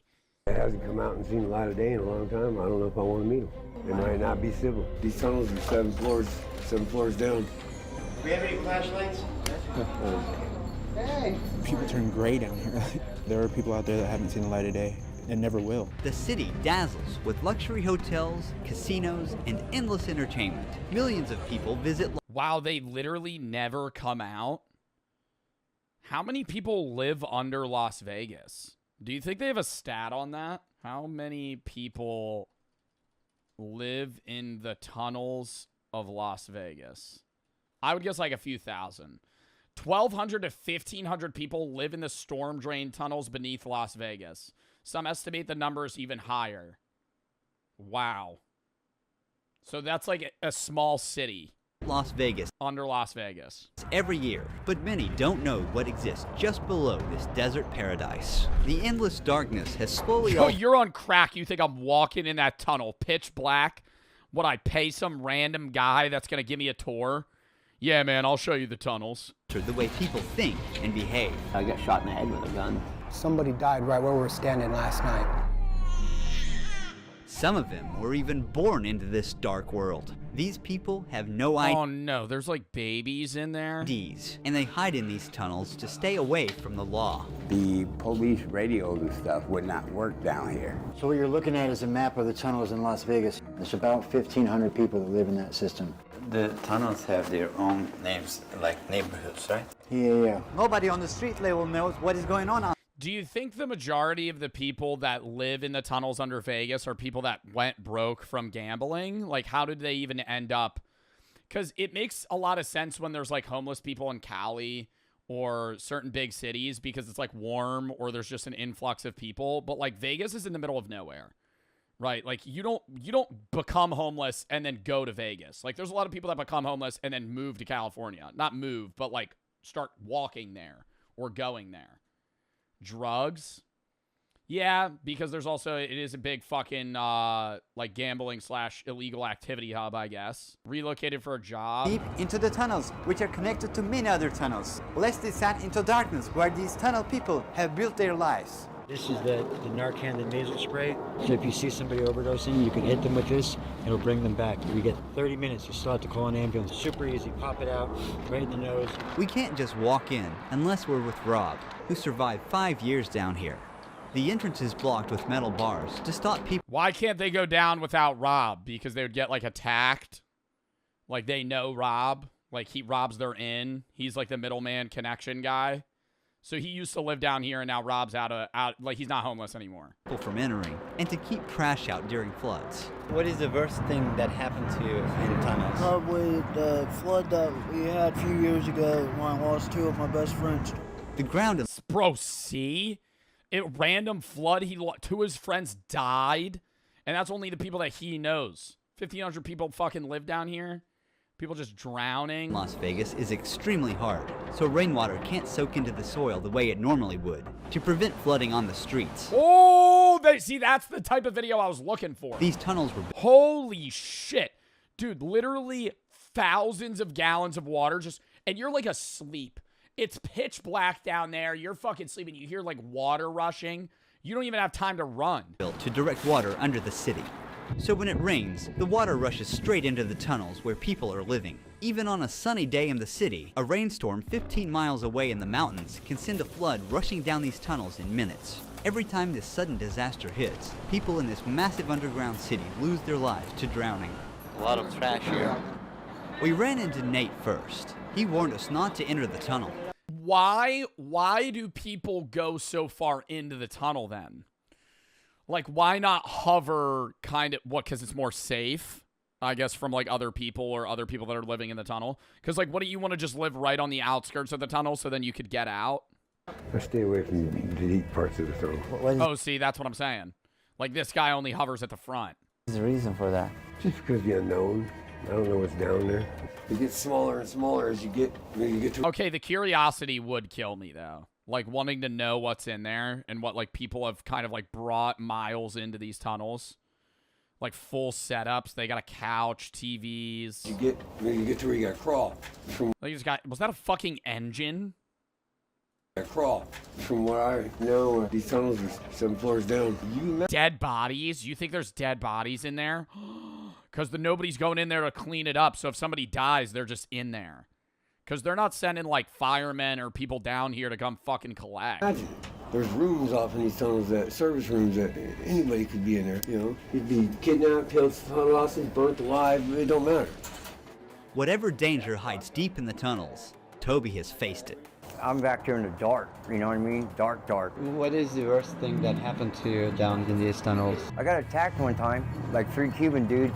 One of the guys came in my spot with the damn machete. He was one of the top dog dudes. But I handled my own, so I had a basket and I took it in there, threw it on its side, stuck poles in it, made one of them little Maltese cocktails. It's the only thing that saved me.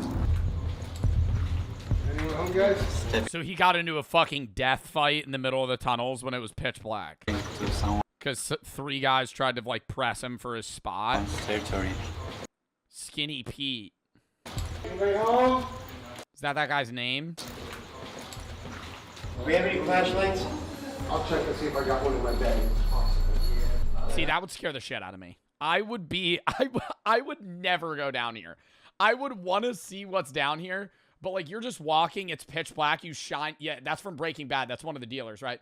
You're fucking walking, it's pitch black, you shine your flashlight, and there's just a person stoically staring off into the distance, just. And they don't even, like, they see your light, they don't even fucking look at you. Oh my god. Do we have any flashlights? That's so scary. The woman, possibly under the influence of the substance, asked for Narcan. If you actually know how to navigate, you can make it all the way underground in the tunnels without ever coming up to the surface. It can be done if you know the tunnel system well enough. That is a fucking PC. How did they get that? And why is it a mile into the fucking tunnel? That is a disassembled PC. I don't even think the CPU's still on it. The GPU's missing. So they're all basically connected. Eventually, they are passageways. For the most part. Of course, the RAM's gone. Yeah, the RAM prices are crazy right now. This labyrinth may not look like a home to you, but stepping into their spots without warning could get us into serious trouble. Some of them are armed, and don't hesitate to use it. You can hear the cars. You can hear it. Oh my god. We're in the middle of the city right now, and they're literally driving over the heads of people that are living underground. In one of the rarest points that we see sunlight. Here it is, the city. A life they're not part of, only able to watch from the underground. It's kind of an illusion that hides Yeah, because you're kind of like stuck in... If you have no money and you're homeless in Vegas, you're not going to, like, leave Vegas, you know? I mean, maybe you get enough money to get, like, a bus ticket to go elsewhere, but it's like Vegas is in the middle of nowhere, near nothing that's, like, usable for homeless people. Obviously, I mean, there is probably aid for homeless people there, but, like, I'm wondering how they get, like, daily food supplies, shelter, like, clothing... Because, like, a lot of Vegas, yeah, they do have shops and stuff, but I feel like it's like a gambling hub. steps later, we saw the famous Caesar's Palace Hotel through the metal grate. Above, Nevada's casinos make over $15 billion a year. Below, people live in death traps of the city. So twice a day, the hotels drop their filtration systems. That's why it hasn't rained in forever, but it's still wet. Wait, what? Is the poop going down there? The smell is very bad. In certain tunnels, water flows in from the city's drainage system, and some people use it to take showers. There are minutes. Was that like a did somebody bring a hot tub down here? What is this? Somebody brought like a bath? Water flows in from the city's drainage system, and some people use it to take showers. There are many tunnels around here.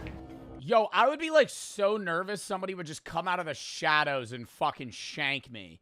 Like he's just, you can't see anything beyond this like graffiti right here. Without our guide, we cannot come here. One wrong turn and you're lost. Someone left a note, rest in peace, and there's a cross here. Apparently, someone has passed on the spot. A lot of bicycles. He might build them and sell them. Oh. Because bikes are like cars out here. It's the only way of transportation. You have to have a bike to go anywhere, otherwise you have to walk all the time. It's a nightmare. Walking inside the tunnels takes a lot of time, I guess. Yes. I lived down here 2.5 years. I never used a flashlight. How did you find your ways under the tunnels without flashlight? Put my hand on the wall. And your memory. Hand on the wall, memory? You don't think your eyes adjust? It's that dark that you can't fucking see anything? You know where everything is in your tunnel. It's your house. It's exactly the same thing out here.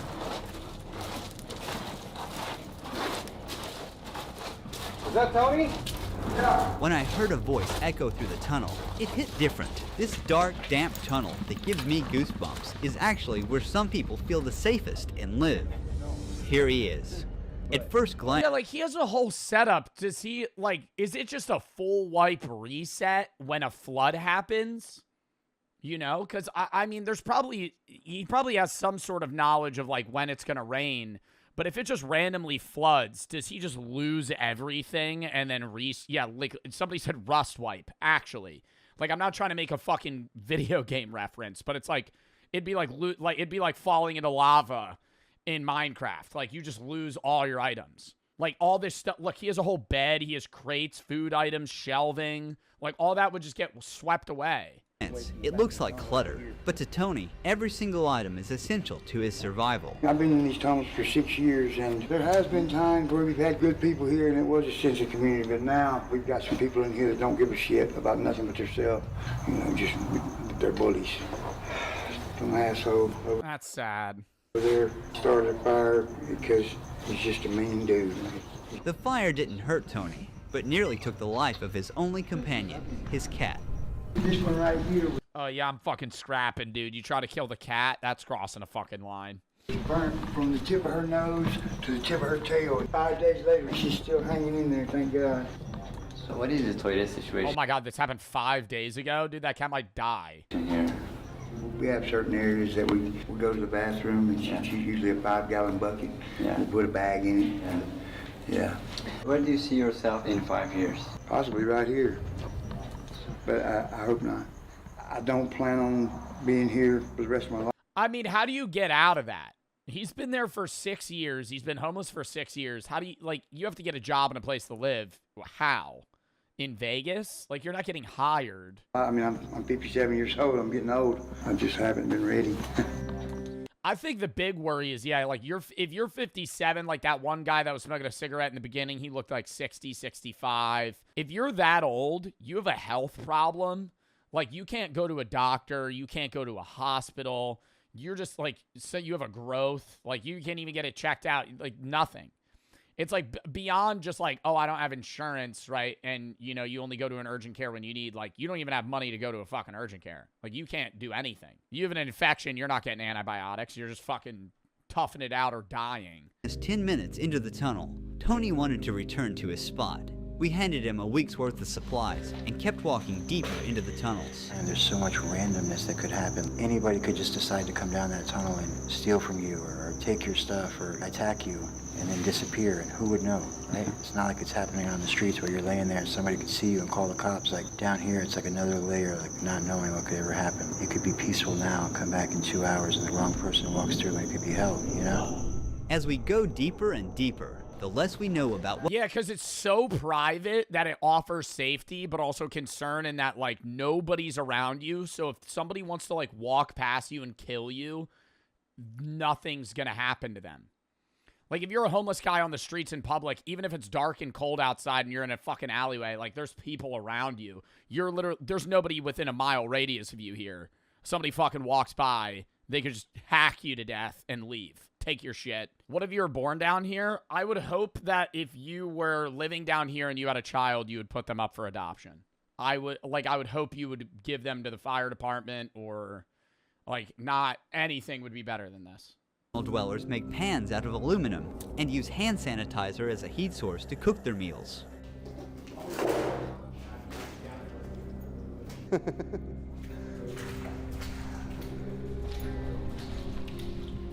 There are a lot of rats there. Yes, there are. A voice echoed ahead, and we followed it. I'm Cuckoo Bananas Crazy, and I came to check on my mother in Vegas and fell for a local. We ended up here. These are my people. How long have you been down here? About 5 years or so. What? So she said she came here to check on her mom and then fell in love with, like, one of the homeless people here? How long do you plan to stay here? At least today. I don't plan much farther than today. That's really dope. We have no long-term plans. What is the worst things about tunnels? Probably the lack of plumbing. And dark is rough sometimes. I can't just sit in the dark. I get a little bit panicky still, like I'm a little kid. Darkness is not just the absence of light. It's like I don't think that's like you're a little kid, bro. I feel like anyone in this tunnel would be terrified. That's not like, oh, I'm just a kid afraid of the dark. No, you're in a fucking tunnel with a bunch of people you don't know, and it's pitch black. Entity that covers you and erases you from the world. Tunnel people they got a truly black cherry. Usually survive through stealing and dumpstering. Some people down here do treasure. Why are we blurring that out? What is that, a joint? Some people down here do treasure hunting, such as collecting cables, coppers. Do you do things like that? I collect what the drunk tourists abandon. Oh, side story. Just remember this. I know a guy, not I have a friend. This is going to be I know a guy that, number one, the copper tubing brought it up. He had to respond to a call. He's a firefighter. He had to respond to a call of a guy that was stealing copper tubing at an abandoned house, and the electricity was still on, and it electrocuted him so fast that his body was still rigid, and it burnt the entire upper half of his body off. And I was like, damn, that's crazy. And he was like, you want to know what else is crazy? He was like, I responded to the Boeing whistleblower that died. The guy that was on the news, and he took his own life, but everybody was like, that was weird. And he was telling me about it, and he had no idea. Who's that? The Boeing whistleblower that was, like, going against, like, the Boeing company, saying that there was, like, factory problems, and they were kind of ignoring it. Shit like that. Like, I mean, that's, like, if you know about the news. If you know what I'm talking about, crazy. I was like, you responded to that? He said, yeah, he didn't even know who it was. He didn't know who it was until after the fact, and he was like, I'm not going to tell anymore. I'm not going to tell anymore. I'm not going to get into the details, but I just thought that was crazy. I was like, I've known you for so long, you didn't bring that up. He was like, well, I don't know. And they pay. I collect what the drunk tourists abandon. They go to Louis Vuitton and they pay $3,000 for a t-shirt, and then they win $100 on a slot machine, and they get so excited that they jump up and down and they leave their $3,000 purchase right there to go cash in their winnings. And they remember that they spent that money, 2 days later, because they've been day drinking in the sun, and they plan to lose $10,000 a day while they're here. What do you think of people losing thousands of dollars to machines? It's the American way. Decadence and excess and debauchery. I don't even think it's the American way. I think it is a flaw in human biology that we are incapable of recognizing. Well, actually, we are capable of recognizing the odds of wins and losses, but you are so much more enthralled by the potential to win millions that you don't care. It's a dopamine rush. That's why they're all flashy and colorful. There's no windows in casinos. They give you free drinks. They're panning into your brain's anatomy, knowing that they're basically crafting the perfect situation for you to be happy and okay with losing tons of money. This is why people come here on vacation.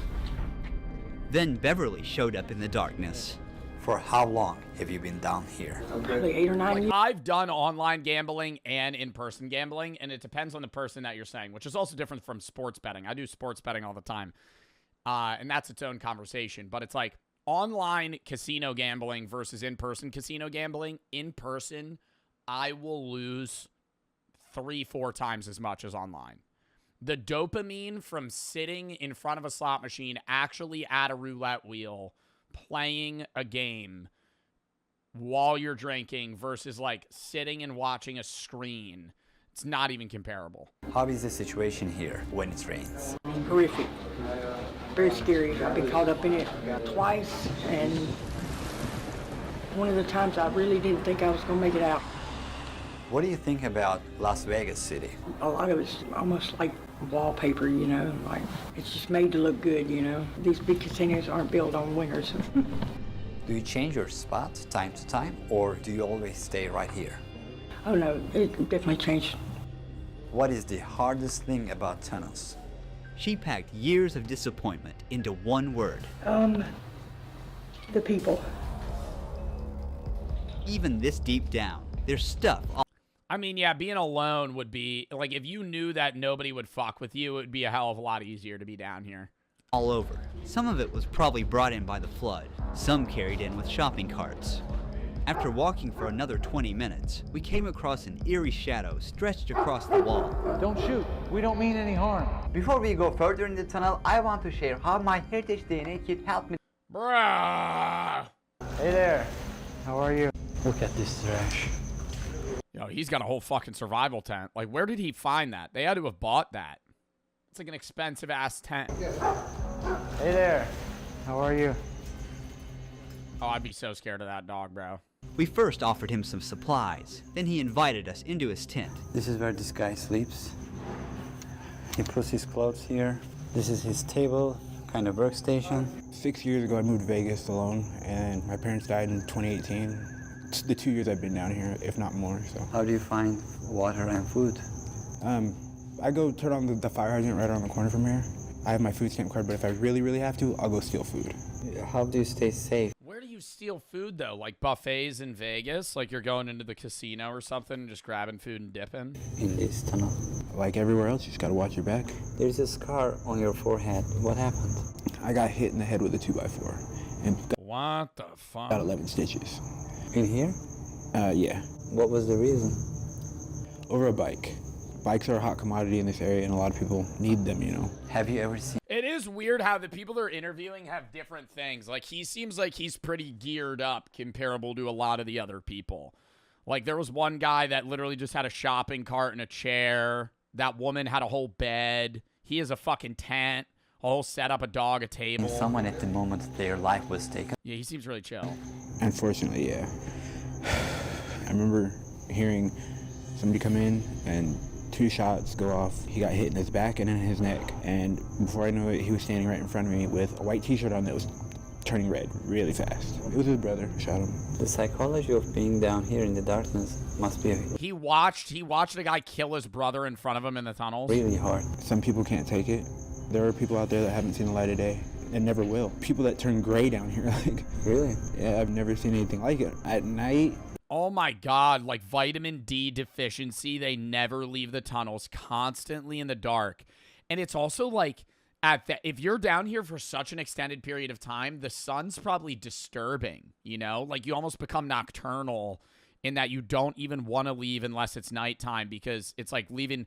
Like imagine, you know, when you go to a movie theater and you're there for 3 hours and you leave and it's so bright and it fucks with your eyes. Like imagine that, but like days. days in the dark, weeks in the dark. It sounds like there's people walking. Like you would walk outside, it'd be actually blinding. Right outside your tent. Like you wouldn't be able to see. And multiple times I've gone out there and there'd be nothing. You never know who you're going to run into down here. That's for sure. Here in the dark, most of them lose their ID cards and never get them back. Without an ID, they can't apply for a job, rent a place, or access social services because they don't officially exist according to the system. It's a roadblock. It's not really true, though. Yes, they need those things, but if I handed out IDs today to every single one of them, they'll Yeah, they still want to go get help. still be here tomorrow. There's a lot of things happening at the same time. Traumas, mental health, all these things we need to address. I was like 2 years, 3 years homeless, walking down the street, and I saw 3 people that I knew having a sword fight in the middle of the night. I heard cling, cling, I saw blood, I looked at it, it was like nothing to me. That's what happens out here. You become traumatized and used to these situations.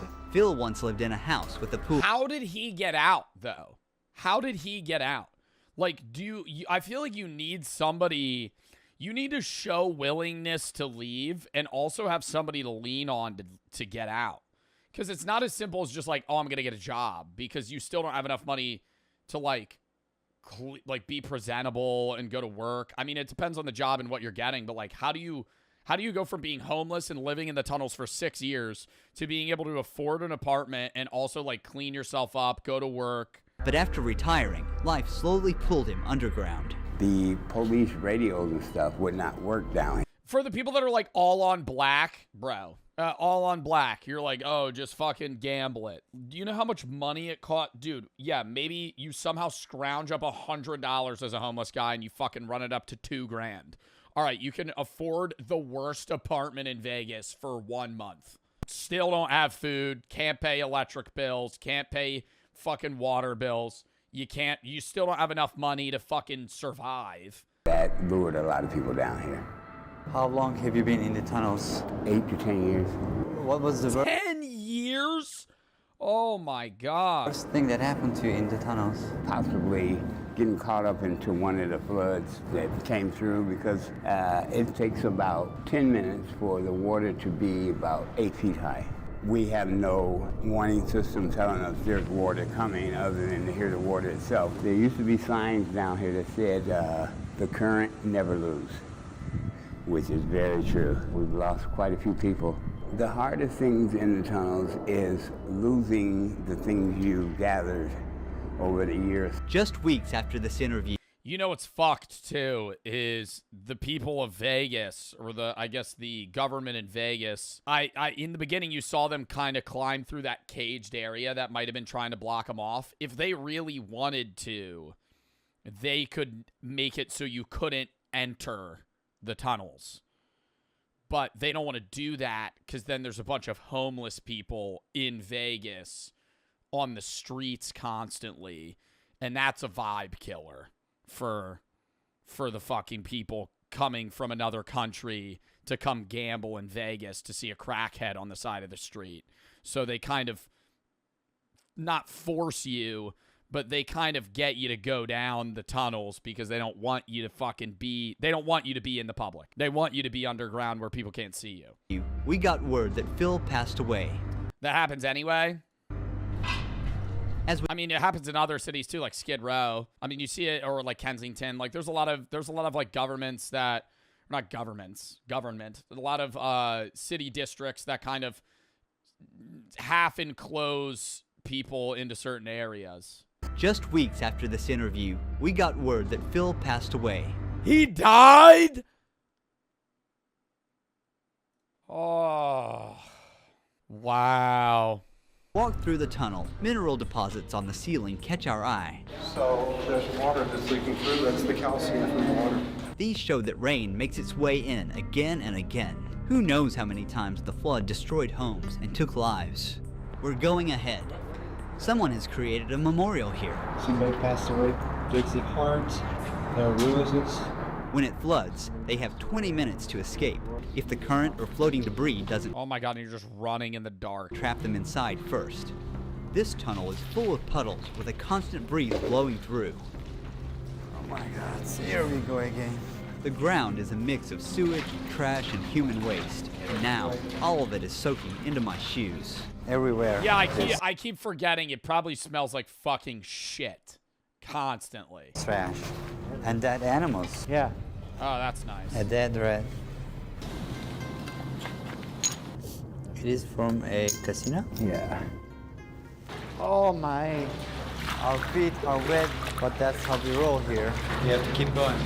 We are walking in this tunnel, going on and on to find Rob's old friend, who's been living down. Yo, they can't even, if they have their, actually, I didn't even fucking think about this. For the people that were, I don't know if they were joking or not, going, hey, they could just go gamble, they can't.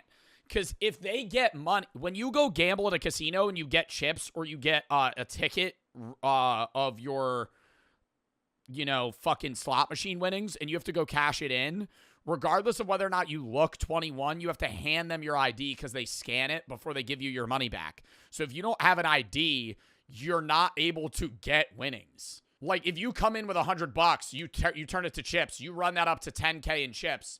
It's only needed if you win above 10K. No, that's when you get a tax form. I'm pretty sure you still need an ID. At least in AC, when I gamble, every time I've ever won money at a casino, I've had to give them my ID when I get money. I don't know. Maybe not for a slot machine. If you're going to like a ticket, like it would be like basically an ATM, but the reverse, where like you put in winnings and then it gives you out. I don't know. Not at a sports book. The moldy gray walls started to fill with color, and then we walked right into what looked like You don't need an ID at a sports book, Zeusy? Like for winnings? Underground art. I feel like you would at least need an ID to place an IRL bet. Online you do. Art studio. Someone built their own gallery down here. Sad thing is that a fucking Rocket League car? Art studio. Someone built their own I think I'm just brain rotted. gallery down here. Sad thing is, one heavy rain could wash it all away. That's actually really good art, too. Jay's tunnel is furnished with salvaged materials. There are all kinds of random stuff. A baby stroller, bags, toys, but everything is surprisingly well organized. Yeah, my name's Jay. I live in the flood tunnels down here for like pretty much ever, like 8 or 9 years. I moved out here, all my luggage is stolen, my ID, everything. Basically welcome to Vegas with $27 in my pocket. There is really no safe anywhere. You'll get robbed by other homeless people, you'll get robbed by the police. This is where each day begins and ends for him. What happens when they come to them? You go to jail. What? Yo, don't you go a little insane too? Where it's like, if you're in the darkest parts of the tunnels where like you can't really see light on one side or the other, and you don't have technology, you wake up and you don't even know what time it is. You have no idea how long you've been asleep. You could have been asleep an hour, 8 hours. You're kind of just gauging it off of how you feel. Go to jail for trespassing. Whose property is this? This is by state property. It's a flood zone. They put you in jail for anything. I went to jail the other night for being on the boulevard. They are the undesirables. The government banned them from everywhere. People often see these individuals as potential criminals, but Jay is tired of this. I hate being hated by most everybody for what other people do. Not all homeless people are bad. Every day at war with myself, it's just not worth it. Stigma. With time, he developed survival tactics. There's really no food or water here. There's water in the back. If you're homeless, just steal and go to jail. You get food and bad thoughts. People do that. In a lot of colder regions, people do that, where they'll purposefully do petty theft or crime so they don't go to prison. They just repeatedly go to jail. But I mean, that's also not helping you, long term. Then it's like yes, you have you get like air conditioning or whatever, but like now you're in jail, You have even less freedom. Yes, but it's all like wastewater. I usually eat what people throw out. Everything you see here, I found in the trash. How do you get shower here? Basically with a 5-gallon bucket of water. What exactly happened to your eye, if you don't mind? Shot in the head with a .45. I don't remember none of that. How did he fucking live? He got shot in the head? What is the worst thing that happened to you here? Probably the whole haunting situation, like shit following me.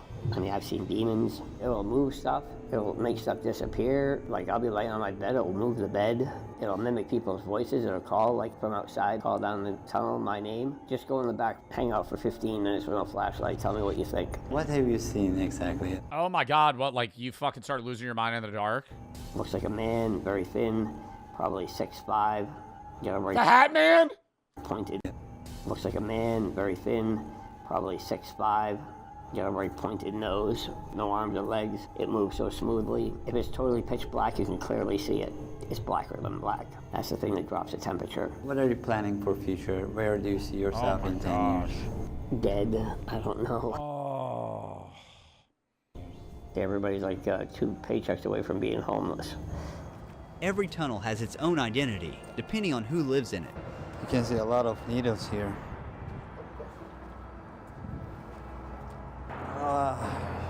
Disgusting.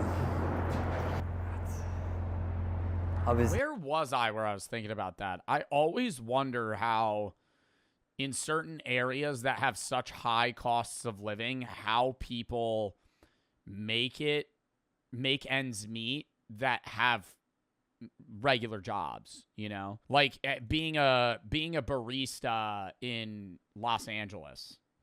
Like, do you live outside of LA and then you like commute in? Like, how do you make enough money even with roommates?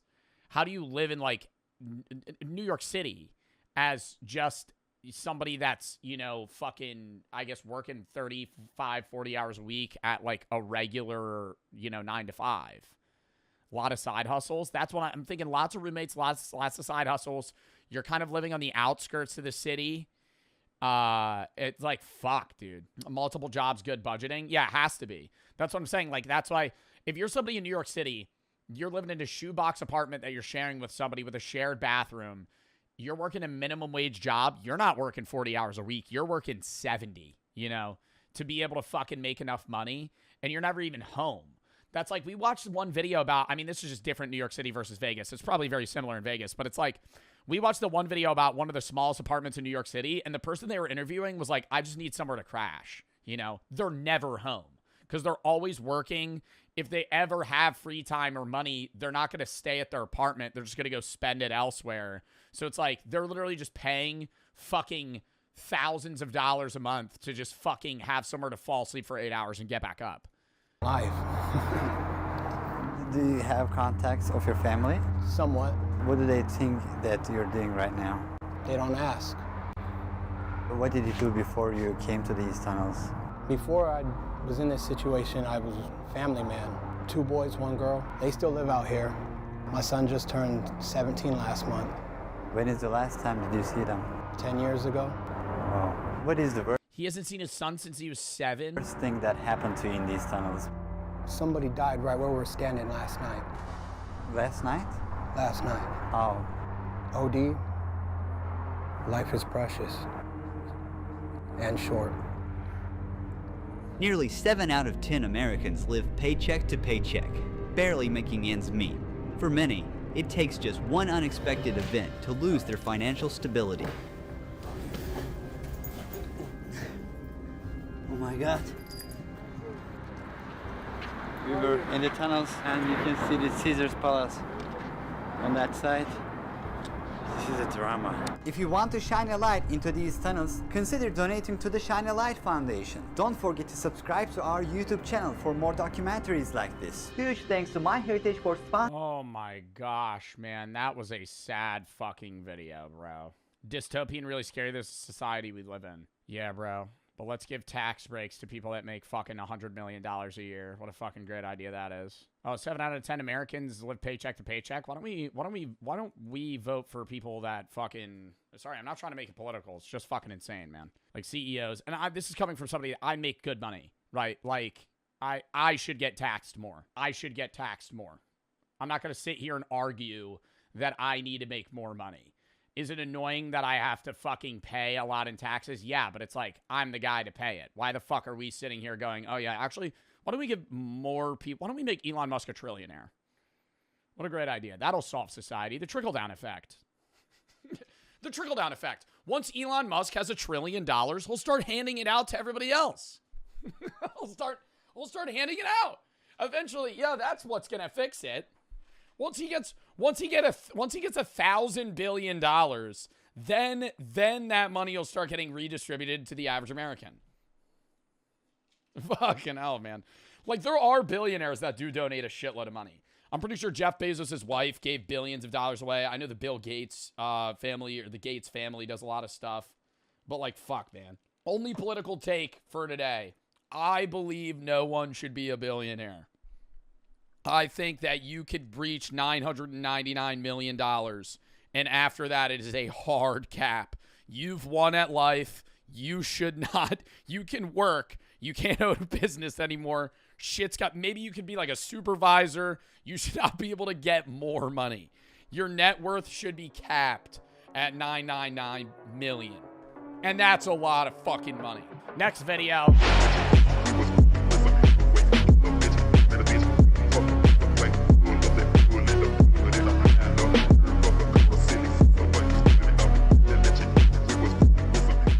Next, is our world broken? This might be a little bit philosophical. I don't know for sure. It's a Kurzgesagt video. Being a human in the 21st century often feels frustrating. We're clearly at the high point of our species. Never have so many of us lived so well, been so healthy and well off. At the same time, life is incredibly hard. More than 15,000 children died yesterday.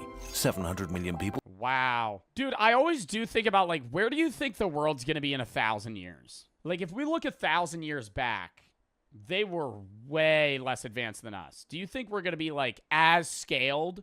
Like, do you think when we're all dead and it's the year 3024, do you think they're going to look back and look at us the way we look at people, like, during the medieval ages? Or before then? Like, the year 1000? What empire was the year 1000?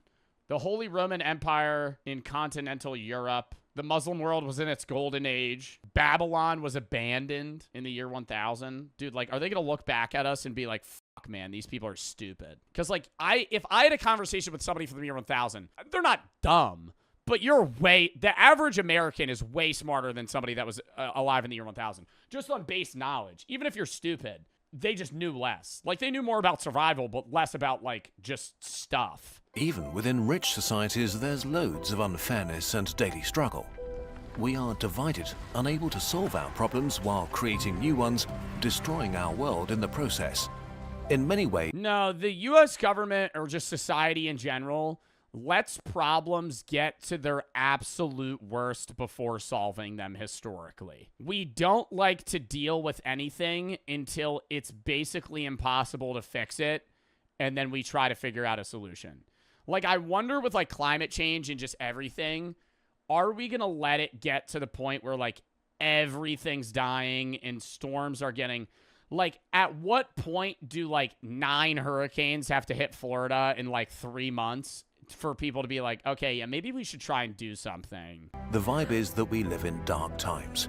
It's so easy to feel disconnected and powerless in the face of problems too big to solve. We ain't making another 1,000 years. I mean, even with... humans are... I don't think all of society might make it in 1,000 years. I think a lot of people, realistically, even if the nukes drop, there would be a very small-knit group of people that would live. Say the whole world gets fucking bombed. There would be 100 people in a fucking shelter that would survive. And yeah, they'd make a lot of incest babies, but they would reformat everything. I don't know. Unless, like, a meteor literally kills every single person on Earth, I think it would be like Fallout. Yeah. And so the state of the world fills many of us with doom, hopelessness, and sadness. We feel it too. It's one of the most pervasive stories of our time, and there's a lot of truth to it. But, as Terry Pratchett said, we are the storytelling ape. We think in narratives and live in a network of stories that make up our world. So without minimizing the darkness, we want to add a story that we find helpful for dealing with the world. This is subjective and not a science video, so you don't need to buy into it. Our story begins with the first moment that ever was. 14 billion years ago, time and space began from some kind of state of pure energy. From this very first moment, the universe grew and evolved. Things that were one became many. Energy turned into forces and particles. Out of chaos emerged the laws of nature. From these ingredients, stars arose, gigantic engines turning simple stuff into complex stuff, only to die violently and spread the new complexity around.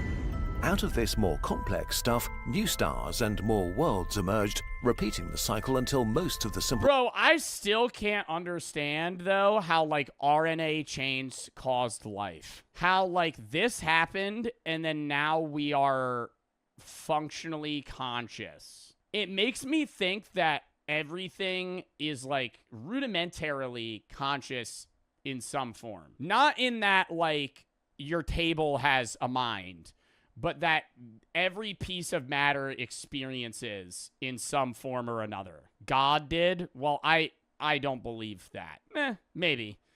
Do I think that there is a God that sparked life in some way? Yes. But do I think that God just put humans on Earth? No. I don't think that if a God exists, they knew or had the thought process that we would come out of it. We are a byproduct of evolution.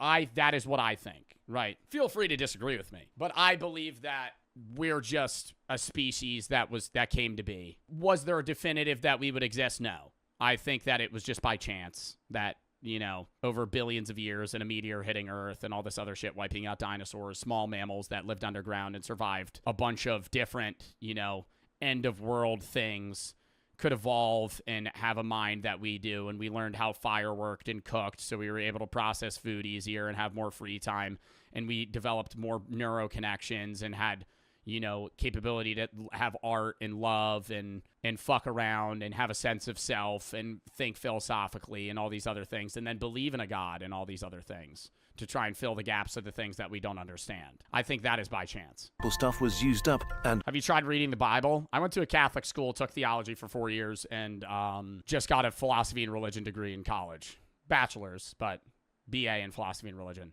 I haven't read the full Bible start to finish, but I've read a lot of excerpts of the Bible. And most stars that will ever be born had been born.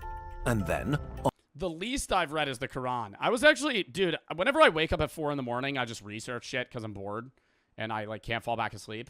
I was looking into a lot about Islam and like the types of beliefs and the people that believed the person after. The majority of Muslims or people that follow the Islamic religion believe that Abu Bakr was the rightful heir or the person to take the religion where it needed to go after Muhammad's death.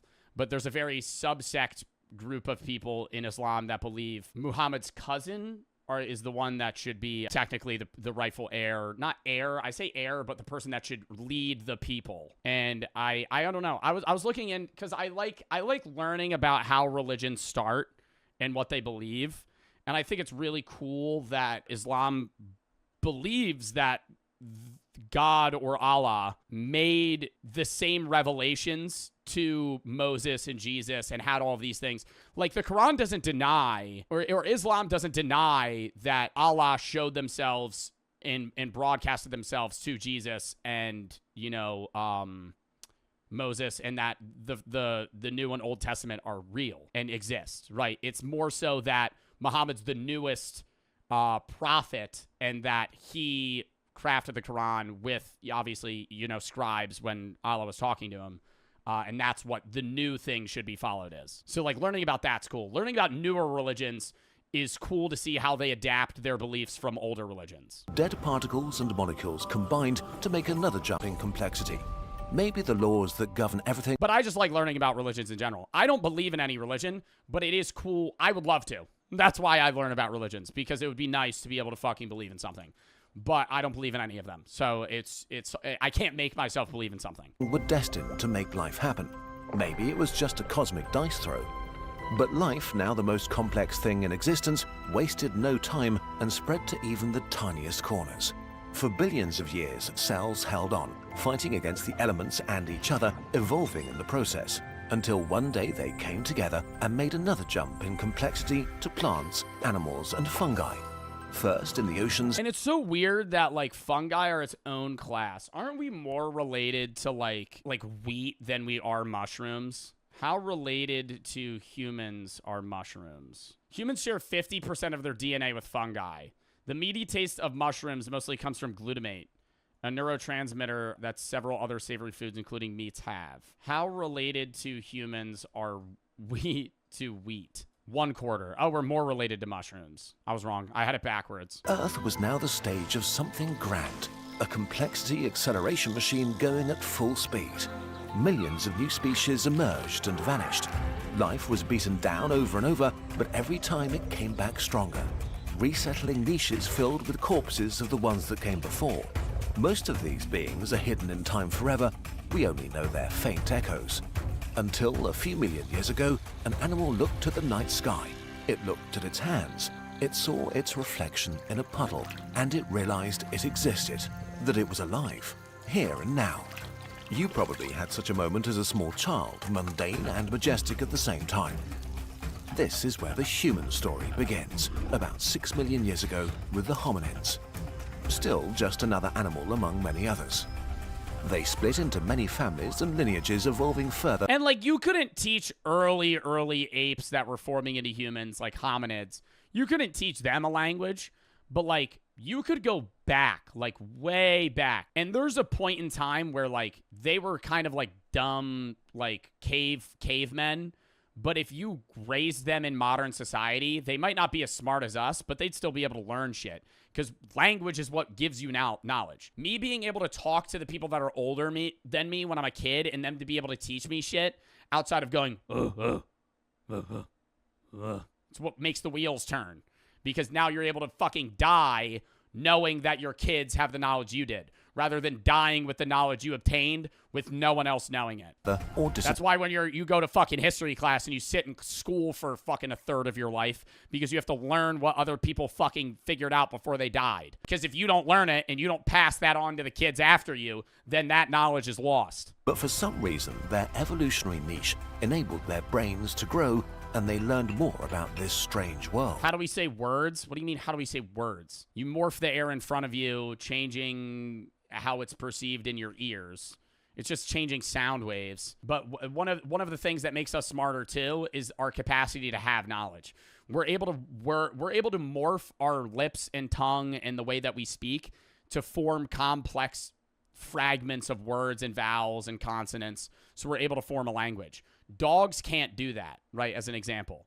Like, even if a dog had the brain that we do, they wouldn't be able to speak because they don't have the same mouth genetics or biology that we do. Apes can do sign language, yeah, but they can't ask questions. That's the other thing that really separates us, is that there are apes that, like the gorilla that died that knew like 2,000 words in sign language, or like bonobos. Like, they can know sign language and communicate and answer questions, but they can't ask them, right? Humans are also like innately curious creatures. Some people aren't, and they're NPCs, but the human species, Homo sapiens, are naturally questioning creatures, right? That's one of the reasons why I have the question mark tattoo, is because you are born and want to know why things happen and where they happen and how they happen. Some of those people's mindsets are dulled as they grow up and they just stop giving a fuck.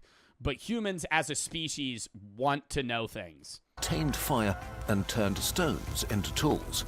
They celebrated and cried together. Life was hard and brutally short, but together they endured, probably by telling themselves stories about the world. For almost 250,000 generations, they built a biological foundation.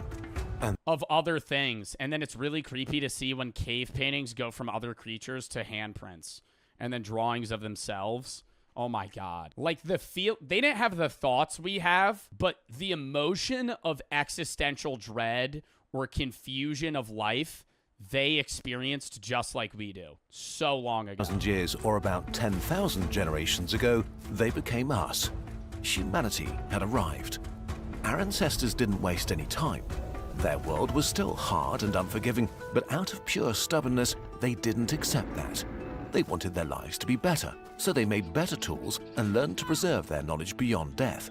Progress started slow, and then suddenly they, or better, we, made the planet our own. Agriculture and the first villages and temples snowballed into civilization. Kingdoms and empires, technology, writing, astronomy, medicine, philosophy. A hot second later, science, industrialization, the modern world, the information age where we are today. Earth is truly ours now. We changed it in ways unfathomable a few short generations ago. We turned the land into fields worked by millions of machines, built thousands of gigantic jungles made of sand and metal. We split the atom and traveled to other worlds. Everything is different today. Except us, of course. We humans have not changed. We were molded by a cold and unforgiving world. That's why I love the movie Oppenheimer too, is because that's like what the biggest accomplishment by humans scientifically. Not going to the moon, like the capacity to split an atom is fucking insane. For humans to figure out like microscopic, not even, you can't even view it in a microscope, fucking something so small, we're just gonna fucking jam it with like, what is it called? Not neurons. Is it neurons? I don't know what they jam it with. I don't know how splitting an atom works. And I watched the fucking movie. And I've taken a bunch of science classes. Anyways, when they split the atom, figure that the fuck out. Neutrinos. Where we needed to be hard and brutal to survive. We are still bound to our nature so I was right. that made us so successful. We still tell stories, are hungry for food. Oppenheimer's a real story. I'm timing you out. Greedy for resources, desperate to be accepted by our peers. We're scared by the dangers that lurk in the dark, imagined and real ones. Yes, We're dumbass. still brutal to each other and the animals we hold power over. We're still territorial and possessive. We fear losing what we have, and we fear change. We downplay the damage we cause and ignore the people in need outside our tribes. Humans are not nice, and if we look at our history, how could we expect ourselves to be? In nature we see great beauty, but also endless violence and struggle, devoid of morals or kindness. We are an instinct-driven apex predator that survived in an uncaring world, only now we have coal plants, nuclear weapons, and social media. This would be hard to handle for... But, like, we weren't apex predators. Like, we used to be middle of the food chain. We would get eaten. Humans used to get eaten a lot. Before we had the capacity to build weapons, like, if you just threw us in the woods just to survive off of our own bodies, we would all die by some form or another. You might be able to build or find shelter, but without, like, fire or tools, we are fucking weak, right? Comparatively to, like, tigers and gorillas and elephants and fucking other animals that are so high in survivability. Fuck. Any animal, so I can't speak. Makes sense that we continue to follow the impulses so deeply ingrained in us. But this is only because we've not yet caught up with the mind-numbing gift we've been handed. The real tragedy of humanity today is that we are these amazingly powerful beings that have not awoken to their potential. We're trapped in the present and the mindset of a scarce world. But aside from the physical limits of the universe, there's nothing stopping us from creating a literal paradise for ourselves. This seems so daft, but it's true. If we dare to tell ourselves a different story about who we are and who we could be. Humans throughout history felt like they would witness the apocalypse, and this feels especially true today, but you're probably not living in the end times. There's a solid chance that humanity will persist for thousands, maybe millions of years. If this might be the very start of our history, what can we dream of achieving? Just like our very first ancestors 6 million years ago, we may be the ancestors of another 250,000 generations of people. But while the hominins found themselves powerless in a world they had to adapt to, our starting conditions could not be more different. It's like we got handed a save file of a game where others put in millions of hours of work and where we can decide what game we want to play in the future. The world is still horrible, and it'll be cool for people 1,000 years from now to look back. Like, I can't know. The best you could know today for most people is the name of somebody that existed 1,000 years before you that was your great something grandfather. But, like, say I have kids, and those kids have kids, and those kids have kids, 1,000 years down the line, right? However many generations. They could, with technology, look back and watch this stream 1,000 years from now. Right? Doubtfully, they will. It's unlikely. But you're able, with technological advancements today, your descendants could see you 1,000 years from now. And it's also the best world that's ever existed. And we can make it so much better. An optimistic person living in the year 1924 would not believe the progress we've made in just a century. How much we reduced poverty, how many diseases we cured, how much free time we have, what kind of luxuries are ordinary to us, what technological wonders we take for granted, how few of us die in war, how many live in a democracy. And today, we might very well be gearing up for a jump like our ancestors 10,000 years ago, when agriculture changed everything for everybody. From AI possibly transforming the information age, to biotechnology enabling us to manipulate the language of life itself, to new sustainable ways of harvesting the energy we crave.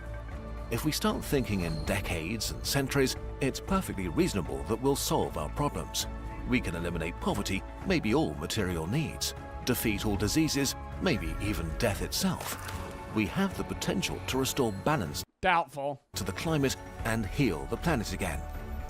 Telomeres shortened. Don't really think we're going to be able to do We that. may be able to adapt to the You physically can't live past a certain time unless they're able to change our literal human genetics to where you're able to like revert to an earlier life cycle in a cell.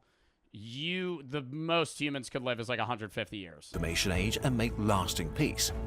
None of this is Maybe a little bit longer. guaranteed, and it will be hard and full of failure and setbacks. Some things will get worse Yeah, or save the brain. That is true. Move the brain elsewhere. before they get better.